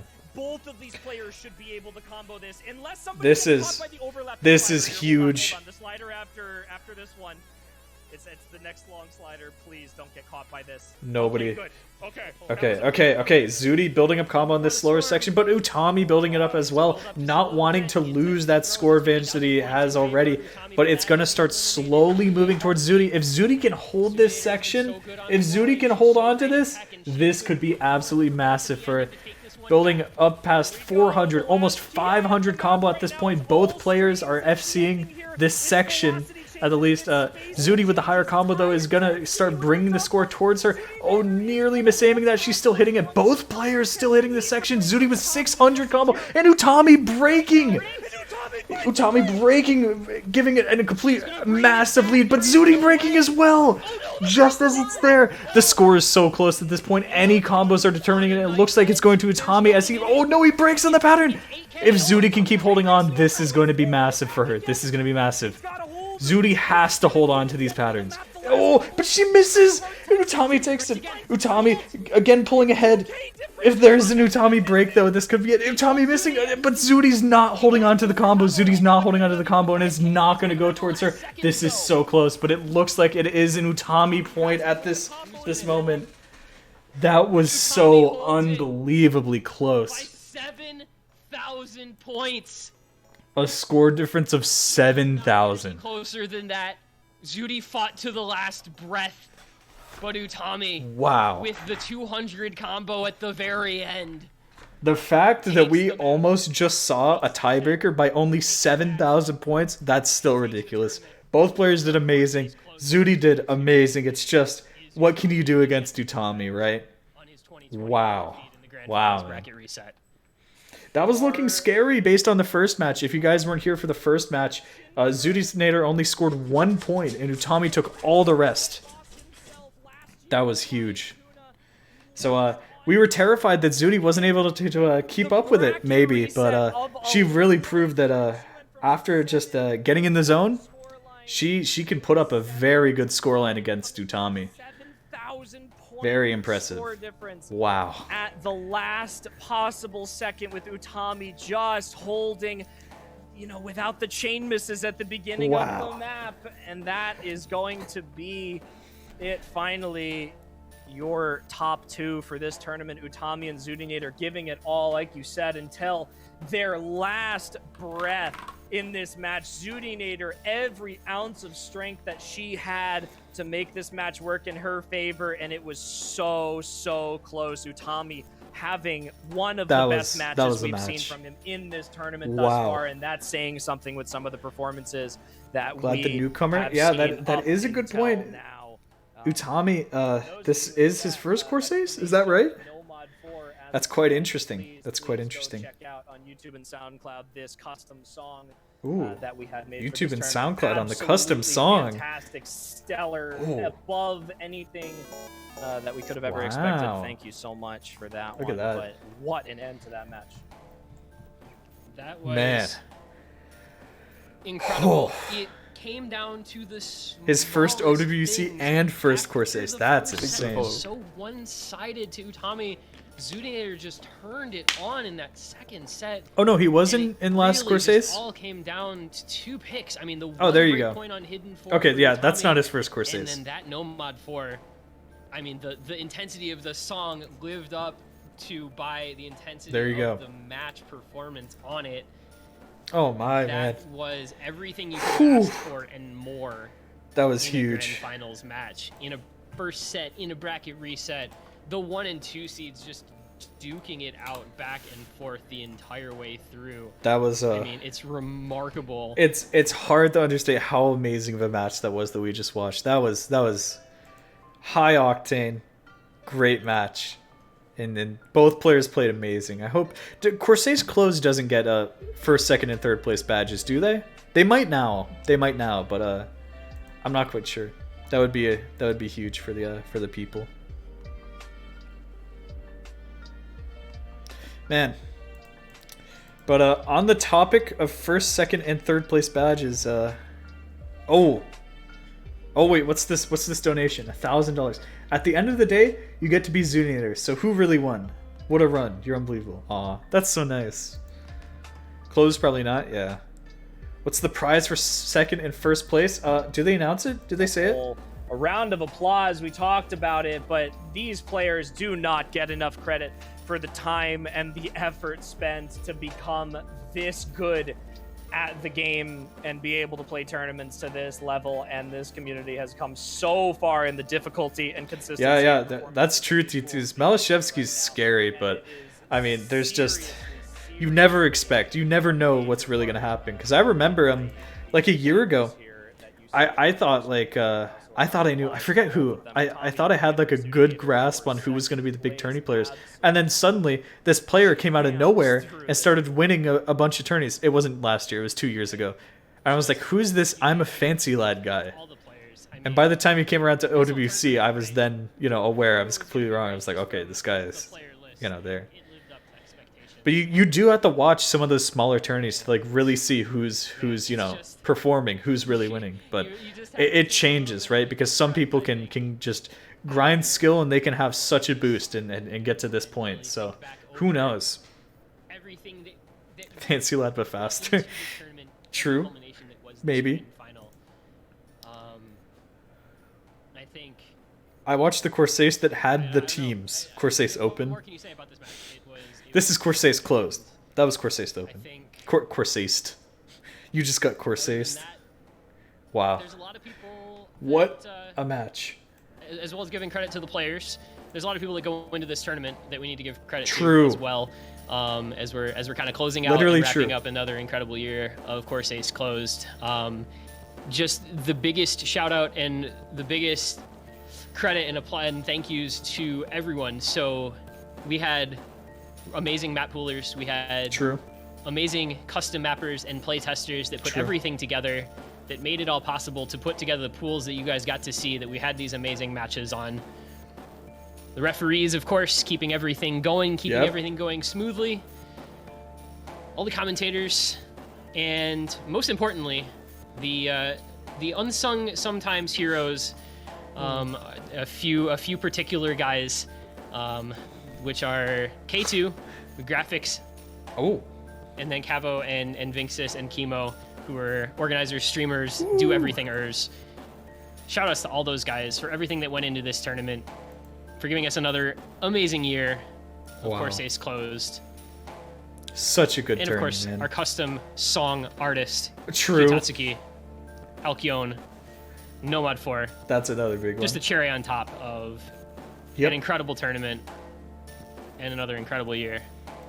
Wow. My goodness, there's so many people to thank, so much that goes into making a tournament like this run successfully, and all of That's the thing that people don't realize is there's so many people behind the scenes that you never see. time and effort to make sure everything is just perfect for this year, and we got the match of a lifetime to finish it out. So what a fantastic conclusion to this tournament. I should note that our staff, fantastic for what they do. We should also thank our sponsor Momokai for graciously helping us and supporting this tournament this year. Feel free to go check them out if you're looking for Go some check new them out. Use code Corsace. Very cool.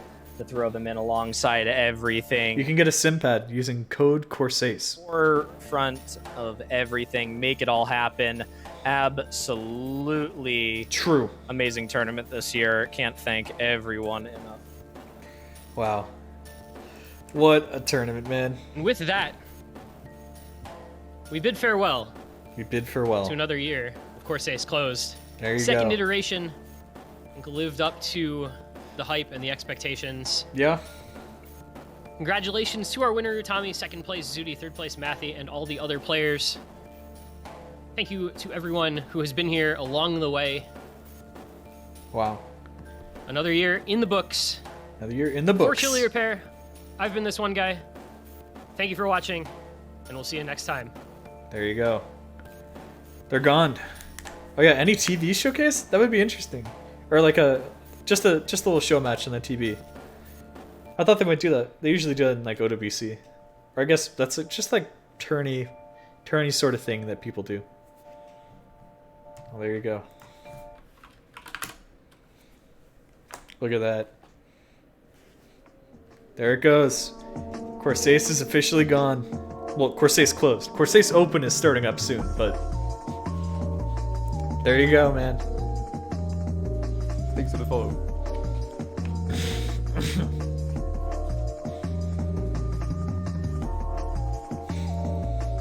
Why is that not an animated emote? Oh, no, it is. It's just hard to see. Right? Or am I blind? No, it's not animated. No. Okay, wait.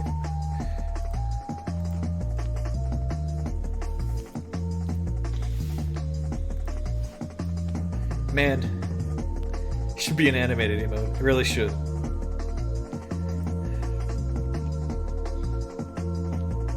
Alright. Well, that was Corsace closed. I hope you guys enjoyed, especially since we were watching it last week, and I hopefully got some more people into tourneys. I remember last week we had a lot of people who didn't know about tourneys, so I was explaining more of like the, you know, how things work and how stuff like that. But it feels good to try and get more people into tourneys because they're so exciting so often in the time. Anyway, looks like that's it. That's it for them. We do have news. Some of you have posted that. Matthew has tweeted a twit longer in response to everything that's been going on. So I think it's fair to read that, right? He says, I want to get this out my chest and make things clear. I never thought this would come this far. I didn't think you were capable of making this decision. Probably talking to like OSU staff and stuff like that.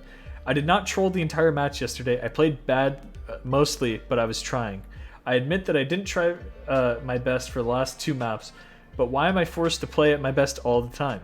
I was really demotivated, but I still tried because of the pressure I felt from everyone to play, even if I couldn't prepare well for the tournament. I made things clear with the Corsace staff right after the match. I apologized and explained my situation and why things went like that, because I know how much time and effort they put into the tournament. I get it. That's why I played anyways, even if it wasn't in my best state. But you can't really judge me or obligate me to play well or do something if I'm not feeling right. You don't have any idea how I'm feeling or what's going on in my life, but even when I was feeling terrible, I tried to play, but apparently it has no value. Many people talk with authority in comparing situations, not knowing the details or asking me directly. I'm being judged and compared with another situation, that Rectagon situation, that wherever you look from it, it's simply not the same situation. Corsace staff knew all of this, and there is no proof that, and there is proof that I communicated with them right after the match, and you know, if they want to ban me from the next Corsace tournament, sure. If any tournament wants to ban me or blacklist me from their tournament, sure, that's fine. But you OSU staff deciding to ban me from every tournament for 6 months seems a bit too much, IMO. This is extremely demotivating. I have played this game for years, and you know that. Even if you guys look at us top players like robots, we are still human, and you can't know what's going on in my life. I know that this is some sort of punishment. I get it, but what else do you want from me? I've already explained the context with the Corsace staff and Utami. Do you want everything to be perfect all the time? The only reason I showed up yesterday was because of pressure I felt. I still tried even if I didn't want to and was feeling stressed, and I'm being punished for that. Sorry for not being a robot with no emotions and not FCing every map.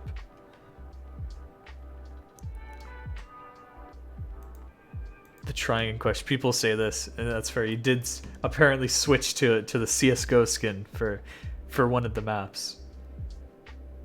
What was the scoreline at this point?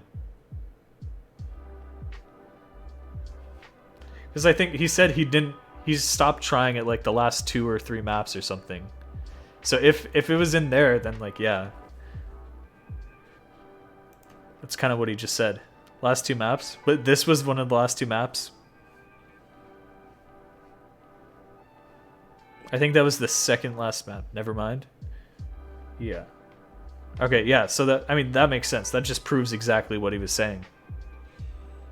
I don't think that's like that. Yeah, it's like like I said, I feel bad for him. I don't think he should have done it, but you know, I feel bad. Did he did something like that in earlier tournaments? He apparently has done something similar in other tournaments. Support screwed themselves over by creating this sort of tourney ban mentality after the decision on Rectagon. Yeah. I mean, it's like, what are you gonna do? What are you gonna do at that point, right?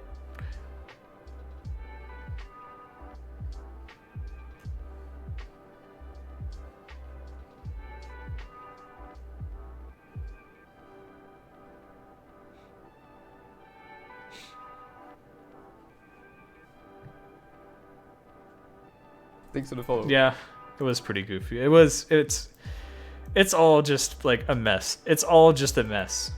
That's surely Photoshop. It is. It's literally just the picture that you just saw.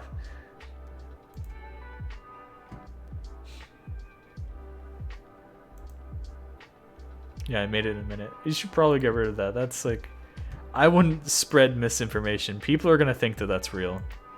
If it's clearly a joke, then it's like whatever, but I don't know. I would not do that. Anyway. Ooh, this is pretty huge. This is pretty huge. Some people tweeting free Matthew. Free Matthew. Malashevsky. You know. Some people know him. But more importantly, a happy ending, right? Utami says, my tears are overflowing with emotions.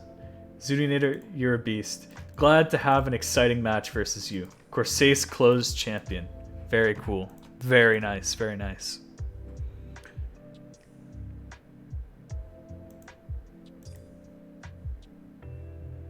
Rectagon deserves the ban. I mean, it's arguable. Everything is arguable, right? Because no situations are the same. There's going to be different stuff. Because people are going to bring up stuff like the Cookie Z situation, which is completely different. Like, absolutely completely different. He felt zero remorse. I mean, it's different as well. Like, do you remember the screenshots? I don't want to bring up, like, old drama, but... Like, you remember the screenshots where they were, like, planning an apology? Like, they were writing an apology for Parakeet and stuff like that to say it, which is, like... That's, like... Come on, man. That was that situation. Are you also in? Okay, let's see.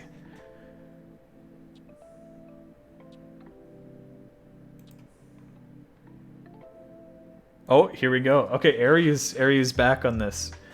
I'm sad this has to happen since Matthew is one of the players I respect the most and loved competing against. However, saying I'm happy staff is being consistent leaves a bad taste in my mouth because banning players in the first place is a bad decision, IMO.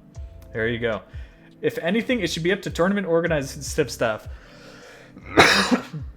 Banning players like this can literally push them away from the game they love the most. It sucks. No winners in this situation. Kinda true. Kinda true.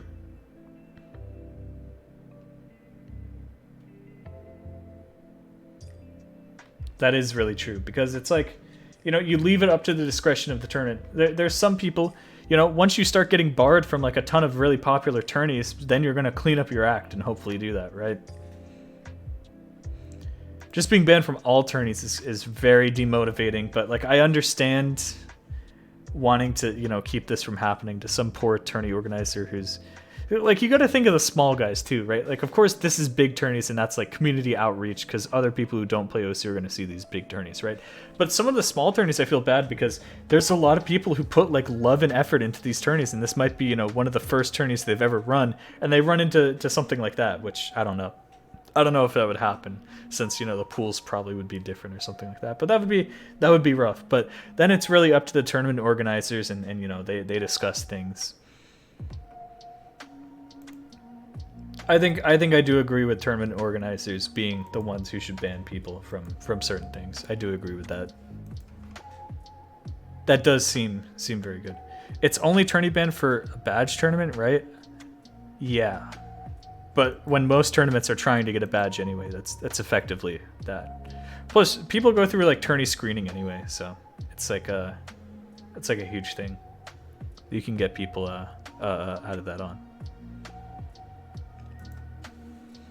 Sometimes you just have to put a big ego in his place. I respect Matthew his turning. I think it's pathetic at times. I don't think so. I think I do agree that Matthew had like a really bad day, and it wasn't the best way to take it out. But I think, you know, just having a full flat ban on anyone, like it's a shame that it happened in the Rectagon situation. I still thought like that was.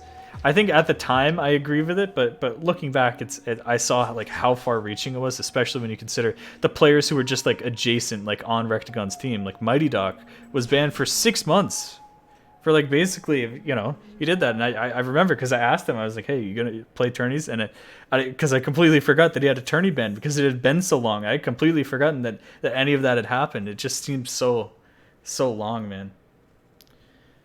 They released the CPMC qualifiers pool. Ooh. Is it on the website? This one? Is it? Map pools. Oh, okay. Let's see this. Qualifiers. Group stage coming soon. Ooh, you got a website for this. Cry for Eternity free mod. Now that, I like that pick. I like that. Number 5. Interesting. Ooh, Messiah, that's fun. That's a fun one. Top of the M for AIM, or I guess free mod AIM. Oh, interesting.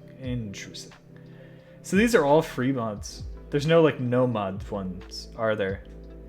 Forest mod, but what mod is going to be forest? Does that just mean it's no mod? May select any combination. Oh wait, okay. So no, okay, never mind. I just thought backwards. So they're all free mod, but one of them is a force mod free mod. Okay, sorry. My brain just worked backwards on that. That's interesting.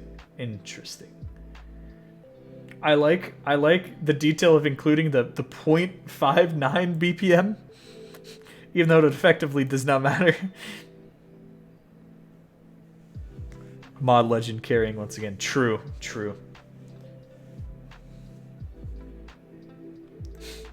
I like that. Very cool. Very spicy. When is what's the schedule looking like? So they're gonna do qualifiers, and then I guess like a week later. Is there info? I gotta know. OSU tournament 15th of June to 3rd of July. Okay, so there's like 2 weeks between like qualifiers, right? And that, or is there? It's 15th. Hold on, let's see. 15th of June. Oh, interesting. So then, okay, so they're gonna qualify. I assume. No, because they did it 2 days before instead of doing split up 2 weeks. Okay, yeah. So, or is the entire bracket like half of the bracket done on Saturday and Sunday, the 25th and 26th? Hold on, I'm behind on time. Yeah. Okay, the group stage, right? Yeah, the 25th and 26th group stage, and then the actual bracket is going to be Sunday or Saturday and Sunday, the 2nd and 3rd. Okay, that makes sense. That's a while off. Like from today, that's 1 week, 2 weeks, 3 weeks. 3 weeks, and we're gonna be seeing it. Fancy Lads spitting base takes. Okay, link the tweet, and I'll see. That's huge. That's massive. Offline skill cap push. Looks like Repersion got the Zudinator raid. Just taking a little look at that. Taking a little look-see.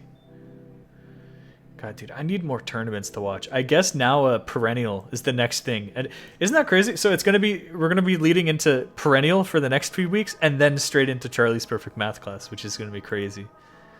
So many big tourneys in the summer, but it makes sense since everyone's available. So sick of seeing tourney hosts test the Twitter mob reaction every time they have to make a decision seriously. Who cares about the opinions of randoms? How many likes does this need to get for you to enforce the rules that you enforced on my friends? Ooh.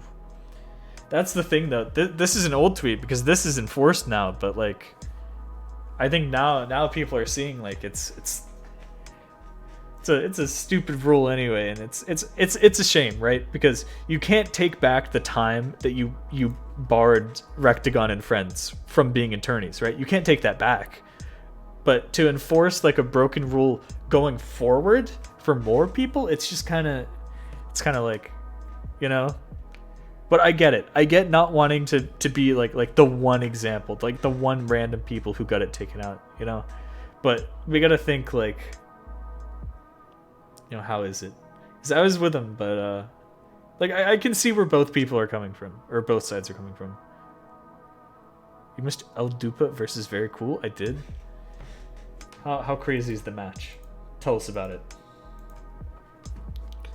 This is gonna be next. Does anybody have the perennial sheet? Can someone link me the perennial sheet? Is there a sheet for this? I think everything's done on the website, which is too official. That looks too official. I need a sheet. Forum post. Information rules, participants, map pools. Can we see the participants so far? Who signed up? I know some of these people. Karcher. Wait, Karcher's gonna be here for it? I guess now he's not gonna be an army. That's interesting. Perennial. There we go. I'm curious to see. Where's the bracket? Where's is it just done on the website? Let's see. Woo! Teams? Oh, there it is. Is it not linked in the sheet, or am I just blind? There's pick'ems. There's no challenge listed. What? All right. Oh yeah. We're reaching the good stuff. Microwave Lobster versus El Dupa. Okay, this is huge. Semifinals and then finals. So this one's still streaming like later today, right? It's the only thing that would make sense. All right, well that'll keep us occupied for the next few weeks, and then Charlie's Perfect Math class will come around. So those are the tournaments to look forward to on the weekends. All right. Think it already happened? Oh, did they just not enter the results yet? Interesting. Well, I'm gonna be honest, friends. I'm pretty tired. Probably because I didn't sleep much, but that's fine. So you know what I'm gonna do? Trev City 1? Okay. So that's prepared. You know what I'm gonna do? Thank you for supporting me on the partner push so far. We're gonna keep going. Actually, wait. Partner check. Let's go. Achievements. Partner. In review. Okay. No partnership yet. Hopefully soon. You guys ready? I'm excited. I think we can do it. You guys, I've been enjoying the streams recently, so I appreciate that very much. Wait, what? Give me 2 minutes for the sub. Are you sure you don't want to save it for next stream? Guys, do I wait 2 minutes for him to sub? All right. I'll wait. But if you guys do want to catch up, join the Discord, discord.gg/Willy. You can actually press on the join server button, just type Willy in there. You don't even need like to type discord.gg. You can just type Willy in the join server and it works. It's a magic trick. It actually works. You can try it out right now. I'll wait. It's crazy. People don't believe it. People don't believe that it happens. Look at these people chatting. It's ridiculous.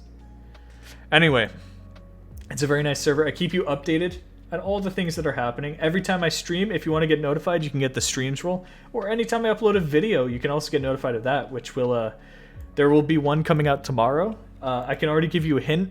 It's about the PP stuff recently. It's not a history video. It's more of a discovery video where we were just streaming. I guess stream highlights is the best description. And we were streaming just as people were finding out about Xane, and that was hilarity ensued. Yeah, see? Look at these people. Look at these people joining. Thank you for joining. Hopefully you'll enjoy the game. Nice chat. Nice. All right. Well, there we go. I stalled for long enough for you to sub. Thank you, thank you. All right, so I think we're gonna repay someone who rated us a visit.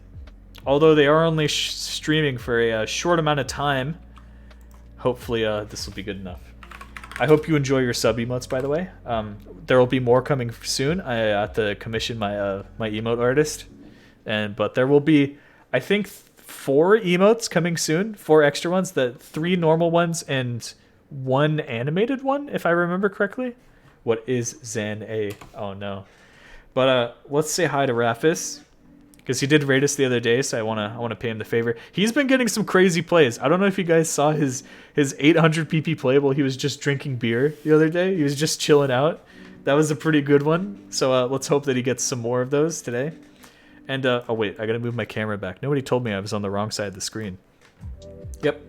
That's it for me. I hope to see you guys tomorrow. I stream at the same time every day. Don't forget. Take your current time and subtract 4.5 hours. That's when I start streaming. It's at noon EST, or if you use UTC, that's 16 UTC. So you can convert to your own time zone. There's also a tab on Twitch on my channel that shows you the schedule. But that's it for me. Thanks for watching. It was a fun time watching tournaments today.